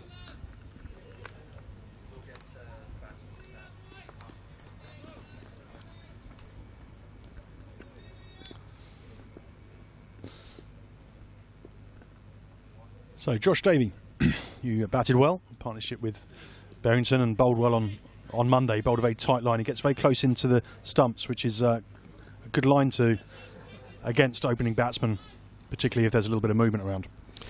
He did, and if you remember on Monday, Scotland had about 7 or 8 overs just immediately prior to lunch, because they didn't bat out their full allocation of 50 overs, so there was time. And it was a difficult spell for both Balbirnie and Anderson at that stage. Josh Davey bowled particularly well, and Wardlaw as well. A very kind of fiery spell opening up. He's just drifted that one down the leg side. Yeah, had a great chat with Andy Tennant when I was on with us, I should say, and he was saying how pleased he's been about Josh Davey this season, who's come back well from the disappointment of losing his contract with Middlesex. But it's had a good season for Somerset, and is translating that into some consistent performances at international level.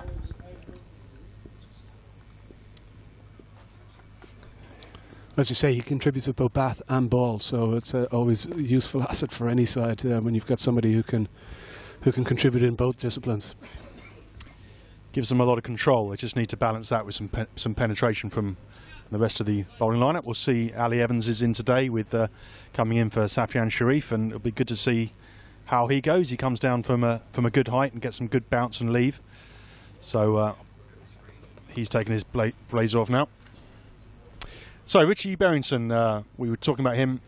Brian, excellent century, his maiden ODI century. A lot of talent, and perhaps starting to show it on a more regular basis. Well, I think that's the one thing that he'll obviously want to get into his game, that consistency that he scores, on a very consistent basis. There's no question that he has the talent and he has the capability, as he showed today. But it's a really crucial innings, and it's given Scotland, as I said, something to play for and something to bowl at. You've seen the ODI statistics of John Anderson there on your screen, just new to the ODI side. So Ali Evans starting with a wide from the Dublin Road end. Coming into the side today, batted well as well down the order for Scotland. Yeah, and that's both opening bowlers that have started with a wide, and that's something again that the Scottish bowlers will have to try and control. Both Davey and Evans will have to make sure that they get their line and length right from the off. See if you can drag it back a bit there. Still a little bit wide. That's well fielded. It's a cover point. Both these sides, good fielding sides. We've been saying that. It's been a feature of these 2 games so far. 1 or 2 little slips, but generally speaking, good athletic fielding. And that's a must in international cricket now. It's no longer acceptable to have guys who can't hold their own in the field. Evans again, that's a much better line as he gets up onto his toes to play that defensively. You can see he's just generating that little bit of extra bounce out of the wicket as well. John Anderson is small in stature, and he really needed to get up onto his toes on that occasion just to get over and on top of the ball. So you can see that extra little bit of bounce really does help from Evans.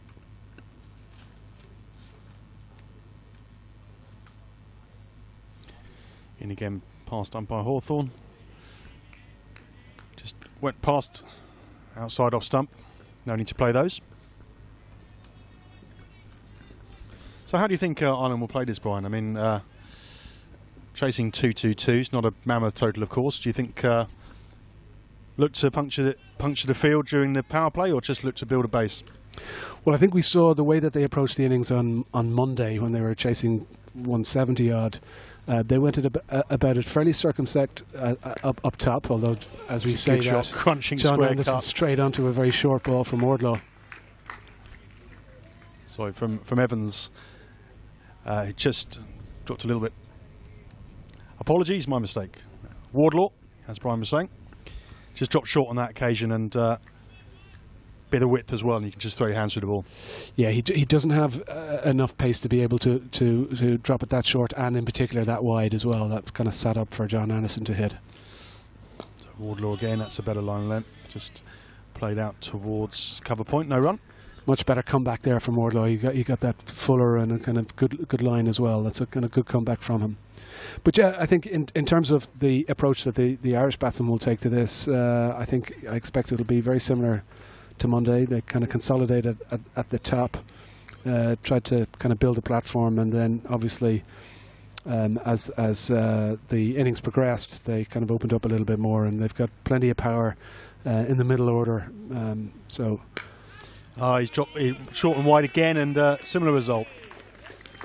Yeah, and Wardlaw can't afford to bowl that short, and it's a combination of short and wide as well, so it really does make it easy for John Anderson, and that's one of his areas of strength. We saw that the couple of aggressive shots that he played on Monday were both in that area as well. He's good off the back foot, and that's meat and drink to John Anderson. Obviously the field restrictions of the power play mean it's difficult to have the boundary riders in place to stem the flow of runs if you do bowl a bit loose. Yeah, there's no protection when you drop the ball that short and wide. There's no protection at all, and I think the Scottish captain will be a little bit frustrated with Ian Wardlaw there. So Davey again from the Castle End, still got 2 sips in place. As you've said, he's been bowled well in this series so far. No great pace, but comes in quite an attacking line. He just looks to get wickets through applying pressure, really.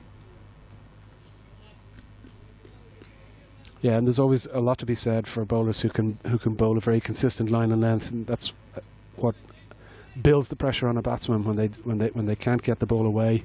They feel restricted, and then eventually they induce the mistake from the batsman. A little bit of movement on that, just squeezes that bat and pad. Yeah, I'm sure from a Scotland's bowler's point of view, they would have hoped that Preston could have won the toss this morning and make use of some slightly overcast, dewy conditions in the morning, but it wasn't to be. And Ireland, as predicted by Kevin O'Brien, did make full use of those early stages, but then there was a good fight back from Scotland's point of view. Yes, it was, and Ireland did take full advantage of those early morning conditions. Very nearly a wicket there. Andy Bilburney very lucky just for that ball almost ricocheted back onto the stumps. He gets a single there as he plays it off his pads.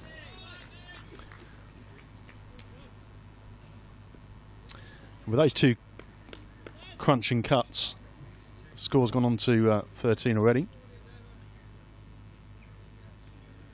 And the first target, I guess, will be from Ireland's point of view, is get the required runs under 200 and build a strong platform for the middle order. Yeah, I think they'll just be looking to consolidate at the very start. They know if they don't lose wickets here, they'll win the game. If Scotland really have to bowl Ireland out to win this game. It was a good ball up in the block hole, just played carefully.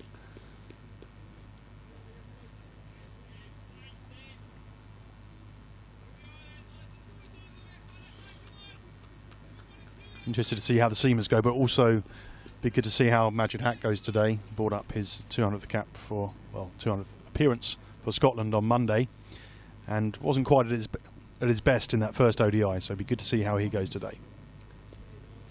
Well, I think, to be fair to him as well, he was bowling under very difficult circumstances. There was no real pressure on the batsman. At that stage, the total that they were chasing was always going to be within their grasp. And obviously with some of the fielding restrictions as well in place, he had very little to work with. He really had to try and attack the batsman, try and get wickets. So he was on a bit of a hiding to nothing on Monday. Davey again is bowling a good line of length there, just drawing the batsman forward. It's the end of the over. 3 gone. The score is 15 for none. That was a tidy over from Josh Davey, and again, what the Scottish skipper will be looking for here now is for Ian Wardlaw just to back that up. So just keep bowling nice and tight, keep the batsman restricted, and build slowly but surely build the pressure on the batsman. If Wardlaw drops the ball a little bit too short and gives either Anderson or Balbirnie the outshot, it relieves all that pressure that's been built up in the last over. Of course, many viewers will be familiar with the Ireland's opening partnership of Porterfield and Sterling. They're not over on this trip due to counter commitments, which gives these two players a chance to shine. And Balbirnie certainly looked good in that first ODI. Anderson fell cheaply, so he'll want to score here. Yeah, I think both players will be very much looking to stake a claim for certainly the slots that are available for the preparation tour in Australia.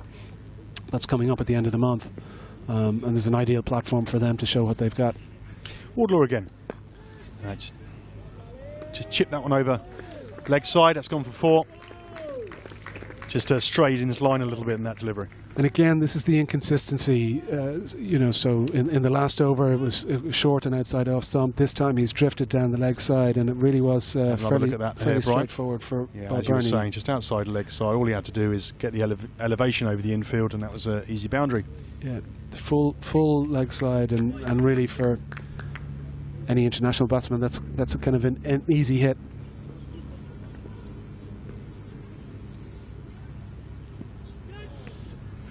Tried another one of those square cuts there, but didn't make contact on this occasion.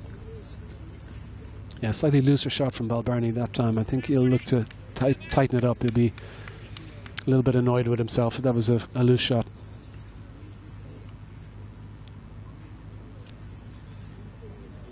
Crowd started to build throughout the morning. It's a good sprinkling of fans. Nice place to watch cricket, as we've said, particularly up on that bank at the far end of the ground. Gives you a natural vantage point. As Wardlaw's in again, that's a bit short of a length, and nicely bisecting the field on the offside. Going to come back for 2. Yeah, nicely played by Balbirnie that time. He got up on his toes, got over the ball, and timed it very well, and placed it very nicely into the cover, the space in the covers there, and got 2 runs.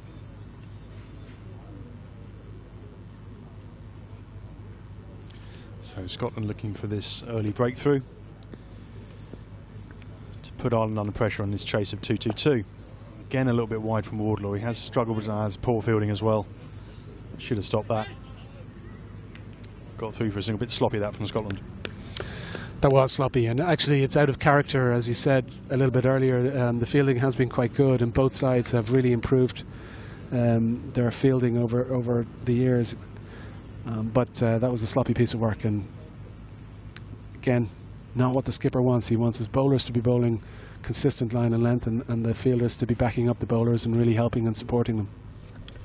Just a little word from Preston to the bowler after that delivery. Slightly too straight though, and it's gone fine on the leg side. Picked up inside the boundary, come back for 2. It's going to be leg buys. Yeah, I don't think he got any bat on that. I think, yeah, the signal from the umpire. It's a leg by. But you saw again in that over just the inconsistency in line. So a couple of balls drifting down the leg side, a couple a little bit wider outside the off stump, and you really can't afford to do that at this level. Yeah, not quite backing up the tight line of length from Davey at the other end. Yeah, a bit of a concern for captain Preston Mompson. But for now, Davey continues from the castle end.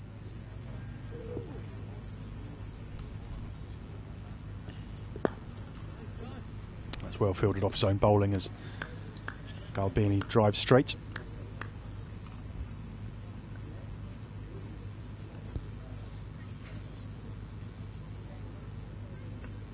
As you say, Tim, glorious sunshine today, and as the afternoon progresses, I think we will see even more people coming into the ground, and this Malahide Ground has been transformed over the last couple of years, and it really is a spectacular venue for cricket now. Davey drifting onto the pads, but being unable to get past mid-wicket on that occasion. Yeah, there's a man who's got a kind of tricycle, old-fashioned tricycle, selling ice cream cones. I think he might be having some good trade later on in the afternoon. You can see him there at the far end of the ground, actually. Yeah, he's off the bike and pushing the bike. I hope he hasn't got a puncture or something like that. Someone must have a puncture repair kit, surely. Oh, he's back on the bike. It's good news. He's back on the bike now and progressing around the boundary. It's serenely.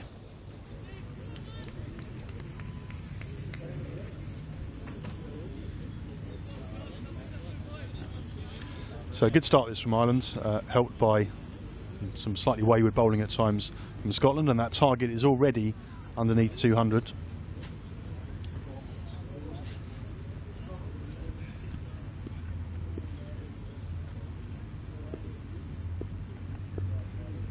Interesting field placing there, Brian. Man close in for a catch for an on-drive. Not too far away from me, actually, in that occasion. A slight misfield, come back for 2. Yeah, I must admit, I do like to see captains doing that. You know, really thinking about kind of posing questions to batsmen, putting players in different positions, and obviously they'll have done their homework on various players. They may not have seen an awful lot of Balbirnie and Anderson, but even from Monday they'll have picked up certain things, and possibly in their analysis they feel that might be a position where he might be vulnerable. Davey again. So nice on drive that. Just well timed, lent into it. That's going to hit the fence. Take the score to 31. Yeah, that going back to what you're saying there, Brian. It's just he's in your eye line as well, isn't he, as a batsman? He is, and what's really encouraging from Andy Balbirnie's perspective is you saw in that last shot. It hasn't affected him at all. It was a full delivery straight, and he's quite happy to hit it straight past that fielder, and he's not worried about kind of the fielder there. He's still playing his normal game. That's a really good sign of a player who's very confident. Davian again slightly shorter of length on that occasion, just defended out onto the offside, and with 5 overs gone, the score is 31 for none.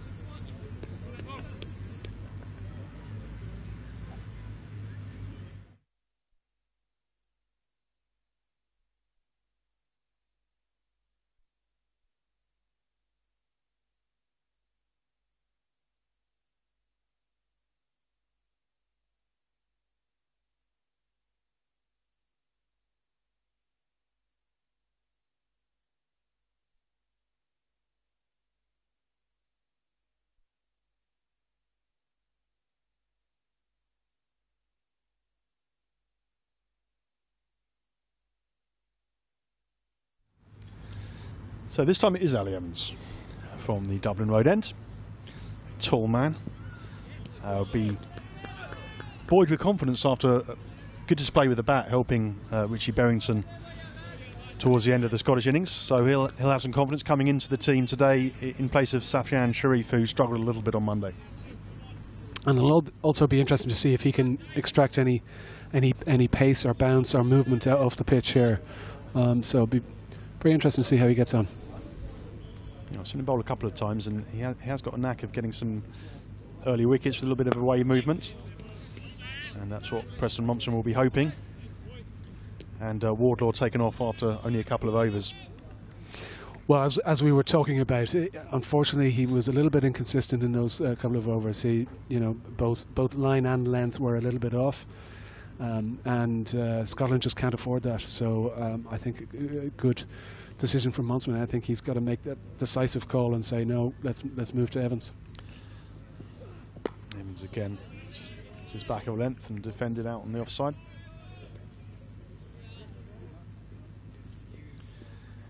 Yeah, Evans is one of those players that started a county career, unfortunately got released by Derbyshire, but I think he's looking to see if there are any other opportunities, but he's featured in the recent series against New Zealand A, and he is a player that if he's got good rhythm, he can be dangerous.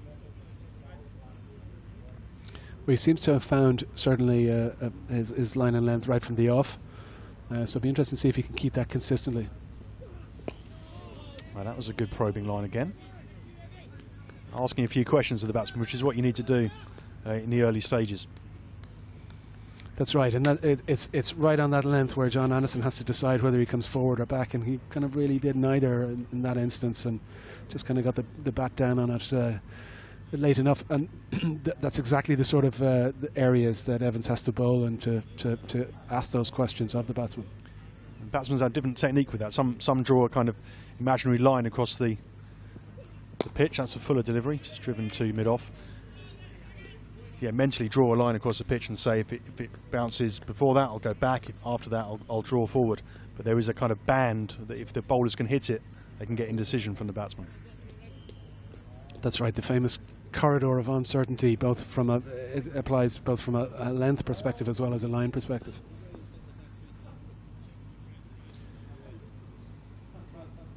Evans again. It's just worked onto towards square leg. Quick single. Few confusions with the scorers here at Malahide. So if you see the score just on your screen, we're just making sure that we're up to speed. Certainly, I think the scoreboard, well, I was definitely wrong at one stage in terms of the individual totals for the batsmen. That was a very tight single there for Ireland. Quick, decisive call by Balbirnie. I think it was Balbirnie that called that, and Anderson probably wasn't expecting it to go to his end at the non-striker's end, and very close throw, and could have been an interesting one. Yeah, they will be hoping to back up that good promising first over from Evans, because cricket's about bowling partnerships as much as it is about batting partnerships. You're just taking the words right out of my mouth. So it's not just batting partnerships that are important. Bowlers have to bowl in tandem and jointly build the pressure on the batsman. If you've got one bowler bowling very consistently and tying batsmen down, but that pressure is released at the other end by the other bowler, then you're really in trouble. A tweet from Niall O'Brien. He said he's enjoying live stream coverage of this game. So hello to Niall. He's back in Leicester. So might be pleased with Ireland's performance on Monday. His brother bringing up 2,000 run milestone and making an accomplished 50 as well. So glad you're enjoying the coverage, Niall. I haven't seen how Leicester are doing today, but I think they had a very long day in the field yesterday, so hopefully he's recovered from that. I think Alec Kidman may have got a double 100.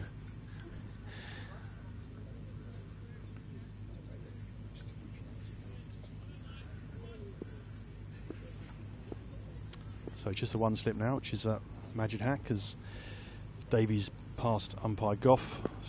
Back of a length again and just defended out. He's proving quite miserly, Davey. He is, and as we talked about, he doesn't really have express pace, so he's not going to trouble the batsman from a pace perspective. So he has really no room for error, no margin for error in terms of his line and length. But he's got it right so far, and he did as well on Monday. He bowled a very tidy spell in that initial pre-lunch spell that he had on Monday too. Yeah, this is his 14th ODI and he's taken 19 wickets to date. Oh, came down a wicket there and paid the price. Good catch by Cross, and the pressure's told. Good wicket for Davey. Well, there you see the advantage of building that pressure, and it's eventually Balbirnie playing slightly loose shot, trying to get down the track, force it a little bit, gets the edge, and Scotland have their first success. So I'm going to have a look at that.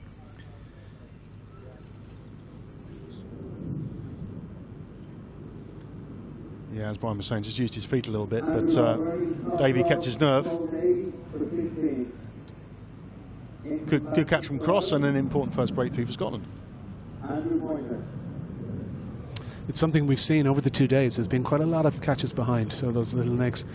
And the keeping actually has been quite tidy. And it's Andrew Pointer coming in at number 3 now. Who's a very dynamic player. Has been good domestic form. Likes to free his arms. Dangerous player when he's got his eye in. Yeah, he's been in super domestic form. He scored over 1,000 runs in club cricket here in Dublin. happily, I have to say, from my own Clontarf. But he's a player who's got confidence, and we saw that again on Monday. Just seeing his career figures there. Don't quite bear out his talent as yet, but he'll be got plenty of time to bat today and will be looking to make an impression. Brothers also in the side. Yeah, continuing a long tradition of brothers, siblings who play together. We just spoke about Niall O'Brien as well, obviously. Another example of siblings, the Joyces. We could go on forever. The Mullins. There's loads of examples of brothers who've played cricket for Ireland.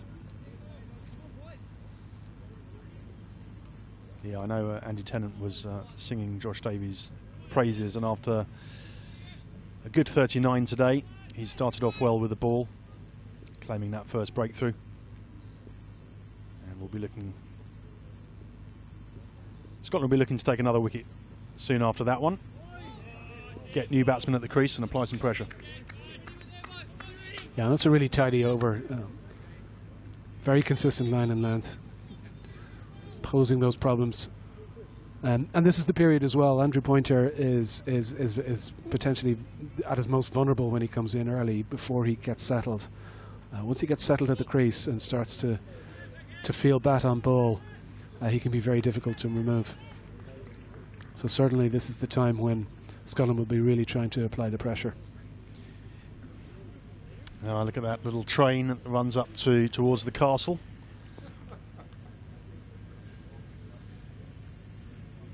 You been on that one, Brian? No, I'd like to say that's how I got to the ground, but I'd be lying if I said that. Yeah, it's the kind of little noddy train that runs around the park and goes up to the castle, and beautiful surrounds here. A little bit different to the Dart one that goes north-south up the estuary. Well, it's one of the reasons that this venue works as a venue, because it's convenient. It's on the Dart line, which is the train line. And it's also on the right side of the city as far as the north of Ireland spectators are concerned as well. Good ball there from Ali Evans, who will be keen to bowl well from this end to support Josh Davey, who's started very well from the castle end. Yeah, I've seen Andrew Pointer bat a few times, Brian, and there tends to be a half chance in the early stages against him before, as you say, he fully gets his rhythm. So I'm sure Scotland will be aware of that. Very much so, and you can see that there's a lot of chat in the Scottish outfield at the moment. They feel that this is the time when they've really got to try and apply pressure. Evans again. It's driven to mid-off, no run.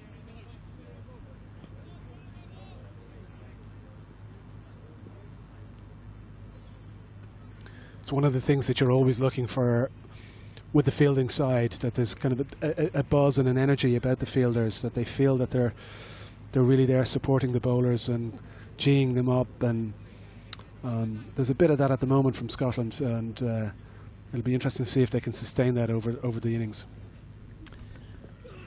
And again, he started well, bowling with a little bit of pace. That's a good stop. Mid off, saved a run there. Little pat on the back. The fielders. It's important, that, isn't it, to back up the bowling with good fielding, particularly when you're trying to build pressure. And if you can stop those kind of shots, then the batsmen start thinking, where's the next one going to come from? And then perhaps do something stupid. Very much so, and that's the captain again leading by example at mid-off. So getting down very sharply and just cutting off that, which because John Anderson had timed that quite nicely. Again, that's a bit fuller. Looks to square drive, but picked up well by Point. This has been a good spell from Scotland. They've last couple of overs, 3-4 overs. They've been consistent. They're building the pressure, and that's exactly what they've got to do. Yeah, if you compare the body language, the amount of chat in the field compared to Monday, this is a team in a better position.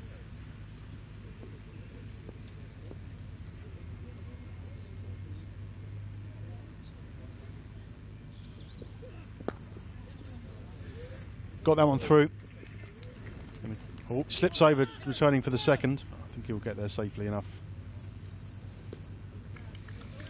Yeah, still managed to get through fairly comfortably, and again slightly fuller, and Anderson has been quite sharp on those full deliveries and punched it through the offside. Didn't quite time it as well as he might have wanted, but comfortably through for two. But that's another good over now from Ali Evans. Just having a look at the ground now, Brian, as you were saying, that banking looks very different when you have some temporary stands in for the England game, as John Kenny was taking us through in Monday's game, how it's transformed to fill 10,000 spectators. Yeah, well, what you're seeing now is the ground set up in kind of normal club mode, and that natural banking creates some great vantage points. You know, some of the great grounds, cricket grounds in the world, have this natural banking for spectators to sit on, and makes it a much more pleasant experience.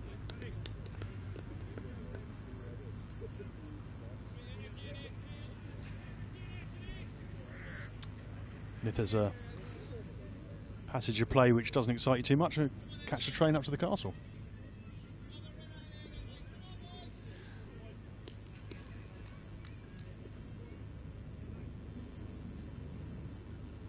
Davey again is bowled very well as he did on Monday. Having said that, just slips one down the leg side and it's a wide. Yeah, just lost it down the leg side just a little bit there, just falling over in his delivery stride, and that's what forces that ball down the leg side a little bit. But he's been very tidy so far.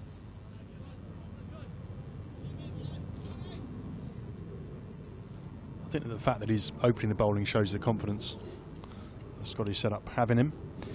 Didn't bowl much at the beginning of his career, but he's worked hard on that second suit, and now a genuine all-rounder, as you've seen.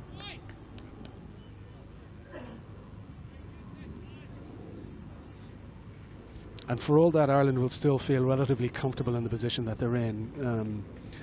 34 for 1 off 8 overs, fairly solid start. They, as I said earlier, I think they know that if they bat out the overs here, they'll win the game. So it's Scotland really do need to get another wicket or two. So another good line. Get the feeling, as you said, Pointer would rather come in and play some shots. As I think as a number 3, sometimes you come in when a platform was being laid, and other times you're in quite early. Yeah, well, he's moved around the order a little bit, so he moves anywhere between kind of 3, 4, 5, and I think what he's doing here is playing to the situation. What the situation requires here is just to consolidate, get himself in, get his eye in. He's got plenty of time. There's no big rush here.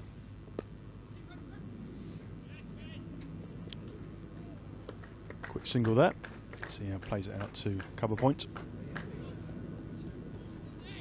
A good sharp call from Andrew Pointer. He was onto that straight away. Realised that it had just gone to the right of the cover point fielder. I think it's Richie Barrington at point, and so he knew that he was able to get through for that quick single.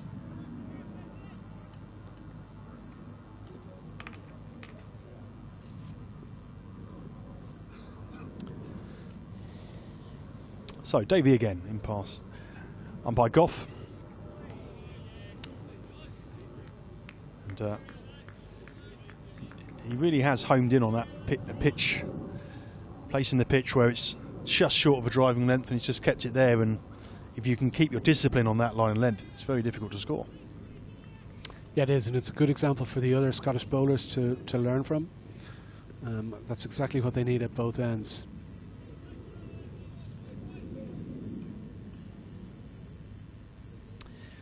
In again, still 2 slips in position. That's a bit shorter, and they think I got him here. They have. Finger goes up. Not sure Anderson's particularly pleased, but it's a second wicket down. The score at 35, and as we were saying, that it needed found a consistent line length. He drops one a bit shorter, and it does the trick.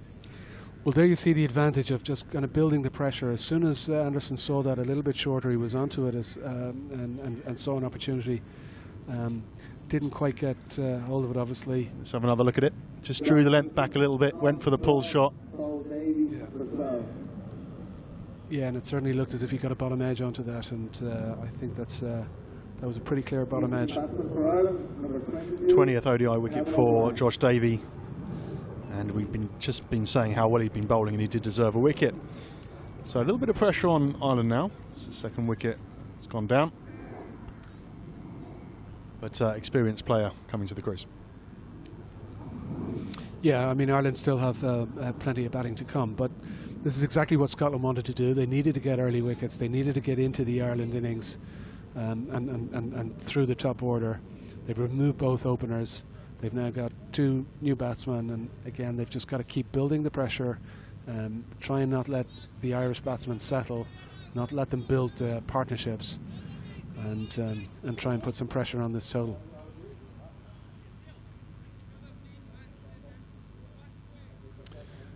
And with the exception of those couple of overs from Wardlaw, Scotland have really kept that pressure on, and seeing the dividends of that in the wickets.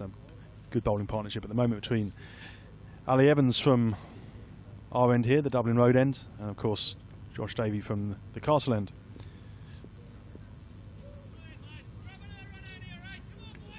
Lots of chat in the field.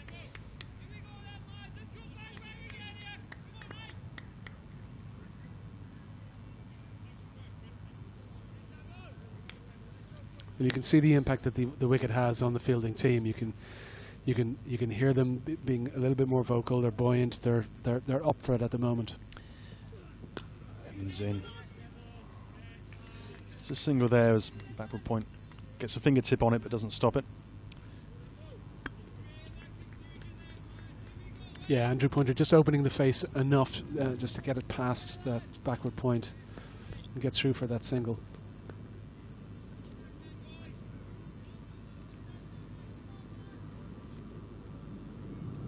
Going to be a good contest now with these early wickets.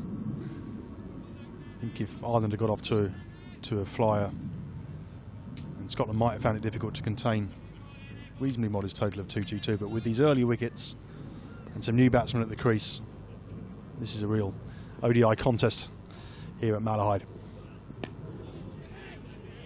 And again, we go back to the benefit of batting your 50 overs. That's the one thing that Scotland didn't do, obviously, on Monday. You know, they left 10 overs behind, still got 170. Had they batted out their overs, even if they had lost a number of wickets in the lead up, if they just managed to hang on and bat out those overs, then they again would have posted 220, 230 on Monday as well, and applied a little bit more pressure on the Irish batsmen. It shows you, although it's a limited overs game, 50 overs does give you enough time to recover and rebuild and consolidate.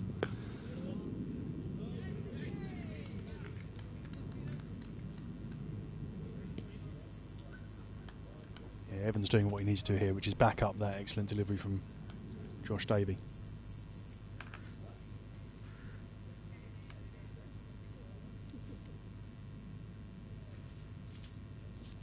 Actually commentating with Barry Chambers when Evans was batting, and Barry didn't rate him much, and then he made quite an accomplished 22 and helped Berrington get over the line for his maiden ODI 100, and what a treat that was. That's an LBW shout. Looked a little high at the naked eye. It's, possibly a little bit of wood in there as well. We'll have a little look. Well, certainly a good shout. Let's see if we can pick it up on the replay. Was it just too high? Was there an edge? Let's have a look.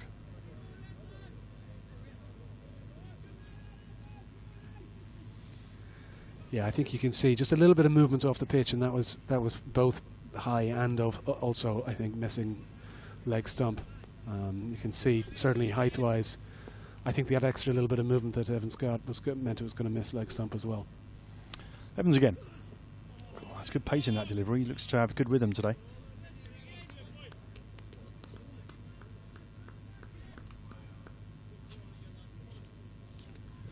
We were talking on Monday, Brian, and also we covered it this morning about the challenge for both sets of bowlers here and adjusting to the different pitches and conditions they're going to find in Australasia for both the tour coming up this autumn and then the World Cup after that.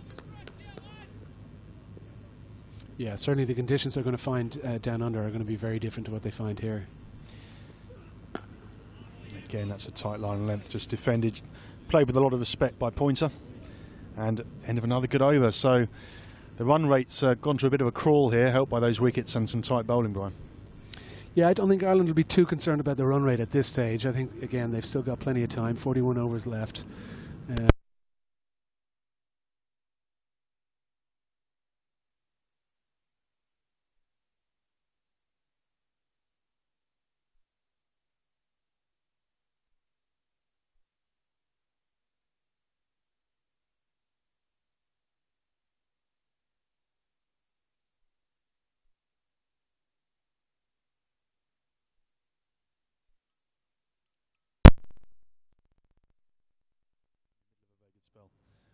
rewarded with that wicket in his last over.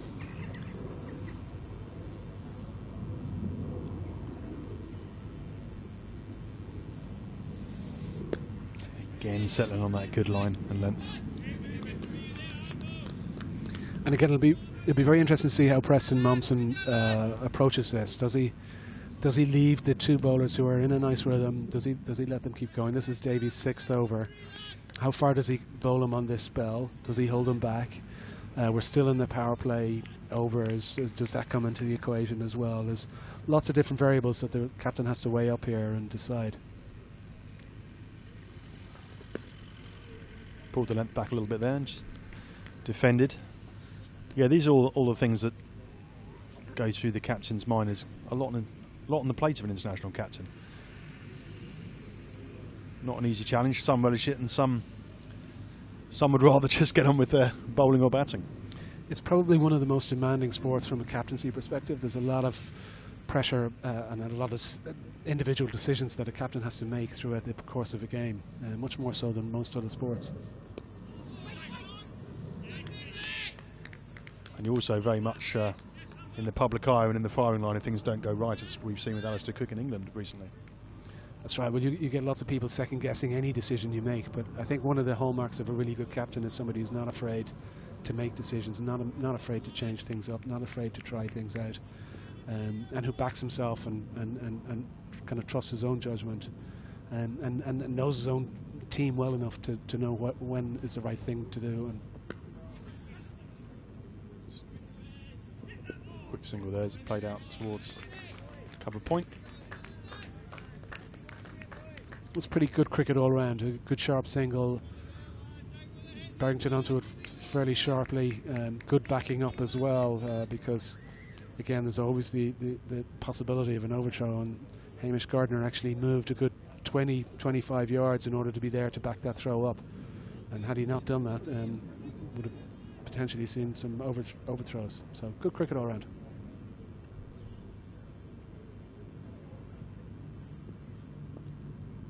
So 37 for 2 in the 11th over as Davey continues from the Castle end.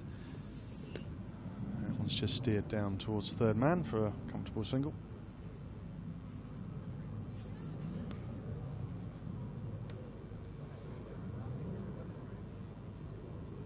And that gets Kevin O'Brien off the mark.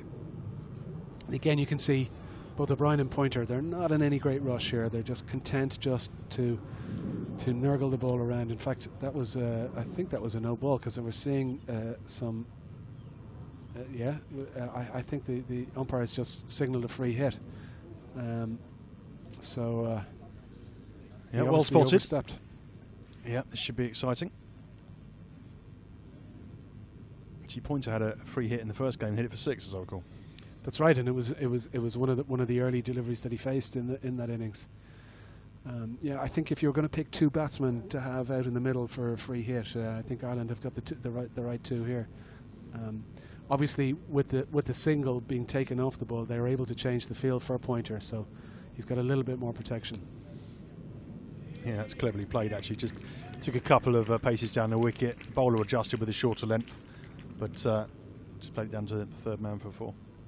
Yeah, there's not a lot you can do from a field placing perspective with a shot like that. Actually, and I think that was quite a deliberate shot from Pointer. I think he initially came down the track, saw it was a little bit shorter, just opened the blade a little bit, safe in the knowledge that the slip area had been vacated, and that was a certain 4 if he got a decent enough contact on it. Just had a quick look at that close decision in Ali Evans' last over there on the replay. But back live, and that's short and top edged. This could be a chance. Is he going to get there? He did get there, but then spilled it. And hands on head from the bowler. I think he thinks that should have been taken. Yeah, it should really. It was a poor shot from Andrew Pointer. Didn't get on top of it. Wasn't in control. Got a big top edge. Ian Wardlaw moved quick enough initially to get there. But then just at the last minute, as he was trying to settle for it, his knees just seemed to kind of stick in the ground, and I think that's ultimately what put him off just as he was about to take the catch. We'll see if we can have another look at it here on the replay. Yeah, he didn't get himself into a very good position. Pointed to play this shot, wasn't able to control it, And Wardlaw certainly made the ground up, but wasn't able to take the catch. Yeah, you could see he was just trying to slide in with his knees, and as he slid on his knees, they kind of stuck in the ground, created a big divot, and that knocked him off balance. And I think that's probably the biggest contributing factor to him knockout, because he did very well to get there in the first instance. But that's a big chance, and that's disappointing from a Scottish point of view. Yeah, I did say that pointer often offers a half chance. He'll hope that that's it, and he can settle him down. Sometimes it can focus you as a batsman, can't it, if you have a let off. Evans in again.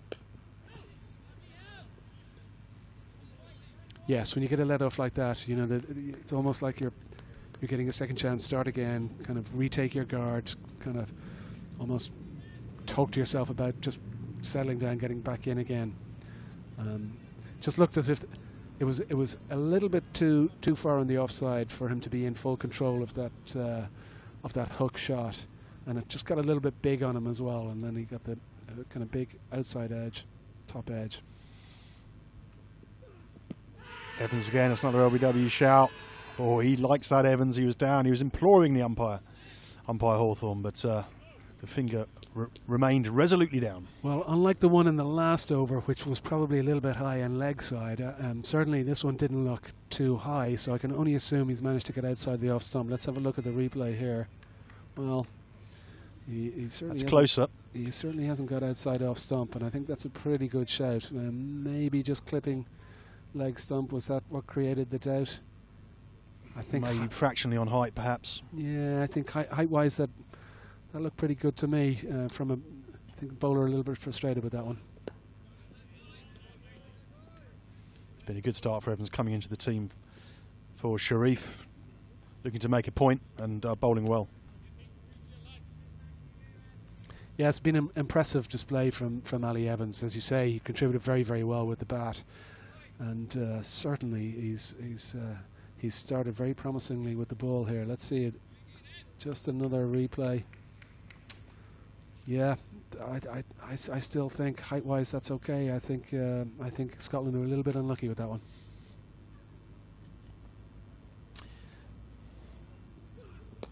And again testing line. Again, pressure building, Brian. Yes, it is, and yet if you look at the scoreboard, obviously 44 for 2 in the 12th over, so Ireland's still scoring comfortably at well over 3 and over, close to 4 and over. So from a runs perspective, Ireland don't feel under pressure. But this combination of Davy and Evans working in tandem at both ends has been very good, and that's if anything what's creating the pressure here. And as you say, the challenge for Preston Mompson will be does he continue with this and let them bowl out, or certainly let Davy bowl out from the Castle end, or does he hold a few overs back? Yeah, it'll be very interesting to see now at the end of this over what he does. Does he change it at that stage? Because as we said, Josh Davies bowled 6 overs already. He's got 4 to go. How many of those does he need to keep? Evans again. Oh, that's another good delivery. Beat him all ends up there. And Evans will be feeling very frustrated. He's bowled superbly well, and again, just not quite getting the luck that maybe he deserves from this fine spell. Let's have another look at that last ball.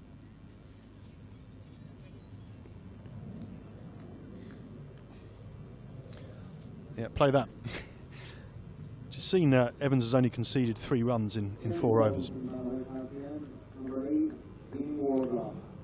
Yeah, and again, so we've been speculating about what the captain is going to do. So Mompson has now made that call. He's going to bring in Wardlaw back from the Castle end, and it's really critically important for Ian Wardlaw to get his line and length right from the off here, because if he releases this pressure on the Irish batsman, it really doesn't help the Scottish cause. There's the Scotland flag, far end of the ground. They'll be hoping that Wardlaw can bowl better in his second spell, and he was also the one that spilled the catch as well, of course, so he'll be desperate to make amends. He owes his team at this stage, I think, so far from his. He hasn't distinguished himself so far in this innings, but he's still got plenty of time and obviously plenty of opportunity with the ball. So only 176 required now. Victory for Ireland. And just worked off the hip. Think about 2 here. Yeah, he's called for it. 3 comfortably enough. Yeah, good running there from Kevin O'Brien. He was onto it quickly. He knew it was an option for the second there, and he called Andrew Pointer through. Ball went to the non-striker's end, and Andrew Pointer got through very comfortably.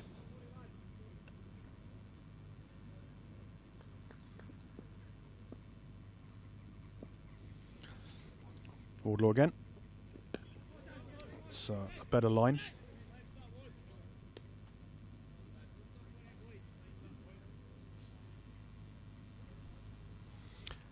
Kevin O'Brien, fresh from a half century in the first game, Brian. And as we were saying, been in good form this season for Red Steel and Surrey. Yeah, and he looked very comfortable in that innings on Monday. Scored out almost a run of ball, or pretty much a run of ball. Just drifted a little bit straight again there, Wardlaw, and easy shot for Kevin O'Brien for a single. And here again we see the difference. Both Evans and Davey were very disciplined in their line and length. As soon as you stray off that, then the scoreboard starts to tick over. You see again in this over a couple of single, a 2, a single. All of a sudden, the scoreboard's ticking over at 3, 4, 5 and over, and Scotland can't afford for that to happen. And Ireland close to bringing up 50, which is a mini milestone. Almost a good stop, but the fumble allowed them to run through. Yeah, it was pretty well struck from Andrew Pointer, and Barrington did well to get his body behind it, but didn't pick it up cleanly, and then provided the opportunity for the sharp single. Kevin O'Brien, again, feature of his innings so far. Actually, he's looked very sharp in terms of trying to find those singles and just keep that scoreboard ticking over. Yeah, it's not all about the big shots. Wardlaw again. That's a better line and just defended by Kevin O'Brien. Just speaking this morning with Barry Chambers, Kevin O'Brien quite close to become the record appearances for in an Ireland shirt. I think Andrew White had just been overtaken, but Kevin O'Brien's got some more years on his side as well. Wardlaw again. It's a good ball. Well, again, that's better from Wardlaw, but he needs to bowl 6 consistent balls in the over, not 4. And again, Ireland scoring four runs off that over relatively comfortably. And therein lies the problem for Mumson and in particular for Wardlaw. If you are watching, wherever you're watching around the world, it'd be great to hear from you. Get in touch with us via Twitter at Ireland Cricket, at Cricket Atlas, myself, and the hashtag IRESEO. Your opinions on the game or particular players you're a fan of, or any of the themes that we've covered today in relation to preparation for the World Cup. Great to share those with us, and we'll look to cover those in the commentary. Evans continuing. So again, he has found some good areas today, Brian. Well, that's exactly what he wants to see. As a bowler, you want to see the batsman just kind of not sure whether he's got to come forward or back. He's, on that occasion, Andrew Pointer just kind of going back, not a massive amount of foot movement from the batsman. And it's that uncertainty that he's creating in the batsman's mind that has led to this very fine spell. I think he's gone for 4 runs in his 4 overs to date. Bit shorter, hooked. This could be a chance. Oh, he didn't go for it. Didn't commit to the catch there. Difficult one in front of him, but I think he could have taken a risk and gone for that, Brian. Well, yeah, I think you can tell from the reaction of the other fielders that they expected him to actually go for that. Just seeing a replay of that now. Just a hook shot, there's a man down there for it, and he was just a little bit statuesque. Yeah, I think you've just got to commit to that. I think that's one of those ones that you've really just got to go for. You've got to back your bowler up, give it everything, and just go for that one. Well, that's a good shot. It's released a little bit of pressure. Just spanked that through a couple of points. That's going to go towards the rope. And brings the 50 up for Ireland. And you can feel for Ali Evans here, you know, ideally probably should have got a wicket in the previous ball, and then the next ball just a little bit too full. In fact, it wasn't really that full. It was just Kevin O'Brien was onto it very quickly and very clean hit through the offside for 4 and brings up the 50. And Andrew Pointer arguably riding his luck here. That's 3 chances he's really had. Miscued hook twice effectively, and also very, very tight LBW decisions. So Andrew Pointer riding his luck at this stage.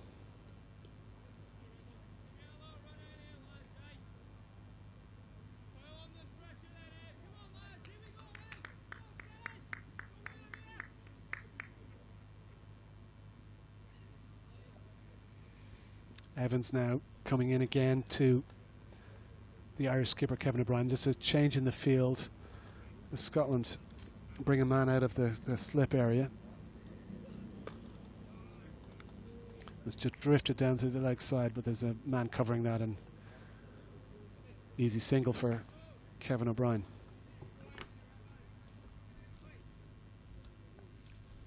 So Ireland brought the 50 up, 166 required to go 2-0 up in this ODI series.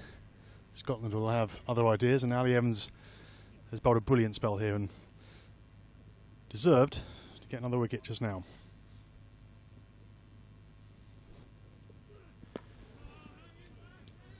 It's well played. Just showed a lot of respect there, just covering up the stumps. Yeah, and you can see the frustration for Ali Evans. I think he really has deserved a wicket in this spell. I've been very impressed with this spell of bowling, and he just hasn't quite had that look. Very tight LBW shout. Then the almost catch down in the deep of Andrew Pointer when the fielder possibly should have gone for it. And he'll be feeling a little bit sorry for himself as he trudges off down to third man. Wardlaw to continue from the Castle end. Got a feeling we might see Majid Haq soon. Saw him warming up.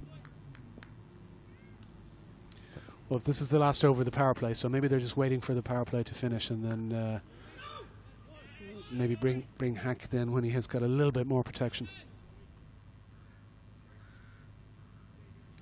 Yeah, Haq, as we've said, very experienced player, 51 one-day international wickets, and really a senior member of this side. Not only that, but the person they've often looked to get them out of tight situations or make a breakthrough. Wardlaw again. Short, but not particularly threatening. Yeah, and unlike Andrew Pointer, Kevin O'Brien deciding not to be tempted into the hook shot there.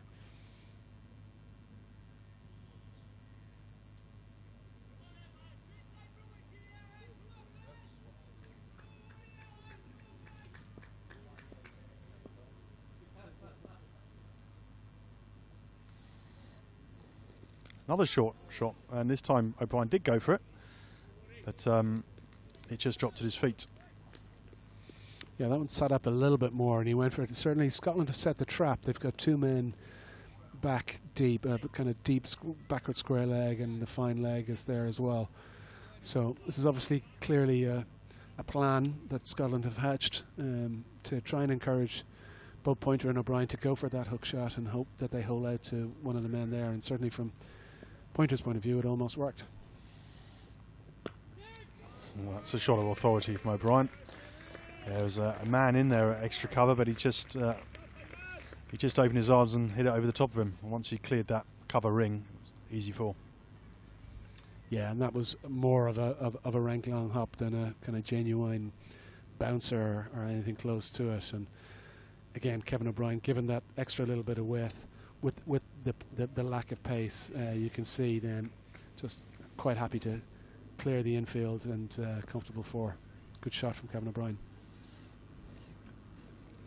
Fuller this time from Wardlaw. Oh, a little bit of temporary misunderstanding, but Pointer, to his credit, just put his head down and ran pretty quick. That was an interesting piece of calling there. I'm pretty sure I heard Andrew Pointer say no, but he just kept running at the same time. So I think that's what created the confusion for Kevin O'Brien. If you're going to say no, you should probably stay where you are. Yeah, I think the call was no, and then well, okay then. Yeah, just two batsmen just having a quick chat about it and maybe just saying to each other, well, okay, let's get a little bit clear. I think if anything, Kevin O'Brien was just confused from the mixed messages he was getting. A shout of no, but a Pointer kind of still running down towards him. Wardlaw again. It's a better ball, full length. Pointer, I think, tried to turn that off his toes, but in the end just dug it out. And that's the end of the over. 15 gone, the score is 59 for 2.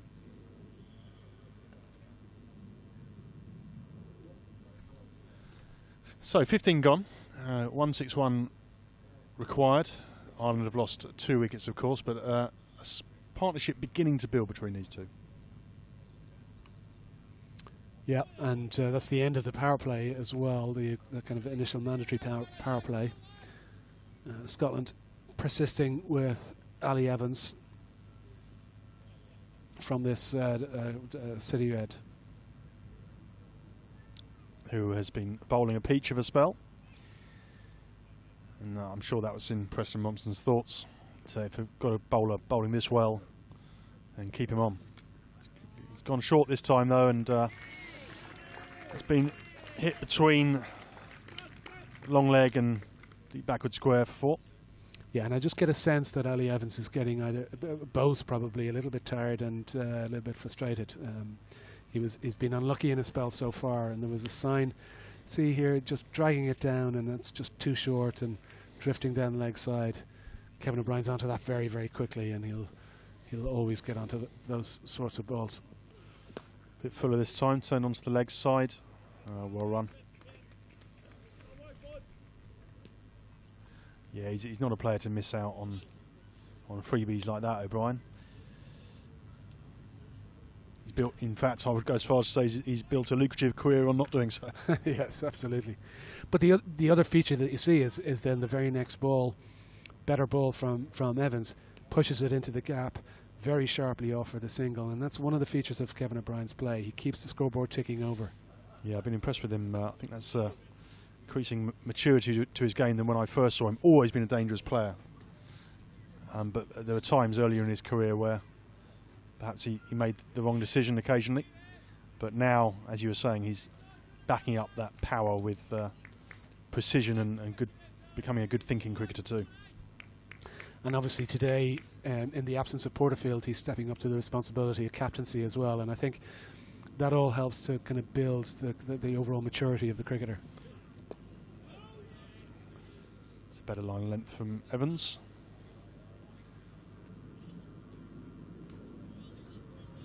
I just feel it might be one over too many for Evans in this spell, perhaps.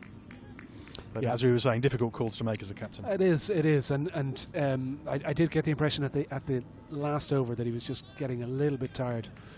I suspect this might be the last over of a spell, but that said, it's still been a fantastic spell. He's probably been the pick of the Scottish bowlers so far.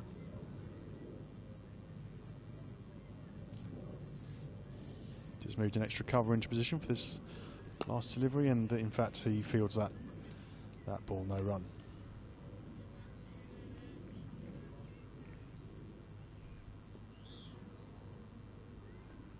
And it's this spell where, again, Preston Momsen will be looking to go to his 4th and 5th bowlers when he'll really want to make sure that he gets the backup from them, because you've got two batsmen that are starting to get settled at the crease.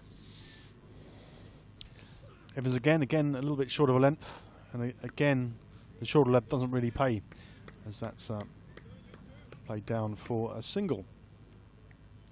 And that's the end of the overs. My thanks to Brian McNeice, who's been joining us for this recent passage of play.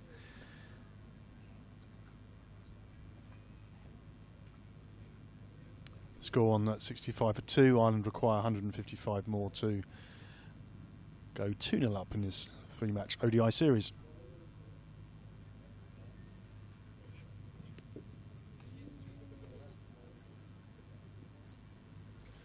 I'm delighted to be joined now by Keith Oliver, Chairman of Cricket Scotland.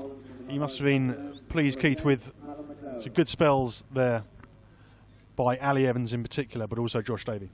Yes, I thought they both bowled very well. Ali's had a very good match so far, isn't he? With his innings at the end there. He's a very competitive young cricketer and a great enthusiast. He's having a very good match. Came in today for Sharif, so it gives the selector some interesting problems going forward, which are good problems, I would say. So he's really taken his chance after coming into the game after being rested on Monday. It's a player that was released by Derbyshire, but I'm sure will be looking to resume his county career if he gets an opportunity to do so. That's just defended out to the offside. We're very pleased to have him. He's a great asset to our squad. Alistair. Good at Edinburgh boy, of course. Keith must have been delighted by that wonderful scintillating century by Richie Berrington in the first innings, his maiden ODI century. He's a class player. Richie, when he's on song, he must be among the top associate batsmen. That takes me back to the Grange a couple of years ago when he had a fantastic innings against Ireland when we won from being 3-2-1 and we won the game with a couple of overs to spare. So he has the talent. Yeah, and he likes the cameras too, because he made a wonderful century at Voorburg against Bangladesh, a game that we covered. Yeah, I think he's one of these players where his career stats at this point in his career don't really match his talent, but great innings today, and on his day, very hard to bowl to. I think coming into the World Cup, if he keep this form going, he'll do very well and do his career a huge amount of good. That was pretty dismissive from Kevin O'Brien. Just wallop that through the covers. So Keith, obviously you would have wanted your players to have a good positive reaction by what was a really subpar performance on Monday, but they have, after a difficult start this morning, they really rallied and a good partnership and set a competitive total this time. And I think Josh David was very integral in that. He played very well. This is an interesting phase of the game though, because Kevin O'Brien is a class player and he knows where to hit the ball, and uppy shots of Kevin O'Brien don't seem to go anywhere near fielders.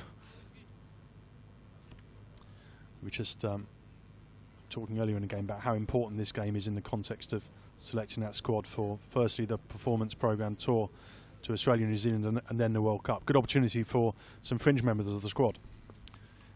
Very much so. You always like to have your county players available for very important games, of which this of course is. But I don't know about Ireland, but I'm pretty sure that the Scottish 15 that goes on the plane to New Zealand is by far from agreed at the moment. And these tours coming up, courtesy of the ICC, to Australia and New Zealand to familiarise themselves where they're going to be playing their games, and then Dubai, and then in January to the West Indies. So they've plenty of opportunity to make their mark. This is Callum McLeod from the Castle End. So had an interesting career, Keith. Started off as principally as a bowler, but now principally a batsman, but he's getting a bowl today. Interesting decision by the captain, a good one I think. Callum has done a remarkable turnaround in his fortunes from his difficulties with his bowling action. Now he's, I suppose, no more than medium fast, but the fact he's been playing for Durham this season shows what they think of him. An excellent cricketer. He had a great spell in the T20 Blast for Durham, and one of those batsmen that score in difficult areas, and made some eye-catching scores, but also made a 70-odd in his first-class debut for Durham too. So be interesting to see if he can get his bowling up to speed as well and be a genuine all-rounder again. I think he probably now is. Just a question of confidence. Durham haven't bowled him very much. They've bowled him occasionally. I know that Paul Collingwood is very impressed with Callum. His attitude is terrific, the way he's come back, as I say, from university to reinvent himself. He's been through a lean spell recently, but if he's selected perhaps in the final of the Royal London Trophy a week on Saturday, who knows? A great stage for him. Yeah, I was just looking over his career stats earlier, and highest score of 175 in an ODI. Did you witness that one? No, That was in New Zealand in the World Cup qualifier, so I wasn't there. But that's when this Scottish squad, I would say, really came of age, when they had the pressure was on them in that tournament in New Zealand, because our world would be very, very different if we had not qualified for the World Cup.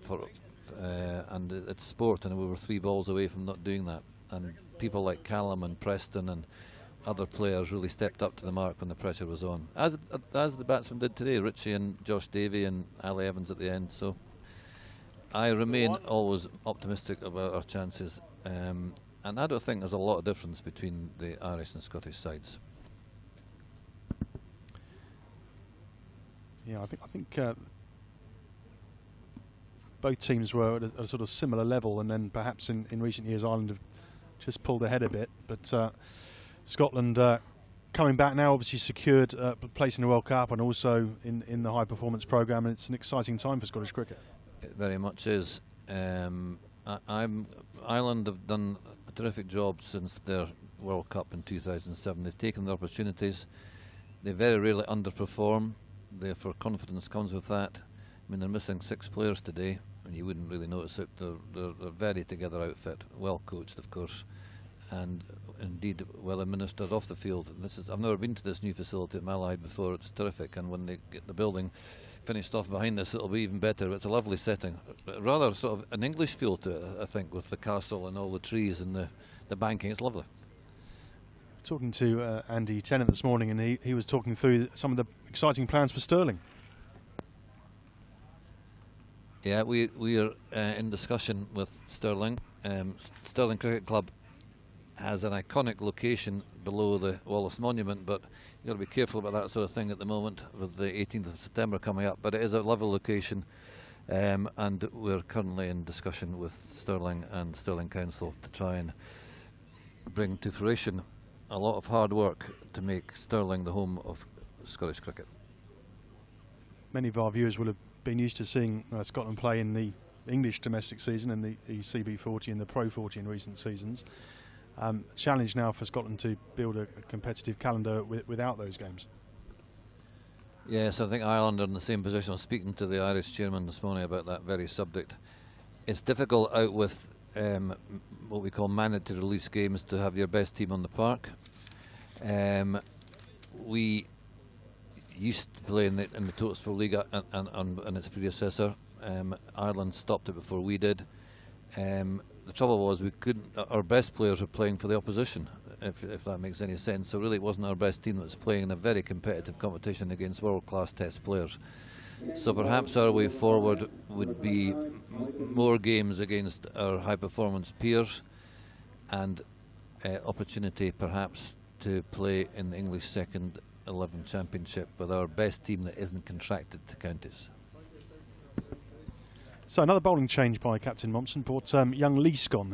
He's a player that made an impressive 50 in the first game, but not too clever a shot today, so he'll be looking to have a good bowling performance.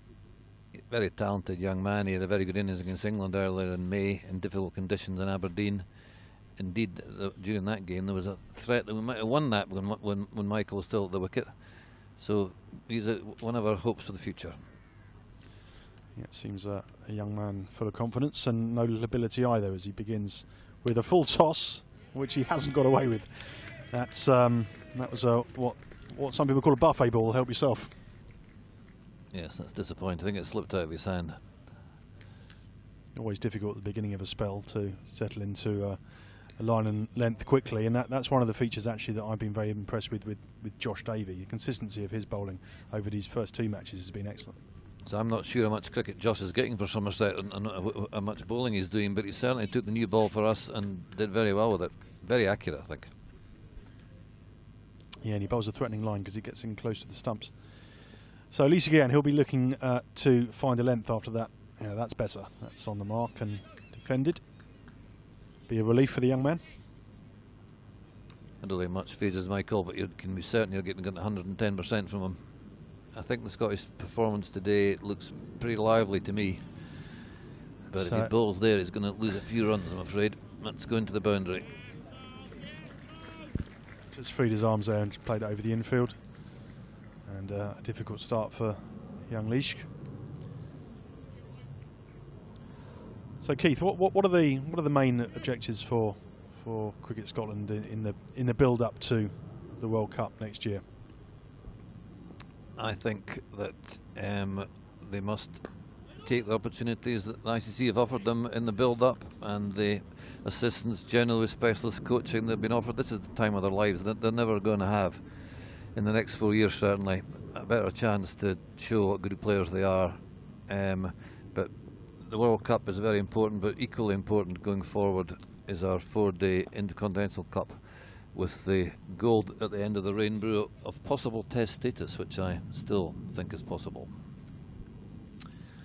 Yeah, a lot of excitement around that announcement.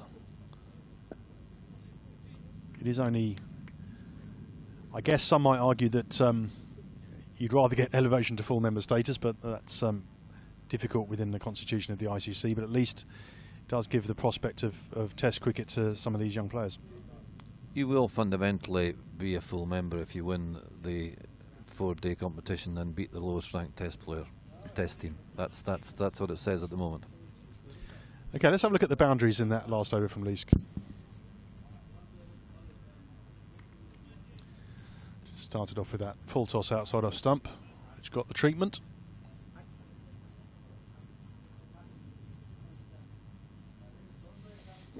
And then that one that was hit high and handsome over extra cover. Gamble didn't quite pay off for Preston Mompson that time.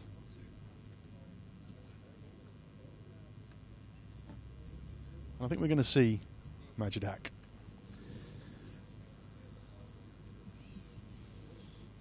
Didn't have his best day on Monday, actually. He'll be brought up his 200th cap, though, and 200th appearance, I should say, for Scotland, and he's been a long and loyal servant, Keith.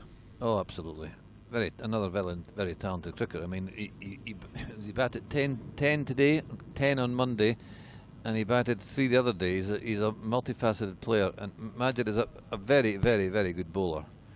It may be that some of the more experienced associate players have found him out a wee bit, but I wouldn't be surprised if he bowls very well here today. So he's going to start from the castle end, replacing Callum McLeod.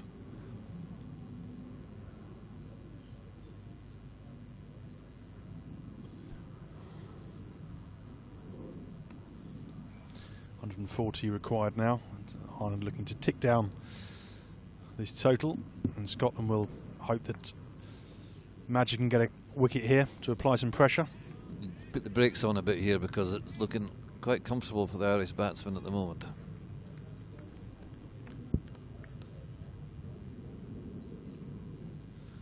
And 2 expansive batsmen at the crease as well. So nicely played sweep shot behind square by Pointer. Takes him on to 14.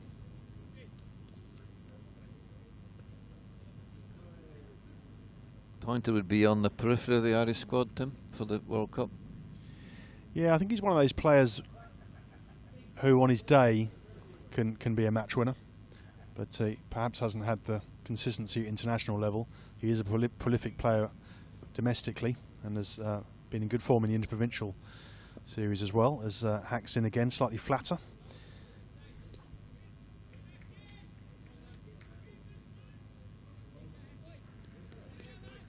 I think he's in recent years been kind of vying with Niall O'Brien and a few others for a middle order spot. Now Wilson, of course, is the keeper.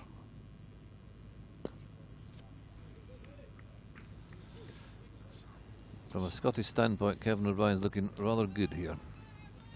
Yeah, it was an accomplished innings from him in the first game where he brought up 2,000 ODI runs, so that's a good landmark for Kevin. And he's an experienced player, which is saying earlier that he's close to becoming the record appearances for Ireland. And he'll have played, well, these two, Hack and O'Brien, will have played each other a lot over the years. A lot, yeah, and sometimes has ended well for Majid, sometimes not so well. At the moment, he's okay, but he is feeling that Kevin's about to give the ball an awful wallop up towards the Scottish Saltire on top of that hill there, wouldn't you say, Tim? Yeah, he was practicing something like that, the non-striker's end. But for now, it's Pointer as mid-off goes back to long-off, And long on's back as well. Nice bit of flight on that delivery. That's Majid at his best. He needs to flight it and not get too defensive. The result's very important, but the performance is equally important for the Scottish team. They need to keep going to the end, and a couple of wickets, it could get very interesting. At the moment, I suppose it makes slightly in favour of Ireland, but fairly equal at the moment. But just, there's not a lot going on out there bowling-wise at the moment, but that's often the case at this stage of a game, of course, in 50-over cricket. Looks like Richie Berrington is coming on, full of confidence. Of course, got a wicket in the first game.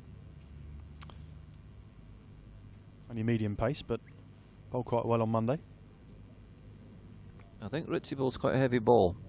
He's been suffering a bit of injury over the last couple of years, but our new coach, Grant Bradburn, has, I think, brought him back.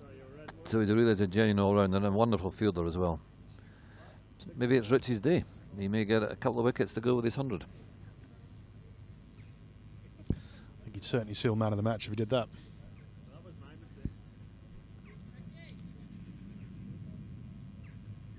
So just a few adjustments to the field as we look to see Berrington, see if he can follow up his brilliant century with a good spell with the ball. Tim, I'm assuming you've told your listeners and viewers that the World Cup is just to our left, the actual trophy.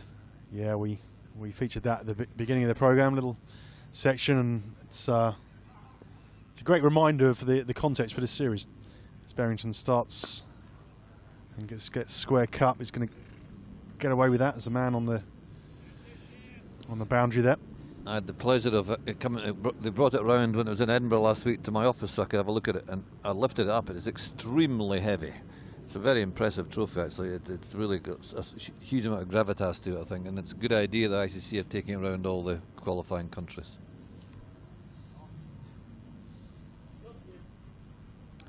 Yeah, it's had a little tour, isn't it? It's a bit like a tour of the world. He's building up the air miles. Right, that's been hit away again, but again it's not going to go to the boundary. It's just another single. Just needs to tighten his line up a bit here, I think, Berrington. Yeah. The full members, of course, had 6 days of the World Cup. We had 2, and you're having 2 in Ireland, I think.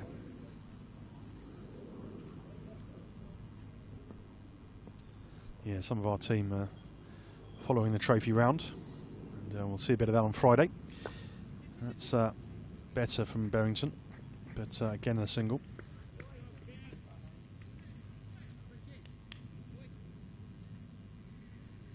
We showed a feature, Keith, at the lunch interval, and ICC Europe's kind of initiatives to play cricket anyone, anywhere, street cricket, quick cricket, etc.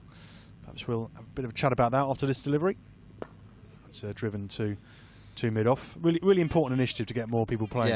Yeah, it is very important. I'm involved in what we call ECAC, European Cricket Advisory Council, with the ICC Europe, who are very much involved in this because participation in cricket is very important, and from a funding standpoint, participation is one of the planks in the scorecard that sets the funding ICC give various countries. Now, obviously, in certain countries in Europe, it's not possible to play cricket very much because of the weather, so therefore indoor cricket is irrelevant with a soft ball. Street cricket's relevant. As long as it's organised and people are playing cricket, it's still bat and ball, whether it's on a grass pitch like this in a formal surrounding or kids with a tennis ball. And it's all about participation, and once children get confident, particularly the softball, well, that's a good ball, just whistles past the edge, then they're keen to play, and it's all over Europe. Presumably the objective is once kids try out to try and get them to play again, maybe play for their school team or a club team. That's right. The more visibility it has, the better. I mean, the thing about the European situation is to try and involve participation.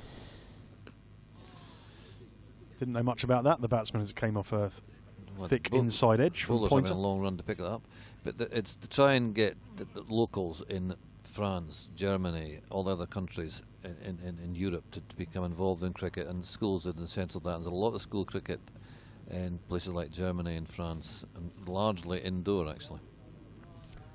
Yeah, I've been a bit involved actually with Germany for ICC Europe, went out there, have a look at their participation schemes, and was involved with a really good, well-contested indoor tournament. And it was great to see young kids playing the game with such passion and enthusiasm. And absolutely, and it's local kids doing it. And in fact, I think, without telling tales out of school, I think the increase in participation in Europe is highest in Germany of any country. Yeah, they've done well in building participation. There's a lot of people in Germany that want to play, so it was a case of sort of connecting with them and letting people know where the opportunities are to play. Majid again, a bit flatter, quicker. I think he might have seen Pointer start to come down the wicket there.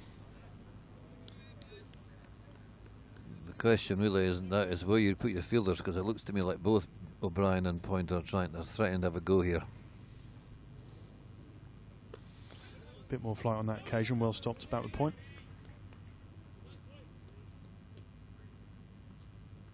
The one thing that we're always told by our peers and the full members is that you can be as good a fielding side as we are. So fielding is something that should be of a very high standard in this game.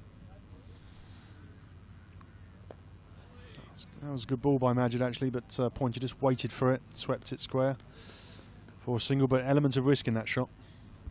Yeah, if that had bounced higher than the batsman expected, that could have been top edge, couldn't it? And only getting one for it, so the balance between risk and opportunity. But Pointer is not a player that likes to get tied down, so expect to see some shots from him. And we all know about Kevin O'Brien. Dropped a bit short there, but O'Brien, I think, frustrated with himself that he didn't find the gap there.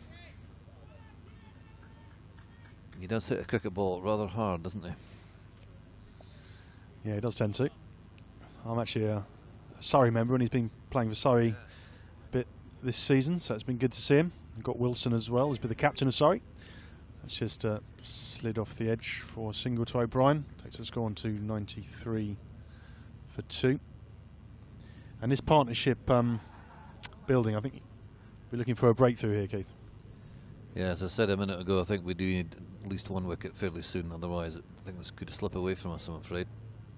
But as I said earlier, I'm equally interested in the performance of my boys on the field, and how enthusiastic they are, how the captaincy is going. All these things are important going forward.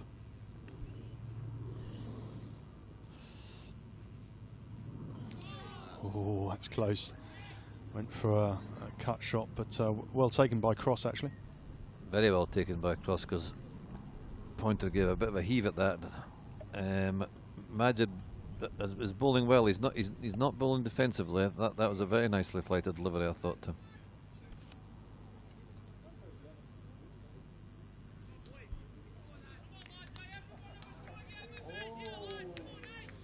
So, as you were saying, Ireland starting to build this partnership, closing on 100.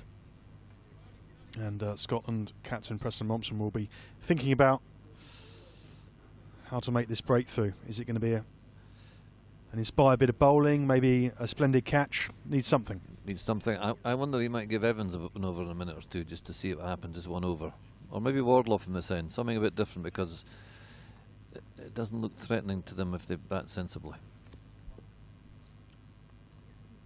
Berrington continuing. That's down the leg side. Okay.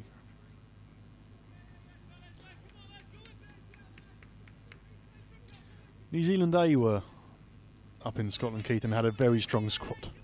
New Zealand A, they had, this may not be completely correct, but they certainly had 6 or 7 test players, and they had come off a fairly long tour in England against Sri Lanka A and England A, so they were in good touch, and they certainly played well. I think New Zealand could be a real threat in the World Cup. Yeah, I was up at the Grange. I think we only got 8.5 overs in before thunder and lightning struck, but they'd already made 90 odd. But a lovely ground up in Grange, actually. The first time I'd been there, picturesque. Oh, it is a fantastic ground, the Grange. We've played lots of fixtures there, and we'll continue to do so. Berrington struggling with his line in this over. Just sent a couple of couple down the leg side. You could excuse him from being a bit tired after coming in the third over. Did a lot of batting. I just wonder this might just be his last over, I think, probably, certainly for a bit. So he's in again. That's better. Good line of length on that occasion. Just driven quite crisply out to cover. Picked up.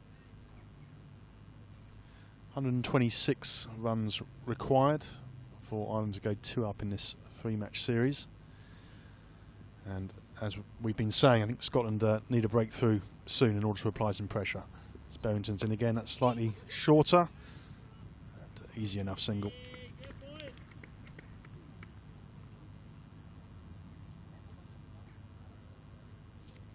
Good opportunity. I know the New Zealand A series you didn't maybe get the results, but quite a good opportunity for associates to play the A sides of full members. I know a lot of people are keen on that idea. We are. When I was on the ICC board, there's lots of discussions around a future tours programme involving the A sides of the full members. You can't really say obliged, but being encouraged, shall we say, to play the higher ranking associates. And you know, the gap's not that large if it is an A side. If it's a first and a half side, it's more difficult. I mean, one of the features I think of the ODI nations is that amongst the leading associates is they haven't had that many ODIs, and it's encouraging to see this 3-game series in Ireland in early September. But the likes of Hong Kong and Papua New Guinea, for example, need games as well. They do. I think that there is an issue with regard to, of course, geographically, with a lot of the high performance associates at the top of the tree being in Europe. So perhaps a mini league of some kind over a fortnight in one location might be an opportunity along those lines. It's easy for us to come to Ireland or Holland, but it's a bit more difficult for Hong Kong and PNG and UAE to come and play each other unless there's a lot of travel involved. So perhaps some sort of tournament going forward might be an option. Yeah, I know PNG and Hong Kong are both working, I think, with Richard Doan and the high performance program as well, about trying to host some games in Australia. So it'll be interesting to see if that goes ahead. But I certainly know that the fans of all these countries really want to see the team play in competitive fixtures. And when you use the word competitive, it means competitive, not just playing against a team that's far better than you. Need to, yes, you get better when you play against better players, but you need to have an edge on it. And if you go into the field expecting to not do very well, it's better to play your peer group, I would suggest. And PNG are a coming team, as are Hong Kong, and indeed UAE. Yeah, that's a strong sweep. That's well fielded. He hit that very strongly, pointer. But good hands on the boundary. Yeah, UAE. I was based in Dubai for a few years and was a bit involved with UAE. They stepped on since then, which was 5 or 6 years ago. And Khurram Khan, the Peter Pan of UAE cricket, he's been in excellent form recently, and great for him to see them qualify for the World Cup. I think they deserve it because it's definitely that they're bringing through locals. They're not just bringing in people from the area. I think they have a very good development program in UAE, and of course they have the stadium and the weather. But I think they're a team to reckon with, particularly when you go to Sharjah. Yeah, historic. Oh, this could be close. Yeah, it could have gone. Is he? Oh, I think they thought they had him, but umpire Goff disagrees. I think Majid was very confident.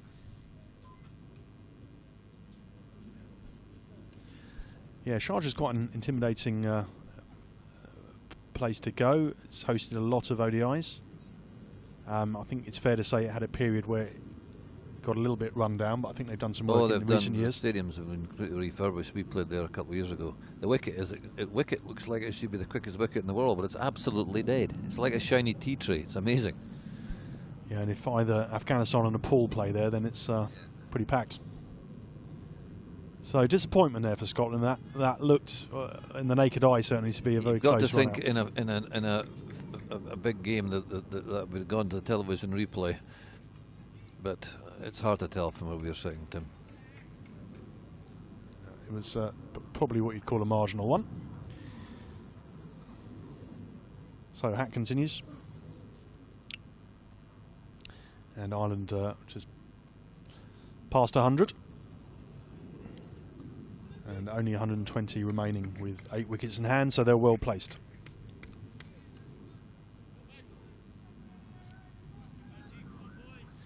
PNG have been an exciting team coming through.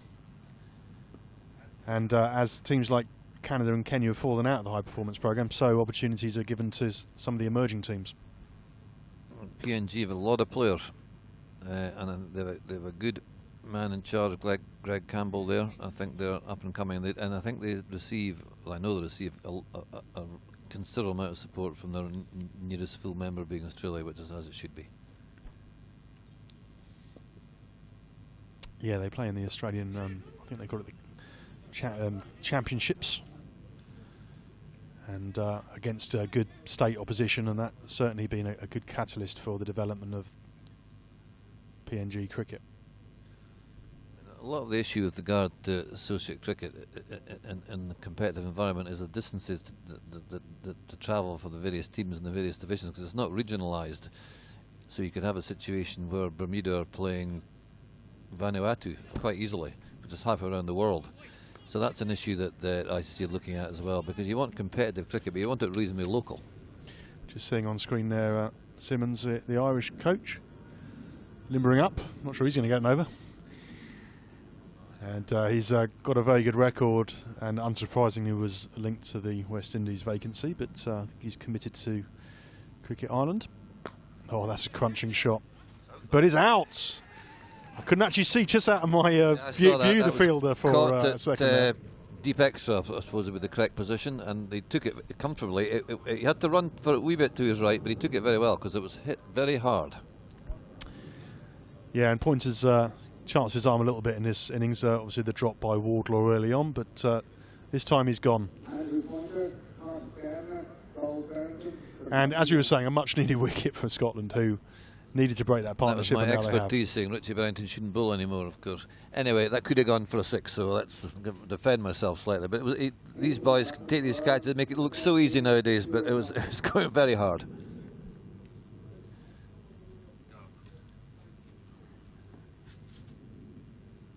So Andrew Pointer, mixed innings really. He played a couple of good shots, but gave a couple of half chances and got away with them. So his luck's run out.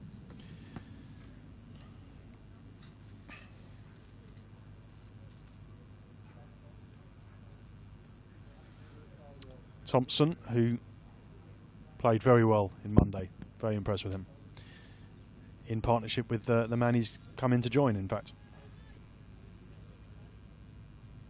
So can that wicket give Scotland the boost they need to apply some pressure to Ireland, who are coasting a little bit? Only 119 runs to go, plenty of overs to get them in. And you sense that Scotland need to retain this pressure by getting a couple more. Good for Majid that Thompson is a left-hander, and I presume Majid will continue from the other end. So this is a rather crucial part of the game, I would say.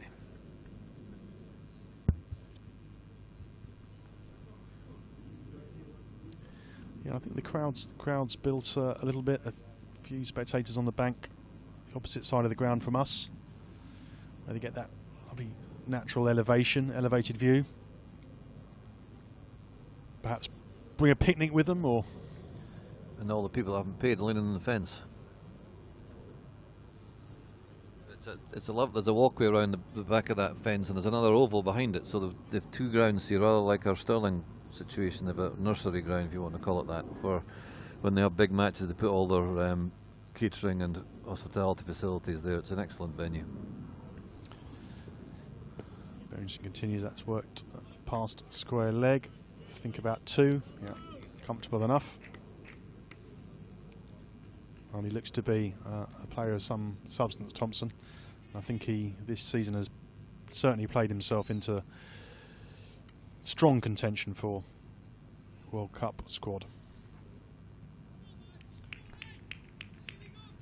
competition for places increased with the return of John Mooney, who played his 50th ODI today.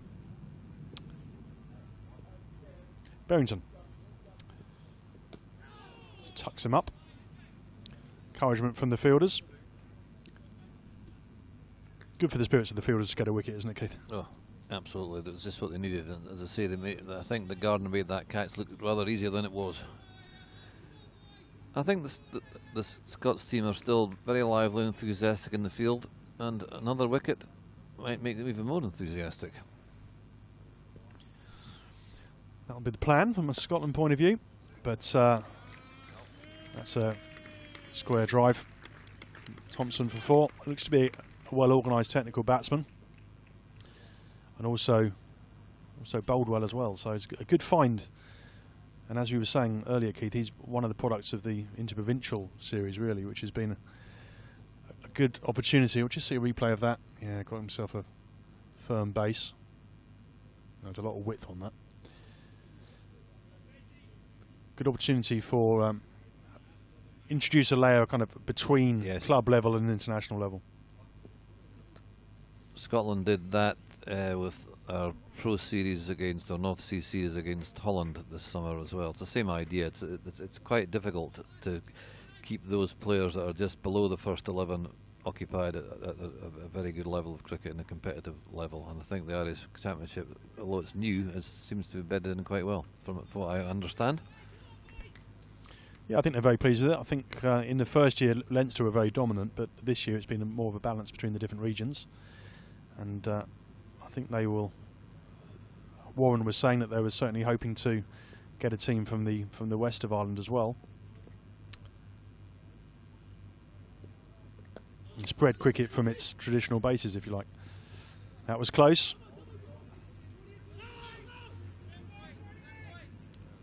Decide against running for the overthrow, which is always sensible. We've just in Scotland had our championship, which was the winner of the East Division against the West Division, won by Aberdeenshire. So we're building up to a similar idea, albeit it's club orientated but is regional. And that's been going now for 3 years, and will continue to build. Umpire Shepherd would have enjoyed the score now. I know it was earlier on. It was the same score, wasn't it? There's another lovely dog on. We've been. It's been a bit like Crufts. These first 2 games, we've had a lot of lovely pet dogs on the screen. I'm afraid I'm not too good on the different breeds, Keith. Can you help me with that?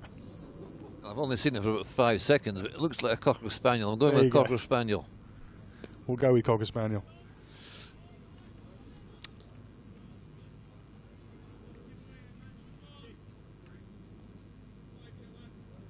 Majid's bowled well here today, better than he did on Monday, I think. And we'll see if he can get a wicket. Bit of flight on that. Well, that's a cheeky shot.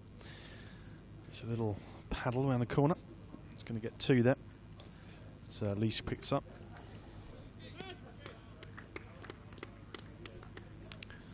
We haven't really talked about him much, Keith, but Kevin O'Brien, without his usual bombastics, has moved serenely on to 44. He'll be looking to back up his half-century in the first game with another here. He knows there's plenty of overs left to achieve the result Ireland looking for, and he's playing within himself at the moment. Very impressive performance. Yeah, there's a maturity to his game in his last couple of years. He's always had the power, he's always had the shots, but now he's very good at reading a game and what's required, and obviously the additional responsibility of the captaincy in this series.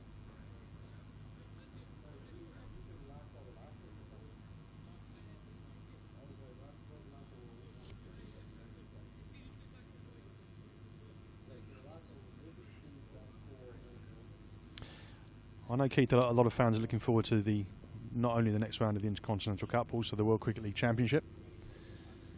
And it kind of, in practice, works as a mini tour, doesn't it? Where you have the Intercontinental Cup game and then the ODIs as well. Yeah. And obviously next year, Ireland and Scotland are sharing the ICC 2020 World Cup qualifying, which is a huge undertaking by both countries. And an increasingly exciting tournament, actually. Dropped a little bit short on that occasion, Majid, and gone for a boundary. Taking a score up to 117 for 3.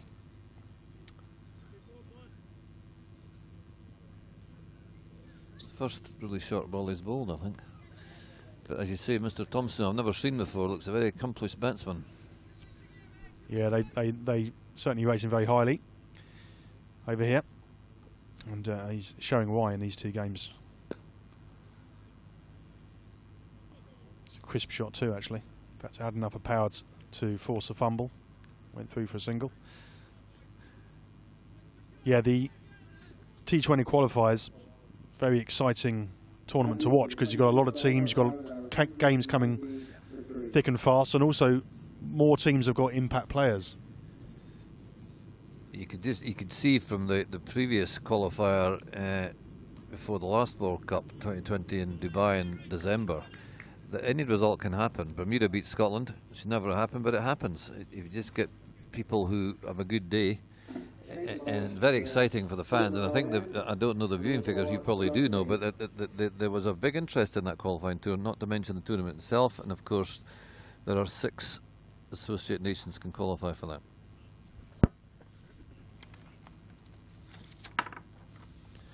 Yeah, Mr. Janiro Tucker for Bermuda likes his 6s. I think you probably saw him at his destructive best. Oh, we've had a tweet from Northwest Warriors that says the dogs are Springer Spaniels, so you were close. That was close, okay. Thanks for that. Yeah, I mean, I was clueless, but Keith had a guess, which was pretty close. Yeah, the T20 qualifier final watched in 153 countries. So yeah, that shows the global interest in that event.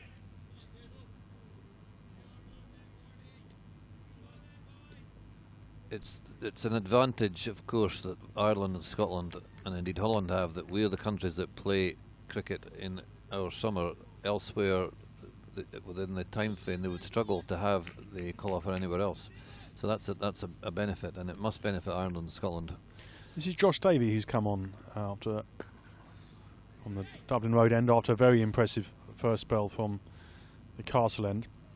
Interesting parallel, Keith, between T20 cricket and rugby sevens, both shorter formats of the game that have spread the appeal, if you like, and given opportunities for if you like, the second tier nations or the ones with less international exposure to make a name for themselves. Very short from Davey. Very much so. I mean, I didn't actually go to the sevens of the Commonwealth Games, but it was a huge success. It was sold out for 2 days. And that no doubt will continue when sevens are in the Olympics in 2016. Which brings us to the controversial subject of T20 in the Olympics. As my colleague on my right knew I was going to say that. Yeah, the prospects of cricket in the Olympics is important for a number of reasons. One, obviously it would be very fun for supporters of cricket around the world, but also it enables, if it's an Olympic sport, it means that some of the members and affiliates and associates can access more funding. It releases government funding because it's an Olympic sport. The Commonwealth Games issue, it's already been in the Commonwealth Games, of course, very successfully. But I'm not going to go into the politics, but quite reasonably, the Commonwealth Games wanted to have the best teams that countries could produce, and that wasn't necessarily going to happen. But hopefully it's still on the agenda. Rather like our having the benefit of playing cricket in Europe and our summer, the Olympics has an issue with regard to English cricket being played at the same time of the year. Davey again, just a little bit wide outside the off stump, take the single. It's 100 required now to win for Ireland. So on that last thing on that subject, it sounds that it should happen, but it actually is quite complicated. And there are also other sports, of course, queuing up to try and do the same thing. Yeah, it's one of those issues that's often discussed on sort of fans' forums around associate cricket and on websites, but as you say, it's a more complex issue than perhaps you initially imagine. Clearly it would be great to see cricket embedded as an Olympic sport, but a lot of work to be done to make that a reality. Well, I still think it's important that it continues to be discussed.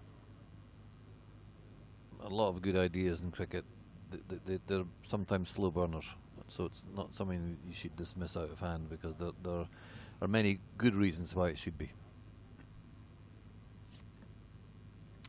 Yeah, certainly agree with that.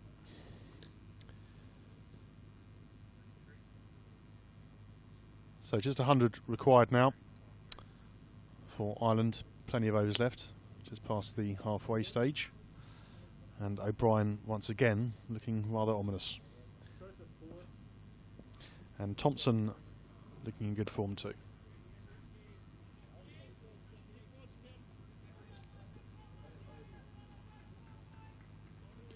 Difficult as a captain in these conditions, of course. You're trying to make something happen, trying to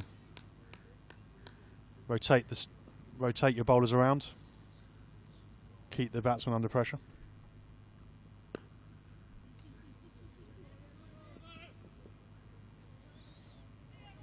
God, he's very quick between the wickets there, Thompson. It looked risky initially, but he got his skates on.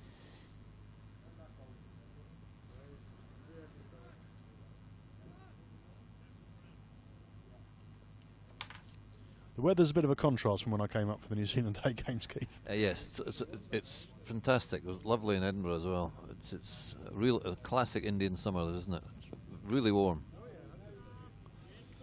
It was a good ball by Majid Hack, but Kevin O'Brien showing his experience there, just playing it with soft hands. And that's his 50 off 63 balls. Back-to-back half centuries from Kevin O'Brien, who clearly relishes the captaincy.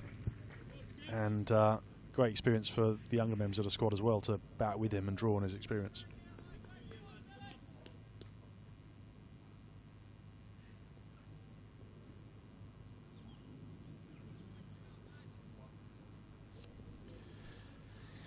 So match to Thompson, got a slip in place. It's defended off the back foot. We saw a man on the drive. The man on the drive, there's also a man on the drive on the last over, so obviously hoping that the batsman puts it slightly uppishly, but it's always a difficult ball to catch there. Goes at that speed, it's even more difficult. That went pretty close to him, but like a tracer bullet, as they say.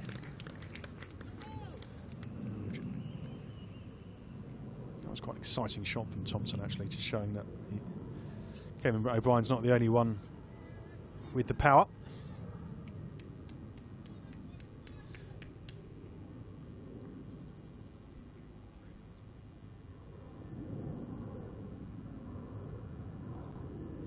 Again, past umpire Goff. Good length, just defended. I don't think the previous ball was a bad ball, Tim. It just was a great shot. Yeah, I think it's one of the joys actually of cricket watching, isn't it? Seeing the battle between a spinner and a batsman. The spinner trying to use subtle variations, trying to outfox the batsman, and the batsman trying to make sure that the bowler doesn't settle into a rhythm. There's Preston's now changing the bowling again, bringing Wardlaw back, as I thought he might do. He's going to try something, really anything, to get a wicket, because these two look very good. Yeah, Wardlaw's in his Scotland career to date had a good strike rate, actually. Been taking quite a few wickets, particularly if he gets the ball full with a bit of movement. So we'll see if he has better luck. He didn't start well today, Keith. He bowled a couple of ropey overs and then dropped a catch.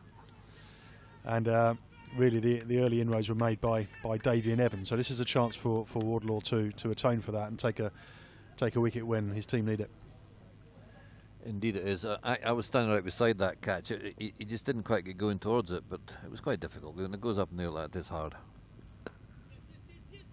Just turned onto the onside for a single. The Irish batsmen are starting to put the pressure on the fielders all the time now, moving towards the ball and making it very difficult for the fielder on the back foot to do anything really other than stop the ball and let the single go. But that's an example now of modern cricket's putting the squeeze on the fielders by just putting the pressure on like that. Talk a little bit perhaps about the women's game. I was actually at rugby and watched the Wildcats play. Lost a few, but had times when they played well. What's the plans for the women's game in Scotland? Are definitely a team on the up. They've had some very good results. They won their division in the English Championship. They're a very enthusiastic bunch. They're playing a lot of cricket, and a lot of that's courtesy of the ECB. That could, it's another one where the fielder didn't come in, didn't attempt to go for the catch. It's a short ball over the hook shot. Blind, disappointed with that stroke, but again the fielder didn't go for it. Let's have a look at that again, Keith, on the screen here. The Wardlaw dropped short. He really had to reach for that outside off stump, and that's why he got a bit of a top edge about it. Disappointing.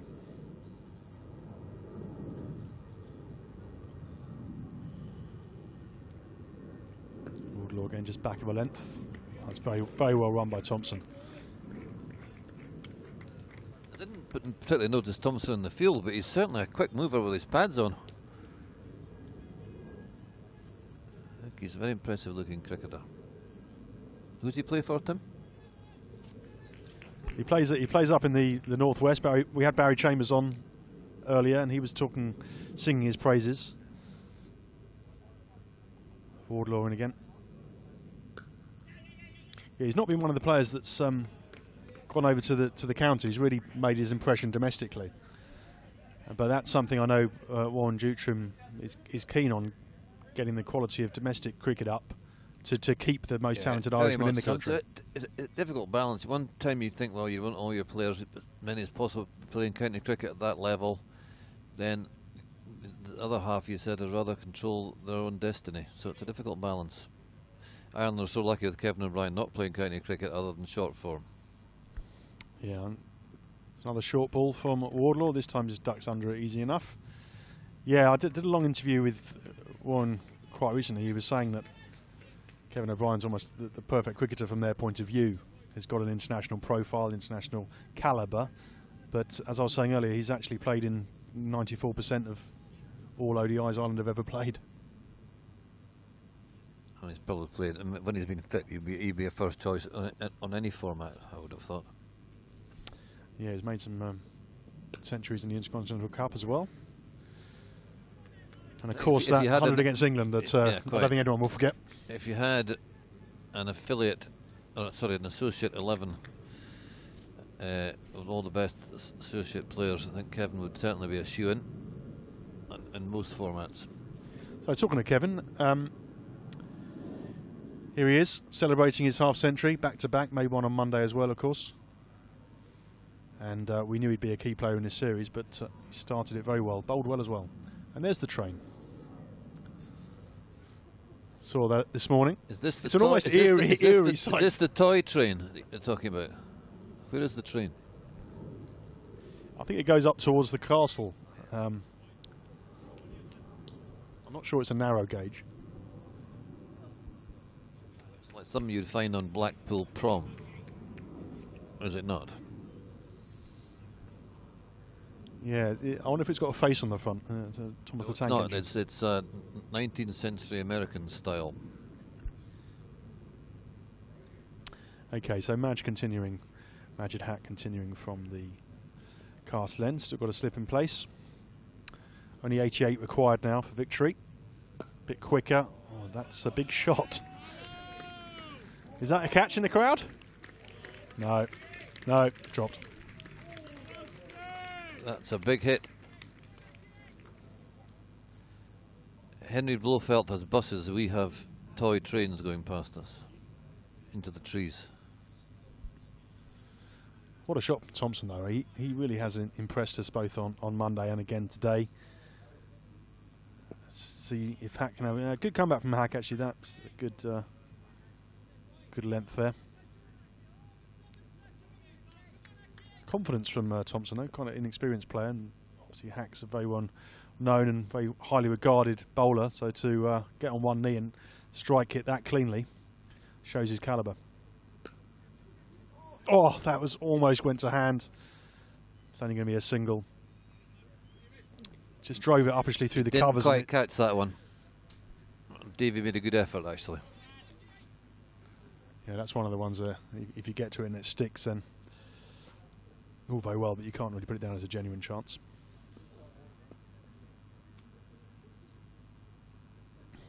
So Kevin O'Brien on. Yeah, you just saw the replay there. It was quite close.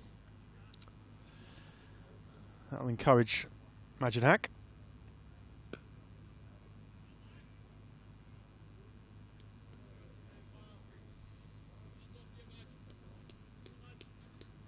Just 81 required and 22 overs. So it sounds a simple equation for Ireland. But, it's up to Scotland to show that's not the case. It's another big shot. It's a bit too full on that occasion, and Kevin O'Brien freed his arms. I think that's what I said was going to happen, and that Salters that have been targeted twice in this over. It's a bit harsh. Just to rub it in, it's just where the Scotland flag is as well. Majid again, sweep shot this time from O'Brien.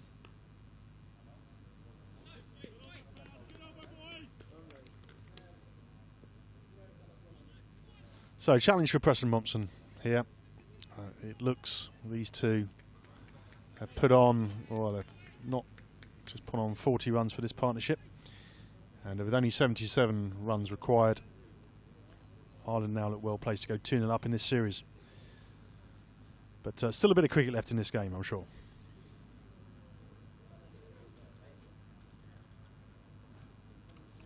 Continuing with Wardlaw.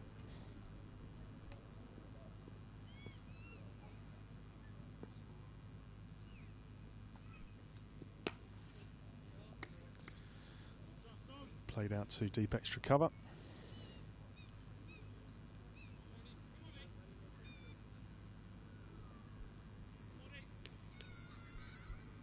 So we just started to talk about the Wildcats there a while ago, Keith. They're really improving the Scottish women's team.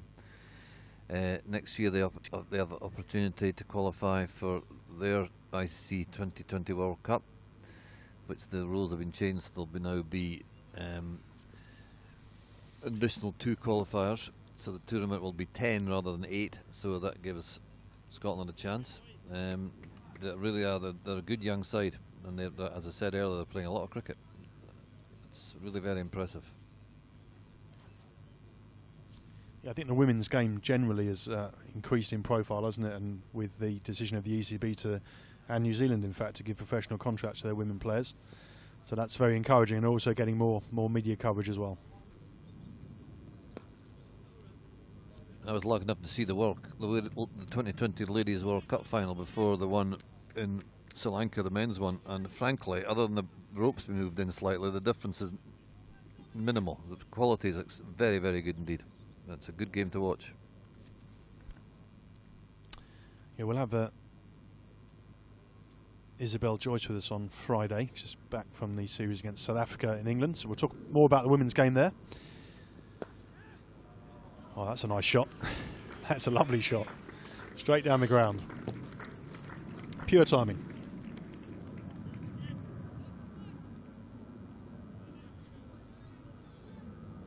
This target's not looking too far away now, Keith. No, ever since I sat down, it's not been doing very well. Can't be blamed for everything, though. I think that we've bowled well, we've fielded well. They're just 2 good players. And Kevin O'Brien has been around, and he's playing well with himself, which I think is very impressive. Yeah, he's moved up to 62 now. There's going to be another run there as he just uses the pace of the ball. Guides it fine.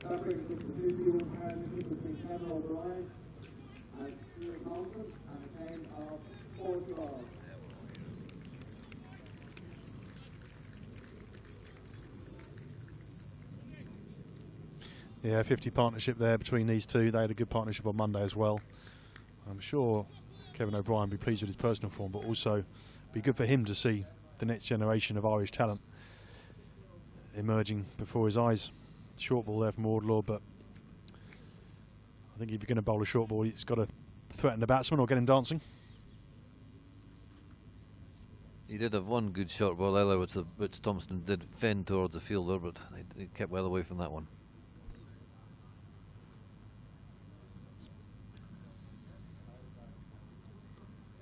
So 20 overs left.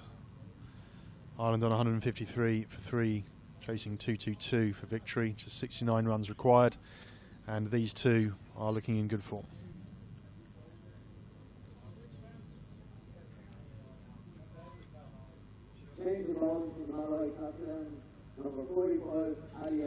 So Ali Evans has been brought back into the attack. Wonderful first spell from the Dublin road end. It was unlucky not to take a few more wickets actually, and they could barely score off him. So we'll see if he has some joy from the Castle end. Very good performance from him, both firstly with the bat and now with the ball after coming into the team for this game.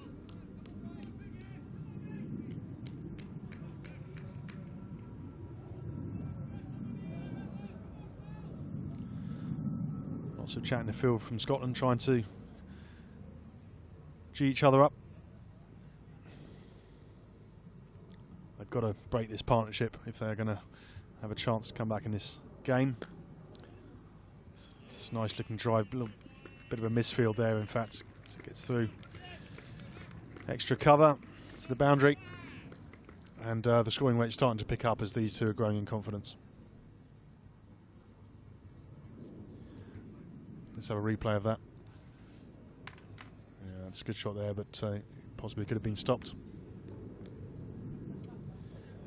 O'Brien moves on to 67 not out.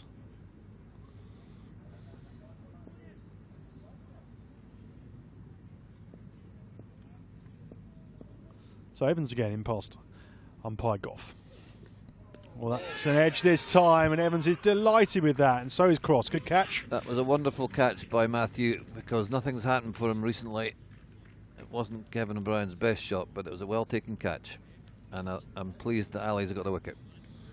Yeah, he tried to back up that four with another one, but this time a bit more element of risk in the shot. They're nowhere near the pitch of the ball.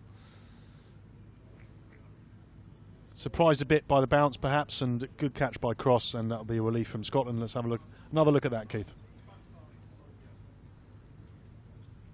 Kevin O'Brien, Cross, Paul Evans. It was very wide, wasn't it? He just chased it. He but didn't move his feet, but it was still a pretty quick delivery on not a bad line. So a well-deserved wicket from where I'm sitting, and it gives more Irish players a chance to play in a good pitch in a competitive match, which I'm sure the coach is secretly quite pleased about as well, because Kevin O'Brien he knows all about.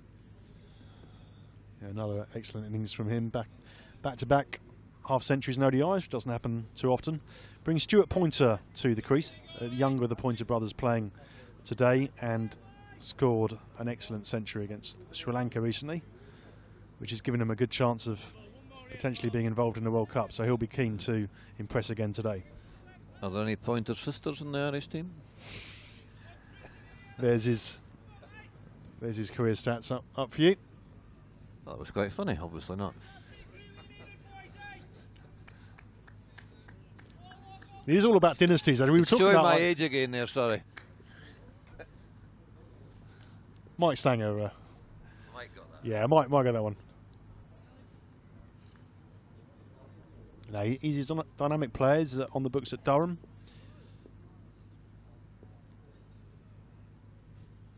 And like his brother, likes to get on with it. So he's facing a bowler in good form and good rhythm, though, in Ali Evans. He's signalled a no ball there, Keith. I'm not sure if that was a front foot one. I haven't seen the free hit signal, but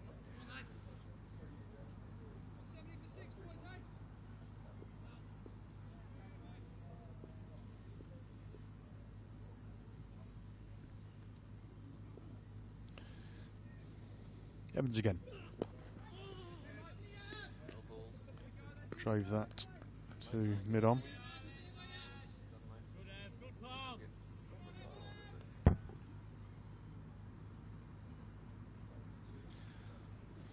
.64 runs required for Ireland, but they had just lost the wicket of their talismanic captain. Kevin O'Brien has brought Stuart Pointer to the crease, and it'll be interesting to see how he plays here against Ali Evans. He's charging in. Another good piece of fielding by Hamish Gardner.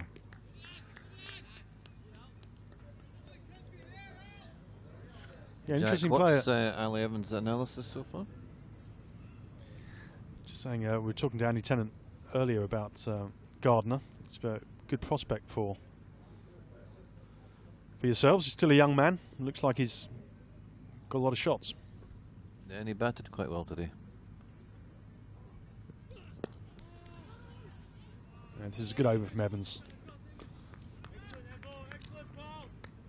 He was very good in his first spell, and he's returned and made an immediate impact with that wicket of O'Brien.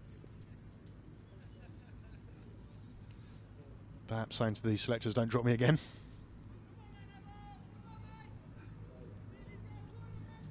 Good to have competition for places, though. Very much so.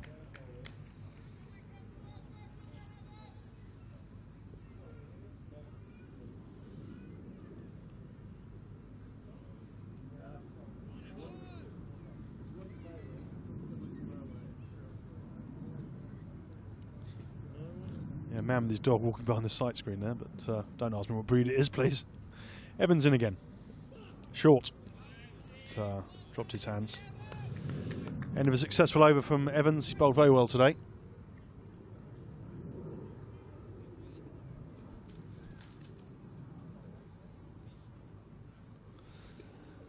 Thompson still there on 28. Just talking to Stuart Pointer there. One of those little chats in the middle of the wicket. Evans has bowled 7 overs, 1 maiden, 1 for 20, which is extremely impressive. To go with his 22 runs, I think he scored earlier on. And Davey, that was the two bowlers that have probably bowled best for Scotland today. And unsurprisingly, Mompson has turned to them again to make an impact, to try and get a few more wickets. Surprised the captain's not had a bowl himself, actually.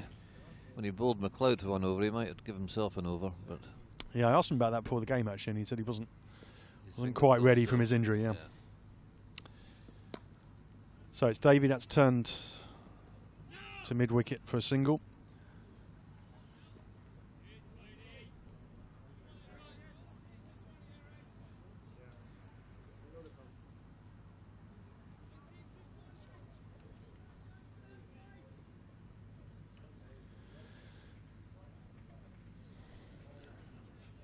Glorious day, there's not a cloud in the sky now.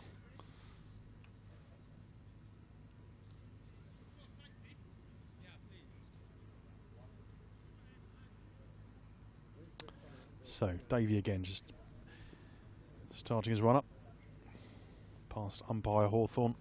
1 slip in place. It's a strong shot, but picked up by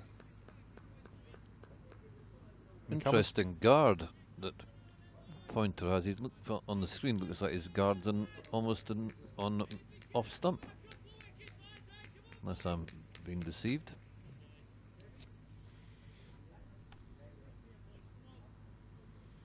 Yeah, he's quite a long way over, isn't he?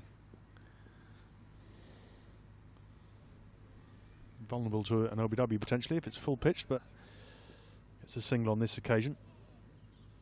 Might get an overthrow actually. No, it's come off him, so he hasn't run for that.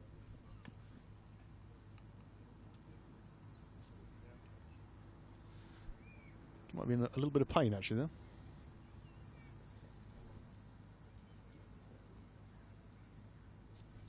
So 160 for 4, and 32nd over. Ireland chasing 2-2-2 to go 2-0 up in this series.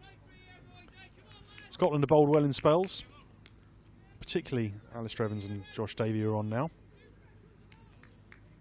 There's some good batting in particular from Kevin O'Brien, who's recently departed. Also Thompson, who's still there. have put Ireland in a good position. That short, powerful pull shot. He's going to get picked up on the boundary, so it's only going to be a single. Hamish Gardner's attracting the ball today, isn't he?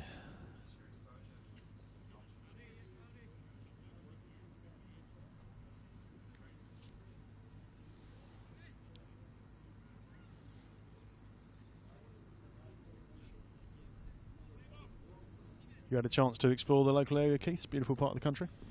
I know this area reasonably well from various golfing tours to Portmarnock, but I've not been to this ground before, but I know Malahide quite well, yeah. Nice part of the world. Ooh, bit of interest for a minute there as it didn't played slightly early, but it's gone for 4. There's a couple of reasonable opportunities at mid-wicket and short cover, but they haven't really gone to hand. And that's another feeling. That's just the ball just hasn't gone near enough to the fielder. Have another look at it there. Just played it slightly earlier.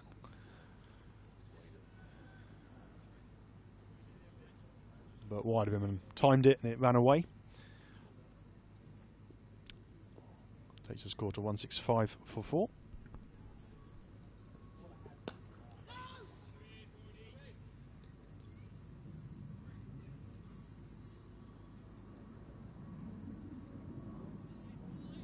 So you're a keen golfer then, Keith? Yes, I do like my golf, yes.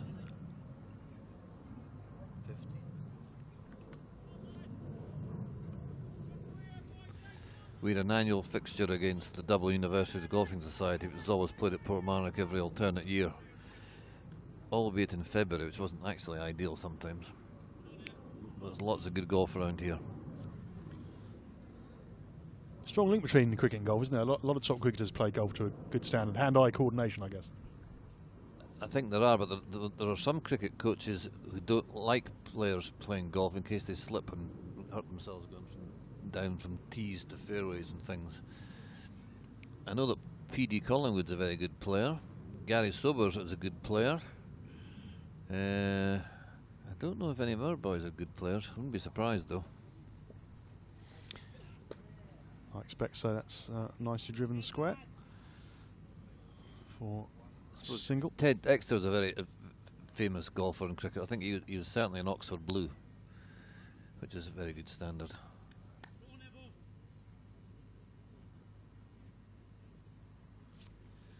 So 56 runs required for Ireland, and plenty of time to do so. I think if Scotland are going to win this, they're going to need to bowl them out.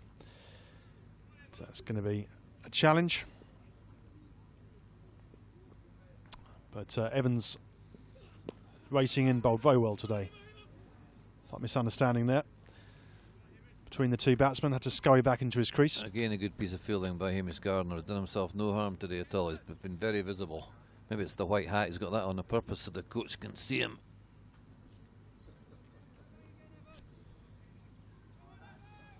Would David Gower used to play in a hat like that? That's a very good quiz question, Tim, if you're wanting to impress anybody, as to who the highest run scorer in tests at the WACA is. And the answer obviously is David Ivan Gower.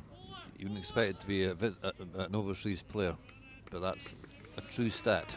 It may remain so if the cricket moves from the WACA.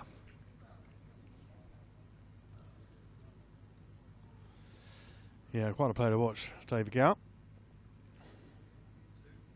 Hasn't been a player that's played quite like him actually, but certainly not in my lifetime anyway. Graceful. Very much so, yeah. Very good pilot as well, apparently. Yeah, had a bit of fun in the Tiger Moth once, didn't he? You're young to remember, that was 1990. And the other quiz question is, who is the other guy in the plane?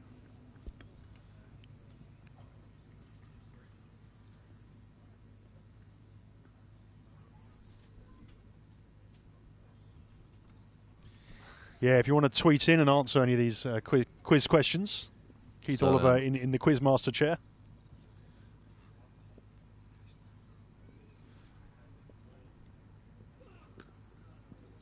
That's nicely played actually, just used the pace of the ball, played it behind square for a single. And it looks an impressive player, Thompson, Keith. Very much so. I'm very impressed with them indeed. Good find for Ireland. Just talking earlier actually with Barry Chambers and Brian McNeice about how this Ireland squad is evolving.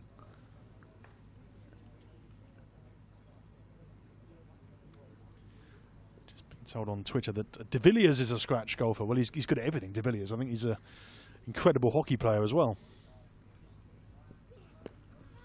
That's AB rather than Farney De Villiers, but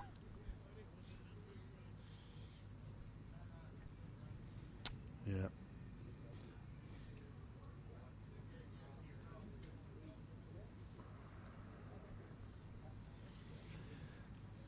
So got a slight pause in play here while some drinks are brought onto the ground, with Thompson playing very well at 32 and Stuart Pointer just getting going.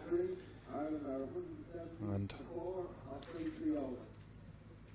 Ireland just require 52 more in 17 overs, so it sounds a simple equation, but some of the Scotland team are certainly trying to make sure that doesn't happen. Ali Evans has had an inspired performance today. Started off with 22 with the bat and has bowled very well, as has Josh Davey. I think, as I said earlier, you find out about players even if things aren't going according to plan in the team environment. I think there's some pluses I can see today, which I'll keep to myself, but it's never, there's always some positives in most games. It's just a question of there being more positives in the opposition on the given day. But I'm not too down about this performance, and it's not over yet, and certainly better than it was on Monday. Perhaps if we manage to win the toss and try chasing rather than batting first, that might be an interesting scenario.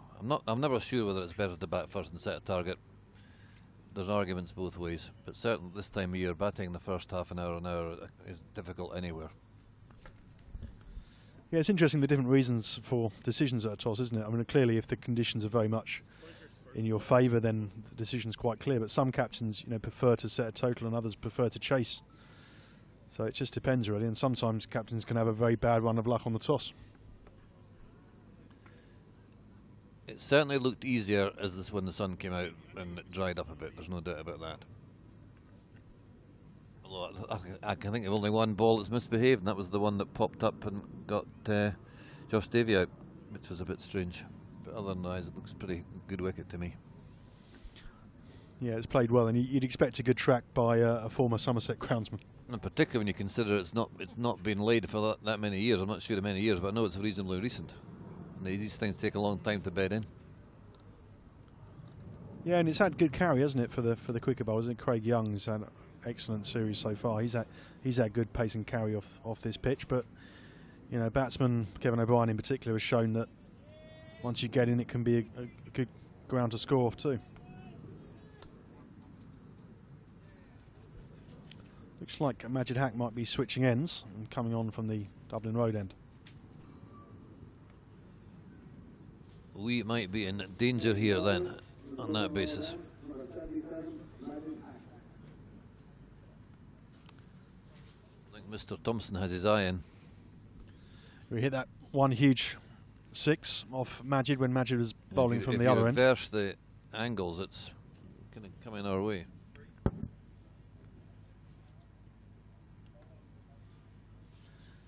Yeah, well, we'll see.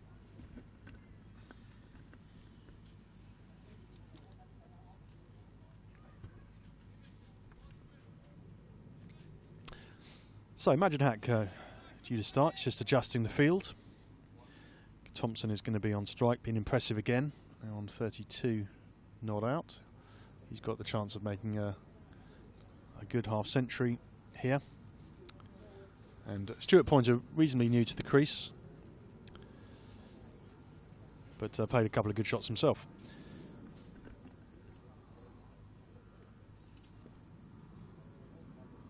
So Haq to Thompson.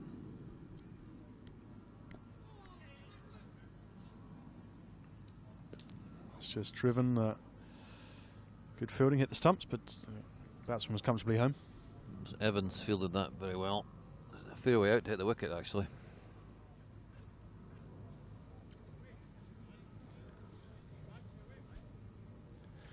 51 required.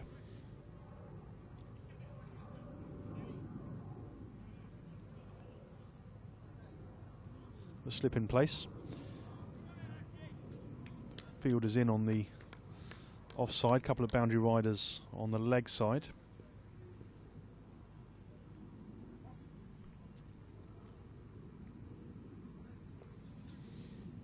Just turns the face there, but well fielded by the slip. And mid off and mid on up, Keith, so perhaps tempting the big shot straight. Yeah, I think so.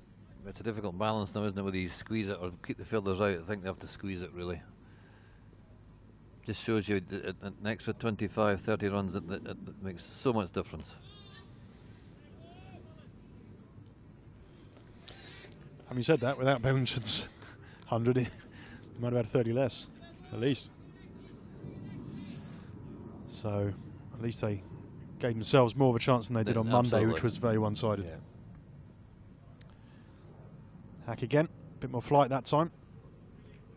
Slightly strange-looking drive. Fielded Flat well. bat. Yeah, I don't think that one's in the coaching manual. No.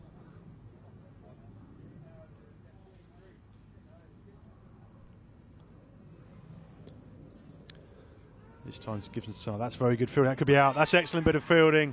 Pressure told. I think he assumed there was a single there. Ran, but good fielding and out by a couple of yards. That was Mr. Evans again. He's having a great day. So, is there another twist in the tail of this match? There've been a couple of times when Ireland have been just coasting towards victory, but every time there's a wicket, it increases chances for Scotland. Scotland played that very well. That was exemplary fielding, good throw in, and well done by young Matthew Cross. Let's have a look at a replay of that. Just worked it square. Whoop! And that is at that moment when he knows he's gone stranded halfway down the wicket. I think if I was the gentleman who ran out, I'd be rather upset with my fellow batsman, whose call it was not. It went in front of the wicket, so it was therefore the call of, was it Pointer that was out? Yeah, Stuart Pointer. Pointer's call, and he was sent back by. It's that moment when he looked at his partner and got sent back and knew that he wasn't going to make his ground. So 171 for 5, 51 still required. So you'd still favour Ireland, but with that wicket, Scotland have buoyed their spirits again, and they'll be looking to back that up with another quickly as Majid Haq comes in again from the Dublin Road end. It's defended out on the onside.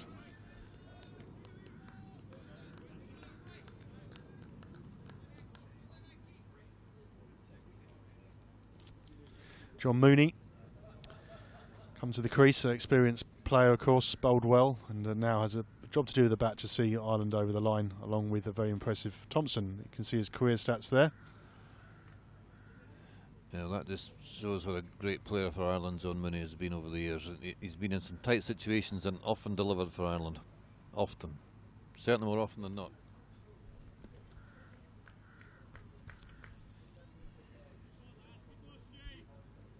He's one of these players that I think has maximised his talent, which is actually a very good sign of the spirit in the Irish team.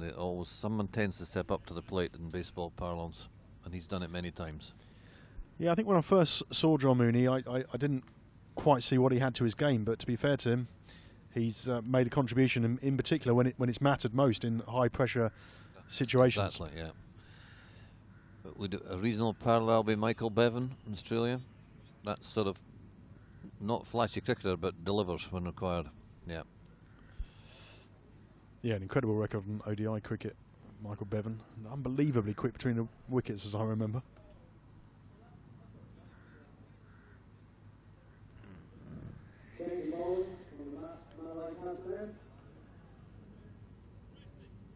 I think it's Lees coming on. He had an over from this end earlier, Keith, which didn't go particularly well for him, so he'll be hoping his to have better ball, luck. if I recall, Tim, was not very clever on the previous over.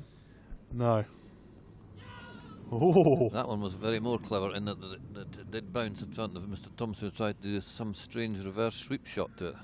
Yeah, it's not odd shot to play on the first ball you face against the bowler from an end. But most of what he's done today has been very well judged, Thompson. So we'll give him a let off. Oh, that's a full toss. And it should have been put away, really, but gets away with a single.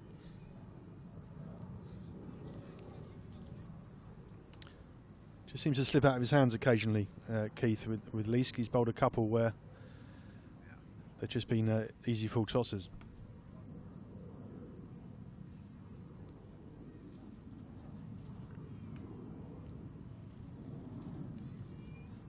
Leask in again, he's got a slip, which is Majid Haq. He's got a man on the drive on the offside as well.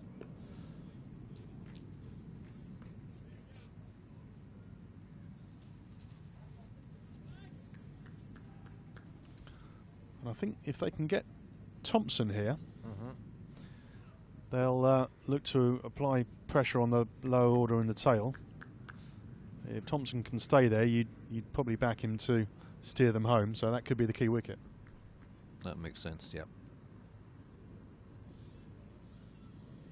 Leask again. So just a little premeditated sweep.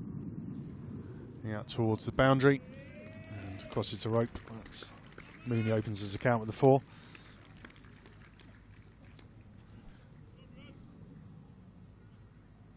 And 46 required now. Let's have a look at a replay of that. Yeah, just premeditated. And he's been doing that for a number of years, John Mooney.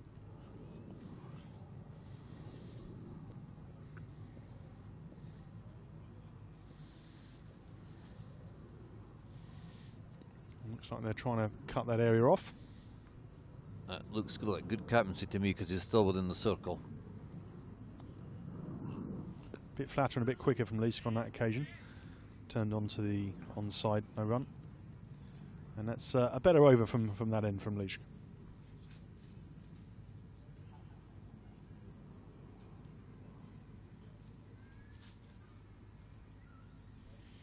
So Mooney and Thompson, 46 runs they require. And from Scotland's point of view, they've just got to keep the pressure on by taking wickets.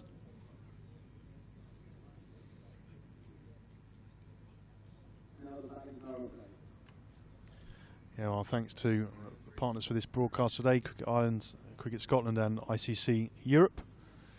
Hope you're enjoying it wherever you're watching around the world. And remember, you can get in touch with us on Twitter. Hashtag IRESCO. Good to hear from you.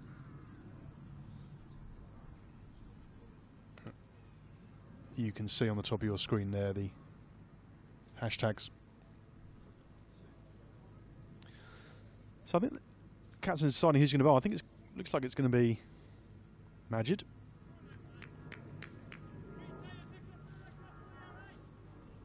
Quite a long chat with Captain Preston Mompson. And the leg side field set back, Keith. Perhaps setting a trap again. I would have thought that field is what you'd expect for an off spinner at this stage, with only 3 men being allowed out. 2 left-handers who'd be hitting against the spin, but that would be the natural thing to do if you're trying to hit it long.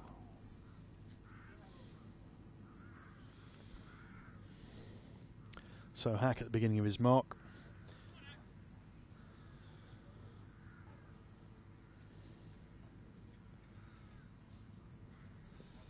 Past umpire Hawthorne.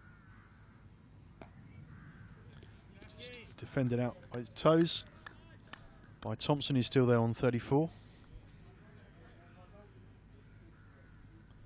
And with the exception of that rather strange attempted reverse sweep against Leask in the last overs, looked very composed. Bit more flight that time from Hack, as well fielded.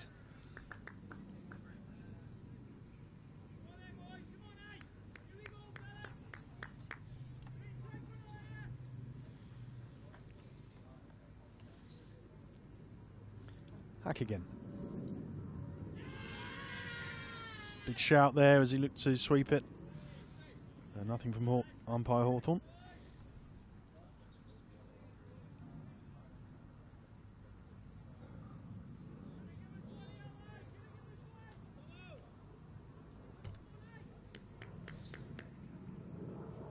Just having a quick replay of that.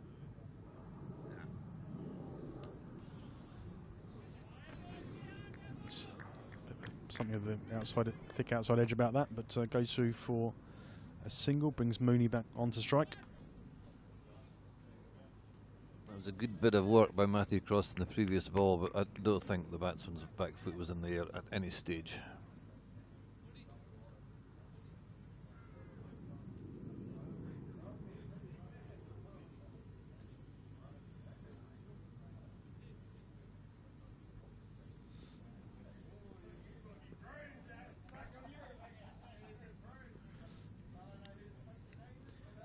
Hack again. A bit flatter and just defended. Good over this from Hack. Let's have a look at this stumping attempt. Yeah, a little bit of turn there.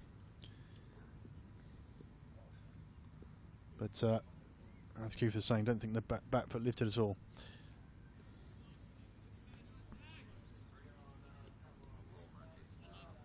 Good over from Majid Hack.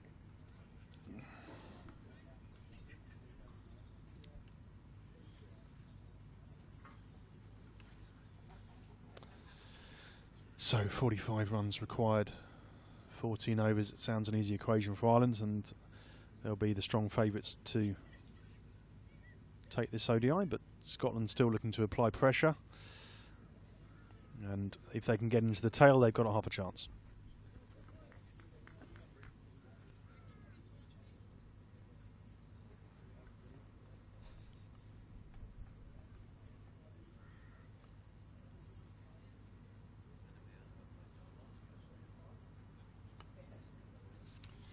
So Leach again, so spin from both ends. Tim, could you ask their viewers if anybody has worked out who the co-pilot of David Gower was over the Gabba in 1990? I think you've just done so, Keith, so we'll hope they... we'll see if anyone tweets in. Good to hear from you. Keith will be delighted if anyone gets this, as we just see a big shot over mid-off. Leach seems to struggle with the first ball of the over, Keith. Yes, well, not the last one, because he was the second over first ball was quite a good ball. But yes, he's been hit for 2 fours on the other two. Takes the score to 181 for 5. Only 41 required now. Just seeing a replay of that now. Just kept the head still. Cleared the infield. Oh dear, that's strange cricket, is it? Attempted sweep, goes straight through. Buys.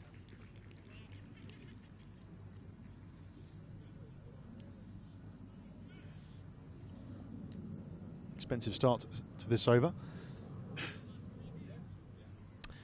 And as the target approaches, Keith, you might see the Irish, in particular Thompson, who's well set, start to accelerate.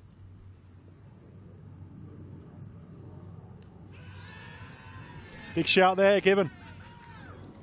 Well, we were just saying Scotland needs to make regular breakthroughs, and they've done so there.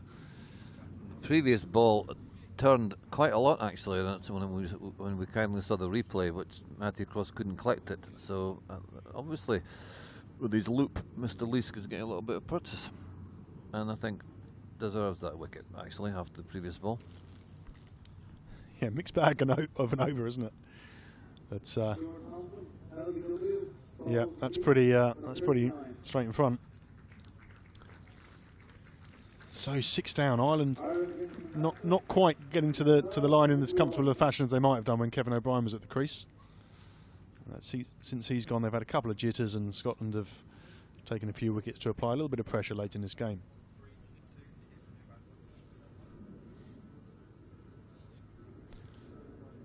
My thanks to Keith Oliver, who's been joining us in the commentary. We've had a very good discussion about Scottish cricket, including the women's game, the exciting opportunities lying ahead, both in the World Cup and the Intercontinental Cup, and also some of the initiatives that are being taken forward in partnership with ICC Europe to try and build the base of the game. My pleasure, Tim. Thank you for inviting me, and Jack. I hope the next half hour is a good one for Scotland. We're certainly putting up a good effort here, I feel. Thank you very much. Thanks to you, Keith. Just saw Andrew White, the new batsman's career stats, very experienced player. He's one of the few associates to have over 50 ODI caps. Off-spinning all-rounder, formerly of Northants, but now juggles his cricket responsibilities with a teacher. And I'm joined by John Kenny, who was with us on Monday too. Tim. Scotland taken a couple of wickets here since Kevin O'Brien's got out, and what should have been quite an easy chase is just maybe a few jitters now, but only 37 runs required. Yeah, I think he should do it now. It's 4 wickets in hand, likes of White and Mooney there, 2 very experienced players at the crease. In fact, White the most experienced Irish international ever. Yeah, I thought he might have got a bowl, but Kevin O'Brien didn't turn to him. No, I haven't seen him bowl now in a while, actually, and I'd say he'd be happy enough to come in and bat. He didn't bat on Monday, but he overtook Kyle McCallan recently as Ireland's most capped player. He was there in 2007, and there before that, when Ireland qualified for the World Cup back in 2005. He's been around a long time, teacher, like Kyle McCallan was as well, but or still is indeed. Yeah, White's record in 4-day cricket for Ireland is phenomenal. More modest results in 1-day games, but got a chance to get him up over the line here. Oh, I suppose we really came to prominence back in 2007 when he bowled the final over in that never to be forgotten tie against Zimbabwe. Unusual that Trent Johnson at the time actually turned to Andrew to bowl that last over, but paid off in the end with Ireland getting a tie. But 2 very experienced men. Mooney, you can see on the right hand side there, on 4, White on 1. John Mooney been out of this Irish team for about 18 months, coming home from a tour to the West Indies with 1 or 2 personal problems. Thankfully he seems to be okay now and back in the fold, and perhaps working himself into contention for a place in the squad for the Irish World Cup squad. I know they're deliberating today a squad of 15, or sorry, a squad of 18 to go on a development tour to Australia. But I'd say Mooney and indeed White will probably be in that squad of 18. 2 very experienced players. Alistair Evans returning again from the Dublin Road, and been a very impressive display from him today, John. Yeah, I thought he bowled very well. In fact, in fairness to Scotland, at one stage they were 11 for 3, then 59 for 5, 103 for 5. That partnership between Berrington and Davey getting 84 runs, very important for them. So it's Evans, that's an LBW shout, and the finger's gone up again, so 7th wicket down, and Ireland still requiring 36, and Andrew White, I think, has come and gone. Yeah, he doesn't look too pleased about that. Might be, if you see on the replay, might be a little high, but now they're amongst them. You add 2 wickets to your tally, and that's generally what you can see around your scores. And Ireland's lost 2 quick wickets there now, with White departing and also Stuart Thompson departing. Decent 39 for him, which laid the platform for what looks like an Irish victory. But here's the replay again.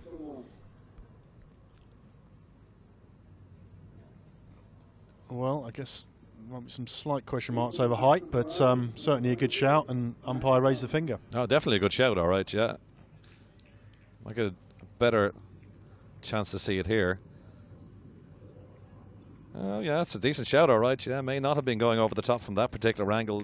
Andrew White telling Mooney not to run, but it made no difference to the umpire at this end, who put the finger up pretty much straight away. So 186 for 7 now, and Ireland chasing 221. It's going to be a bit tight. There's Mark Sorensen in. Took 4 for 40 in Ireland's 10 overs this morning in Ireland's bowling, and they put Scotland in. Got a job to do with the bat now. So he just plays it out to cover point. No run there. And Alistair Evans not played in the first game on Monday, but really has made a great impression on this game, firstly with the bat and then with the ball. Took the wicket of Kevin O'Brien, big wicket there for Scotland, caught behind. There's also LBW'd Andrew White, so Ireland's still really in the box seat here, but Scotland may sense a bit of a shock. What do you make of Barrington's century early on in the day? Very good, very controlled, excellent century. They needed that because they wouldn't have been in the game at all. They only made 172 on Monday, and it looks like they were heading for something similar. In fact, I had a bet with one of the journals inside there that Scotland wouldn't make the 200, but getting past the 200, making 221, at least made a game. But now we have an exciting conclusion. Evans again, that's driven, but straight to mid-off, no run there. A little bit of pressure building this over. Yeah, that's what Scotland can do now. They can sense that they might get a victory here, so they can close the fielders in and really try and exert pressure on Ireland, who, as I said, have, 13 overs to make their runs, but they're running out of wickets. Evans again. Oh, no, excited there, but big inside edge. Gets a single. Yeah, Evans has looked good. He looked lively as well. Some or two of the balls have kept low, but he really has. His first spell in particular, I thought, was really, really good this morning. He asked questions of Ireland. He had a couple of LBW shouts against Andrew Pointer. I thought the second one was pretty close. Pointer and O'Brien got together and built themselves in Ireland a nice little partnership. Let's have another look at that there. Yeah, certainly a bit of wood in there, but good over so far from Ali Evans. Seems to be moving it from off to on, doesn't he? I mean, just asking questions of the batsman. Who you can see that when he's leaning over, that he's looking for the ball on the wrong line. And well, lucky enough, he got something on that. So combination of left and right hand batsmen here as well. Mooney and Sorensen in. Yep, slip in place. Oh, Mooney's eyes lit up there, didn't it? He thought it was going to be cracking through the covers, that one, but he certainly missed it. But that was a great over from Evans. So end of the over, 38 gone, 187 for 7. Ireland requiring 35 for victory. But as John was saying, running out of wickets. And if you compare the two innings, 155 for 7 was Scotland's tally. That was in the 39th over, just one behind now. 187 for 7 Ireland at the end of the 38. So they're quite considerably far ahead in terms of run rate. So Scotland don't have a lot of runs to play with towards the end of the Irish innings, but they can exert pressure here, and they just figure out who was going to bowl now from the Malahide Castle end. Good crowd in today. Beautiful sunny day here in Malahide on the north side of Dublin. I say about double the crowd that they had here on Monday, and hopefully with the half days kicking in this coming Friday from school, we can get an even bigger crowd in. I suppose if Scotland were to go on and win today, it would mean an exciting conclusion this coming Friday. So spin and the claim not given. Seems to be something happening every ball, as somebody suggested behind me, and they're dead right.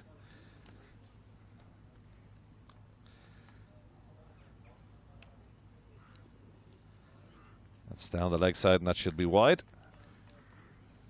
And every run valuable here now for Ireland. Leash bowling at the far end. It's got one wicket. That was Stuart Thompson, LBW. Yeah, a bit of a mixed bag from Leash today. Good wicket. He bowled a couple of balls where he didn't really find his rhythm. Hammered away. We have to start thinking really in terms of our man of the match at this stage. There's a couple of contenders. Obviously Barrington with his 101 in the Scotland innings, and Josh Davey making 40. Valuable contribution from him. Max Sorensen taking 4 for 40 in his 10 over spell. Kevin O'Brien's 67. Davey and Evans have bowled well, so there's a few contenders. Barrington probably at the top of the list at the moment. Yeah, very impressive century. Very good century from Barrington, but also I think Alistair Evans has to be in consideration for a wonderful spell. If you've got views on the man of the match, be interested to hear them. If you could, you can tweet in. John Kenny's gone through some of the contenders there, and be interesting to hear what you think. Yeah, let us know. Certainly tweet in. We'd like to hear your opinion. Laois still bowling right arm overs from that far end. Ireland on to 190 for 7. Now they need 32 to win off 12 overs, so still plenty of overs in hand. But those, the fact that they're 7 down, might make an exciting conclusion if Scotland can nurgle one out here. So Lee's a bit flatter and fields off his own bowling, no run there. Still got a slip in the form of Majid Hack. Mompson himself usually turn his arm over, but isn't able to due to recovering from an injury.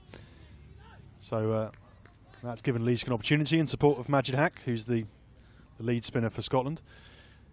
I would suggest here perhaps that Sorensen may play the anchor role in this innings. John Mooney is a very experienced batsman, got that winning 4 for Ireland in 2011. We are live from the Malahide Cricket Club here on Quipu TV.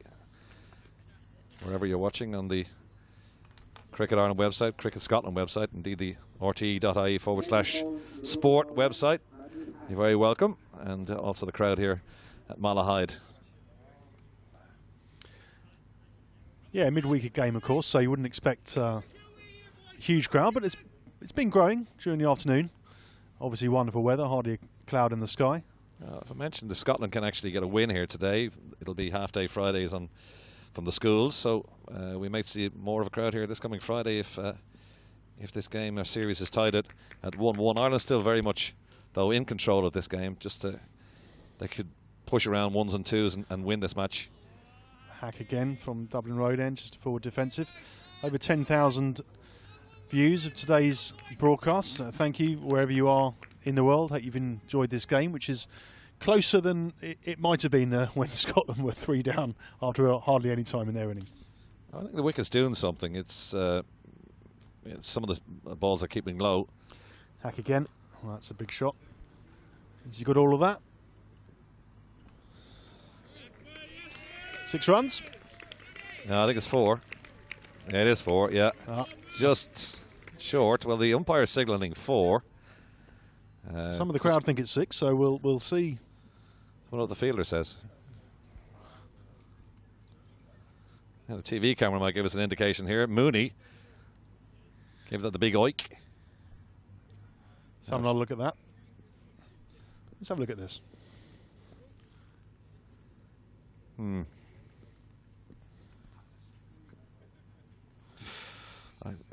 Yeah, it looks like a 6 on the replay, but the umpire's given it 4. That's a strangled appeal, but I think there's some bat in that. Well, if Ireland lose by 2 runs here, the questions will be asked in the House.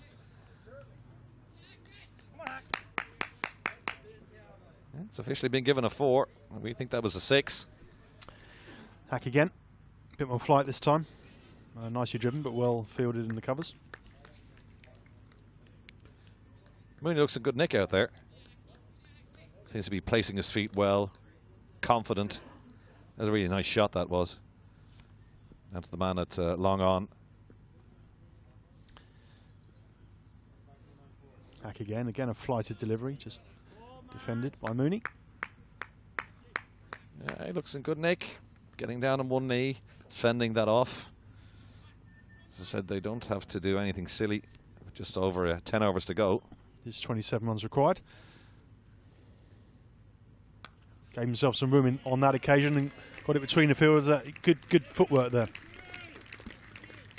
There you go. Just wait for the bad ball. He's done that twice in this over. That's a very good over from Ireland's point of view. One which should have been a 6 is a 4, and now he's cracked one through the covers for 4 as well. So this is how he did it. Just leant back into the shot, whack that away, and Ireland move on to 198 for 7, and we've 10 overs to go. So Scotland running out of options here. So John, we've had a tweet from Justin Smythe, who has been tweeting throughout the game, in fact, and he said he thinks the man of the match should be Berrington because without him there wouldn't be a target to chase. I wouldn't disagree. You know, 101 out of a score of 221 when they were 11 for 3. Can't really argue. It may be in a losing cause, but 101 in the context of this match, yeah, as you say, did make a game. But without that, Ireland would have walked it a long time ago. You can see a little conference there between the captain, Mompson, and Leask, his support spinner. Spin at both ends towards the close of this game, John, after some very good earlier performances by the seamers Davey and Evans. For now it's Leask, and attempted drive, but a little bit of an inside edge on that from Sorensen. Yeah, I just think Sorensen now just needs to put bat on ball and make sure that he doesn't lose his wicket and watch Mooney at the other end get the few runs, and that's what's been happening in the last couple of overs. Oh, that's a nice shot from Sorensen, whips off his legs. Single down the mid wicket, and just one shy now of the 200. Yeah, just counting these down now, aren't they? But, every run scored will ease the tension slightly for Ireland. But good to have an experienced player like John Mooney at the crease in this kind of scenario. Yeah, good to see him back. Oh, thick outside edge on that. It's running down towards the boundary, and there's 4 of them. That's the 200 up, Tim. Carved that away. I think that was nothing wrong with that shot, and a thick outside edge, all right, but he was looking for that. I think maybe tried to square cut it, but maybe a little bit fortunate, but here he is. Have a look at the replay there. Just gave himself some room, didn't he? Yeah. Really threw his hands through it. You're going to slash hard, Tim, yeah? Yeah, that's what they say. More conventional this time. So he just leans into drive into the covers, but no run. Well, that's what Ireland needed now at this stage. Having lost that quick wicket, a couple of quick wickets there with White out LBW. So nicely driven down the crown, but again, no run. Just need somebody like Mooney who can come in and just accelerate things and just take the game away from Scotland's hands. 203 for 7. Plenty of overs in hand. Wait for the bad ball. Leask again. And driven back to the bowler. That's the end of the over. Just 18 required. It'll be a good workout for Ireland too, you know, having to get in towards the end of the innings, just to work up a decent score. You know, sometimes you can get the runs pretty quickly, and it just gives them to give it the chance for others to bat.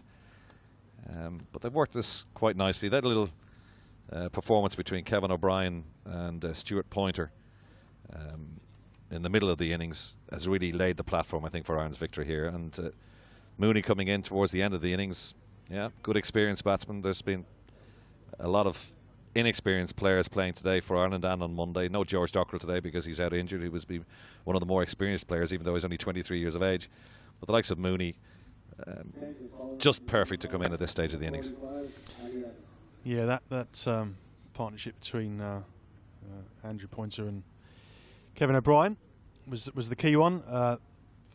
Odd innings from Pointer, really. Gave a couple of half chances, though he does tend to play in that fashion, but he is a player that always plays with a high tempo, as is Kevin, of course. But Kevin's maturity in both of these games, mixing precision with power. Evans again from the Dublin Road end. Still got slip in place. I think Evans been the pick of their bowlers, really. He had Pointer in trouble. Had to forget either the Stuart Thompson's contribution of 39, a very important one too. Just kept the scoreboard ticking over. Yeah, I was very impressed with Thompson, and also a role to play with the ball as well. And I think he's been a good find for Ireland over these last couple of years. Just a reminder to viewers that if they want to catch up on action after the match is finished, if you keep an eye on the Ireland Cricket Twitter feed as highlights of the wickets, as that's just driven to mid-on, no run. Just a quick reminder, I don't know if you talked about it already, Tim, today, but tomorrow night, if you're in and around Dublin, up near Stephen's Green in the Sugar Club, 7 o'clock tomorrow night, myself and Tim, along with the likes of Alan Lewis and cricket historian and journalist Ger Siggins, talking about all things Irish cricket. It's only €10 in from 7 o'clock tomorrow night at the Sugar Club, and afterwards we'll see Batsman, if you haven't seen it already. Terrific documentary made by Ger Siggins. Evans again put his back into that, slightly short of a length, and they have got a single this time, playing it to mid-on. Got another text here, John, from Brendan McLean. Says he thinks the man of the match should be O'Brien for rebuilding the Irish innings. Yeah, Kevin O'Brien has got a case, 67 for him. That's back-to-back 50s indeed for Kevin O'Brien. We were looking at the stats earlier on. That's the first time in 7 years, indeed, that Kevin O'Brien has put together back-to-back 50s. So he's playing a captain's role here. And yeah, it's a good case, but I think my money's on Berrington. Yeah, I think I'd go with that. But been a number of good performances, as we've been saying. And a lovely early evening here in Malahide. John, been so lucky with the weather. Very lucky. Evans again, it's a full toss. And they're going to get a few runs for that. Should get 3. Settle for 2. And no need to take any risk there. Gardner's got a good arm. Coming from that offside boundary. A nice shot. There's a lovely shot as well of the sun going down over Malahide Castle. If you're around on Friday, do pop in. Weather is set fair for the week. And they've been very lucky. 3 back-to-back games in Ireland. Another full, another full toss there, but almost got a wicket, and then a misfield went for 4s. It's all happening in that delivery. Yeah, just a prod shot forward, and it kind of surprised Mooney, really. Little thump of the gloves between himself and Sorensen. Just got a little look. Let's have another look at that. Oh, into the ground, in fact. It's difficult to field those sometimes, so see it from another angle. Well, I got the treatment it deserved, didn't it? A full toss. Evans just a little bit wayward in this particular over. 2 full tosses in it. Yeah, just striving for extra pace, or maybe trying to get the Yorker in. Mooney's batting really well out there. That last one was right on the stumps, right on the money. But beautiful forward defensive shot from Mooney. And this is a very valuable contribution. And don't forget now, he was in there with Andrew White not so long ago, and he's quickly moved on to 23 and putting Ireland in the position to win now. They only need 10 runs, and they should wrap this up now very shortly. So many occasions in recent years that Mooney's done this, actually, where the team's been under a little bit of pressure and he's just come in and provided assurance and experience. And I think that's one of the reasons why he's such a go-to man for Phil Simmons. Absolutely, and I thought he bowled well this morning in spells too. Little unlucky, but 1 or 2 of his balls didn't go to hand when they should really have been caught, but he's just showing his class and experience here, John Mooney. Josh Davey returning from the Castle Ends, had an excellent game today and indeed played well on Monday as well. And as we're hearing from several of the Cricket Scotland staff we've had on commentary, that really see him as a key part of their plans as an all-rounder. Yeah, I didn't hear some of the broadcasts today. Were Scotland obviously disappointed with their performances so far? Has that been the general gist of things? I think pleased with the improved performance today is probably the best way of describing it. Lovely shot. Beautiful shot that, just lent into the on-drive. Very pleasing cricket shot that when you play it. Just use the pace of the ball, knock it past the bowler. Play it often, do you, John? I think I played it once in my entire life. But you can feel the satisfaction from the batsman out there, can't you? There you go. Straight down the ground. No chance of cutting that off. Always a joy to watch crisply here on drive. Davey again with only 8 required. Think they might try and get this in boundaries, John? Yeah, why not? Plenty of overs in hand.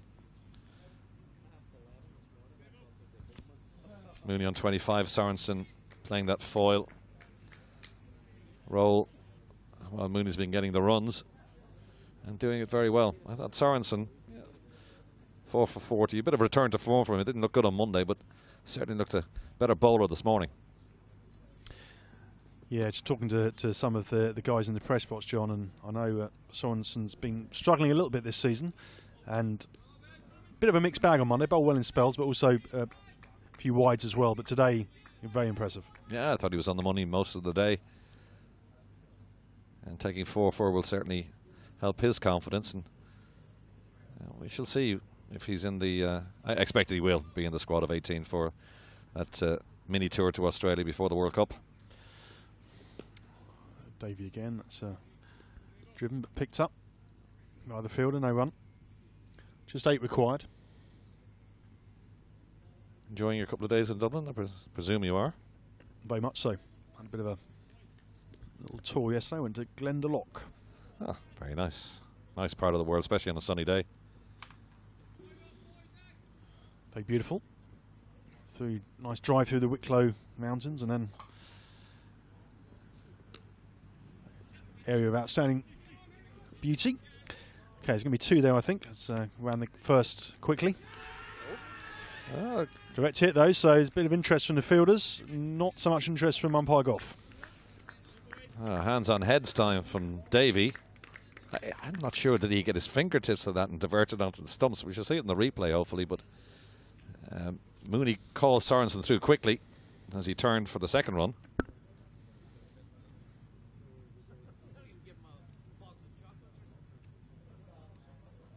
Looks like a direct hit, all right, isn't it? Just a hand maybe deflected it on slightly, yeah. Like to see that again, but I think Davey may have got something on that. Looks to be pretty close, and there was some confident appeal from the Scots. That's the camera directly behind the stumps. Yeah, difficult to tell conclusively, but certainly a close call. Davey seemed convinced anyway. Mooney's home though. The end result, only 6 required for. Yeah, 216 for 7 now. 43 overs gone. And Ireland on the way to making it 2 out of 2 and wrapping up the series. So Majid Hack, very experienced off spinner, Scotland, taken over 50 ODI wickets, and had 200th appearance for Scotland on Monday. So landmark for him. He'd dearly love to cap this performance off with a wicket here. A bit of flight on that first delivery. That's the first time we've seen Mooney really dance down the track, trying to get this game over with quickly. Slips were interested there, I thought, at one stage. Back again past umpire Hawthorne. Much better, much more watchful from Mooney down on one knee. No need to hurry. Mooney on 23, Sorensen on 10.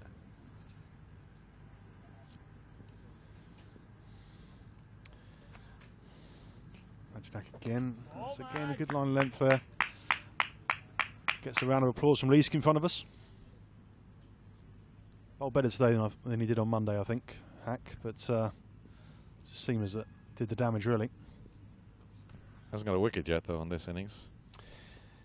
Yeah, I think he's bowling some better areas, but hasn't got the wicket yet, as you say.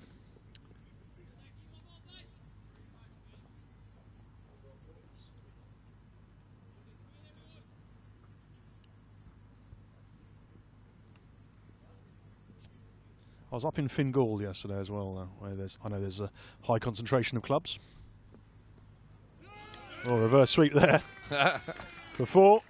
That's a little bit of invention. He likes that shot.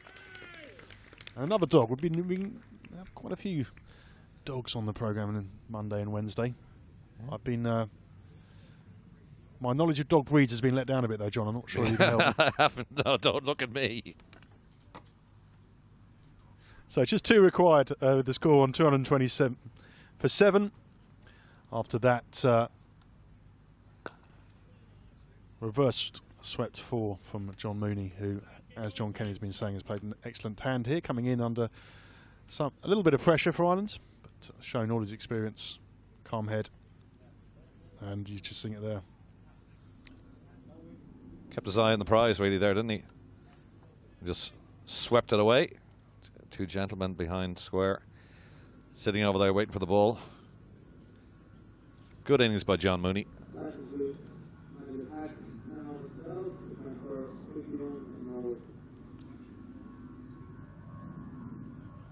Hack has completed his 10 overs, none for 47. In fact, none for 50, I'm hearing, none for 50.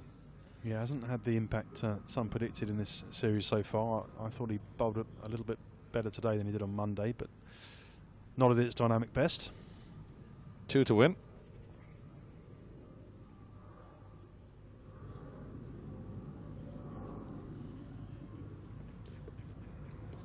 Short attempted shot, but no contact there from Sorensen. A bit of anger in that from Davey. Just bent his back. Sorensen threw the shot early.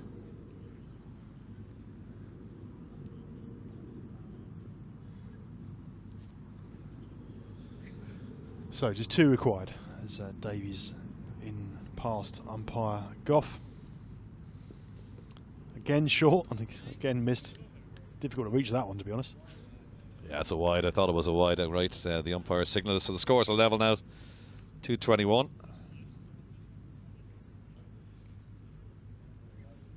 Ireland just 1 run for victory. And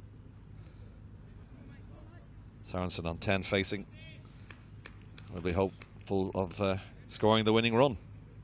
Make it 2 out of 2 in this 3-game series. So all the Scottish players will be moved in now from the boundary with just the 1 run needed. Yeah, definite improvement from Scotland today, but still not enough to defeat this relatively inexperienced Ireland squad with the county players missing as Davies in again. This could be it. Yeah, that's it. So he forces it square for 4. Reasonably comfortable for Ireland in the end, although there was a little bit of a scare before John Mooney came in and showed his experience, and in a partnership with Sorensen saw them over the line in the 45th over to go 2-0 up in this ODI series. Little wobble in the middle, but easy victory in the end for Ireland. They had Scotland in all sorts of trouble this morning at 11 for 3. Took them a long time to build some kind of innings. 84-run partnership between Barrington and Josh Davey rescued their innings, got them past the 200 mark, ended up in 221, but it never looked like being enough, especially when O'Brien and Pointer came together. Kevin scoring his 50 in and around a run of ball, which just laid the platform for victory. Nice 39 from Stuart Thompson, and a nice cameo at the end as well from John Mooney with the winning runs from Sorensen. You can see the 2 batsmen there just walking off the pitch, pleased with their work after Ireland had a little wobble, but those 2 saw them home. And the World Cup's been here today, John. Have you seen it? Yeah, I got a picture taken with it actually. Yeah, so that's Barry Chambers from Cricket Ireland has taken the picture, so hopefully I'll get a copy of that a little later on. Yeah, maybe a mouse mat. Yeah, sounds like a plan. You can do all kinds of things these days with modern technology. You're seeing on your screen there Richie Berrington, who I think John Kenny and I's choice for man of the match for his maiden ODI century. Played very well, but also some other strong performances from Josh Davey, Ali Evans, Kevin O'Brien. And altogether a more enjoyable spectacle than a rather one-sided affair on Monday. Yeah, just run to the Irish scores again. Balbirnie caught cross behind Bold Davey for 16. Anderson, as the thing clicks over, also caught cross Bold Davey for 12. Andrew Pointer caught by Gardner off the bowling of Barrington for 21. Kevin O'Brien making his 2nd consecutive 50, went for 67. Ball by Evans caught by Cross, who caught 3 behind the wicket. Stuart Thompson, LBW Leask for 39 off 36. Very important contribution from him too. Stuart Pointer run out for 8. Andrew White also, come in, face 4 balls, out for 1. But John Mooney at the end there on 27. And Max Sorensen hitting the winning runs on 14 off 21 deliveries. So Ireland 225 from 44.2 overs. And they've won by 3 wickets today, and they've won the series now, 2 out of 2 for them. So let's have a look at the wickets here, John. Looking at the replays here now. This is the first one. This came down the wicket a little bit, looked to drive it, but good catch by Matty Cross. Yeah, as Anderson dancing down the track, never got to the pitch of the ball. Big, thick outside edge, and an easy catch for the wicketkeeper Cross. And a good reward for a tight opening spell by Davey. And that one, he found a consistent line length, but that one he just drew the length back and attempted pulled shots. A surprise delivery in a way, and just a thin bottom edge through to the keeper. Yeah, it wasn't a great shot. Set it at the time. Caught the bottom edge. And that was both openers gone. Anderson and Balbirnie.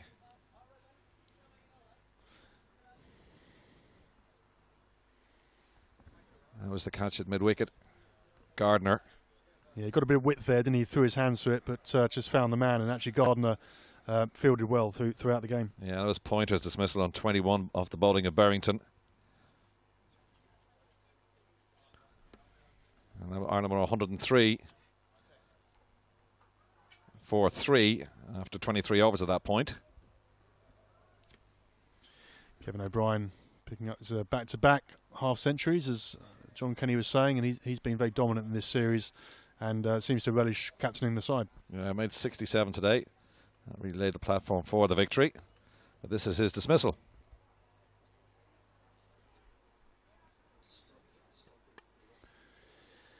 Yeah, just another wide one, wasn't it? But that was good keeping. It was good keeping, yeah. Went after a wide one there. He'll be disgusted with that. Good catch by Cross, diving away to his right-hand side. And over to Jack McGill. Kevin, thanks very much for joining us. First of all, congratulations on Series 1. You must be delighted. Yeah, I think the boys again with the ball, Max and Craig put us in a great position. 3 wickets in the first 3 overs really set the tone for us, and to keep them at 220 on a wicket that flattened out a lot and got a lot easier to bat on, we were very happy. From a personal point of view, you must be pleased with your own innings. It felt very much like you rebuilt the Irish innings at the right time. Yeah, I think we got off to a fairly steady start. I think we were maybe 45 for 2 or something when I came in, and it was just all about batting as long as we could. I mean, the wicket did flatten out a lot, and once the ball got a little bit older, it was it came onto the bat quite nicely. So there wasn't much lateral movement, and it made stroke play a lot easier. Scotland made a fight of it at the end, maybe a little bit closer than you were anticipating at one stage, but that can surely only be good as part of the learning process and the preparation process for what lies ahead. Yeah, definitely. I think probably a few inexperienced shots maybe at crucial times, where maybe we didn't need to play them, but that's all part of the learning game. When you're young, you have that kind of no fear attitude, and that's what the attitude we want to have in the team. So it's just about making the right decisions at the right time. The guys will learn. It was just important that once we did make those errors, that we had some experience in Max and John and to take us over the line. Max Sorensen and Craig Young in particular led that line of attack this morning particularly well. They really made good use of the overhead conditions and the pitch conditions, didn't they? Yeah, I think all of us, we bowled slightly tighter lines than Monday. Made scoring slightly more difficult for the Scottish top order. And when there's a little bit of juice in the wicket, a bit of movement and a bit of swing, you just got to put the ball as close to the batsman as possible and hopefully force some errors. And we did that today. We got a couple of bowls and a couple of caught in the slips. There's another tremendous win, one more game to look forward to on Friday, and presuming you're looking for a 3-0 whitewash here. Yeah, of course. We want to win every game we play. And it's no different if we're playing Scotland or if we're playing Afghanistan or any team in the world. We want to play to win, and we want to win every game that we play. Well, good luck on Friday. We'll see you then. But for now, congratulations on another win. Thank you. So Kevin O'Brien delighted with his win, and we'll hear from the Scotland camp just shortly, but Tim will take us through the rest of the wickets from earlier today.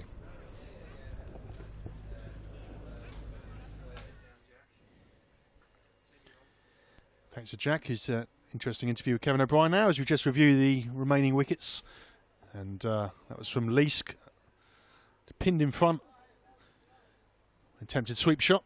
Just see that again. Least the backup spinner to the senior Majid Haq, although he got a wicket and Madge went wicketless. And that was an important breakthrough for Scotland actually, as Ireland were cruising to victory. Next one from Alistair Evans, a fiery spell and a couple of LBW shouts, and that one imploring the umpire and delighted when the finger was raised. Same again as Andrew White from another angle, very experienced player, but couldn't get about on that. That was the last wicket to fall, and capped a very good performance by Alistair Evans. You can see the winning runs here as Josh Davey bowled, short ball, cracked square by Sorensen, and that saw Ireland to victory, and a commanding performance from them again, and they go 2-0 up in this 3-match series. Interesting to hear from Kevin O'Brien there, you just saw interviewed by Jack McGill. He's a player on top of his game, back-to-back ODI half-centuries from him, and bowled well too, and also showed some good captaincy.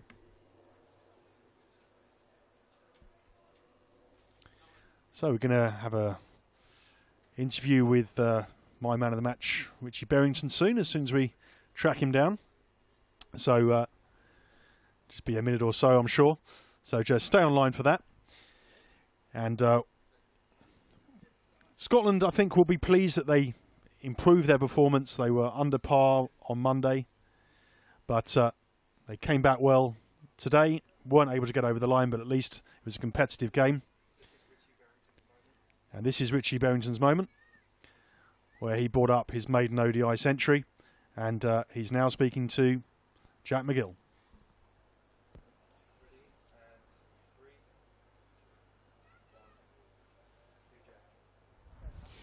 So, man of the match, Richie Berrington. Congratulations, first of all, on being man of the match. But I imagine it's pretty slim consolation for the overall defeat. Yeah, obviously disappointing in the end. Not to have enough runs on the board. I thought, you know, we showed a lot of fight there to take it as deep as we did, considering the amount of runs we had on the board. So I think we can take something out of that going into the last game. I think we calculated that you'd batted for 47 or thereabouts, 46 of the 50 overs today. You gave yourselves, the opening batsman gave you a little bit of a mountain to climb right out of the blocks, didn't they? Was that as much to do with losing the toss and the overhead conditions, or was it just a lack of concentration? I thought the Irish bowlers bowled really well up front. Obviously we were disappointed to lose so many in the first 10. Which did mean we had to take quite a few overs in the middle. Myself and Josh had to rebuild for quite a while, which is obviously not ideal. But I thought they did bowl well in those first 20 overs. Talking of bowlers, Ali Evans had a fantastic day for you. For me personally, the best I've seen him bowl for Scotland, and not just with the ball but in the field as well, with a great run out. That must be encouraging to see him come into the team and put out a performance like that.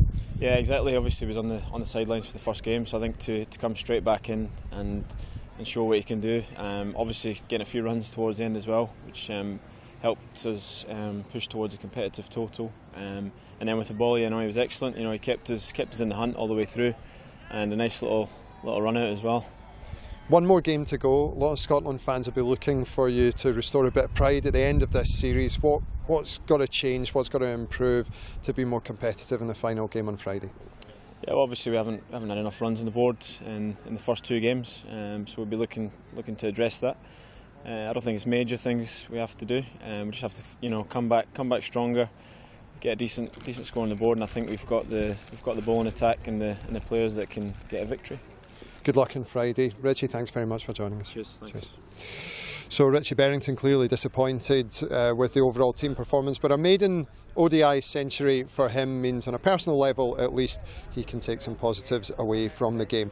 Positives actually for both sides as they look towards Friday's match, and we look forward to having you here at Malahide with us. Coverage starts at 10 AM. That is providing, of course, there isn't another morning dew that holds us back for 45 minutes as it has done over the first two games in this series. Ireland, of course, are now series victors. They can't lose this series, but Scotland with a lot to play for in personal pride. My thanks to all the co-commentators that have joined us today, to John Kenny, to Keith Oliver, to Brian McNeice, to Andy Tennant and to Barry Chambers. My thanks to our match commentator Tim Brooks for holding it all together throughout the day, and also of course to our event partners, and it really must be emphasised that this is a collaboration between ICC Europe, Cricket Ireland, Cricket Scotland and QTV Sports to bring you this coverage. We very much hope that you've enjoyed it. Thank you for all your comments throughout the day, and we look forward to seeing you here again on Friday. But for now, from me and the rest of the team at Malahide in Dublin,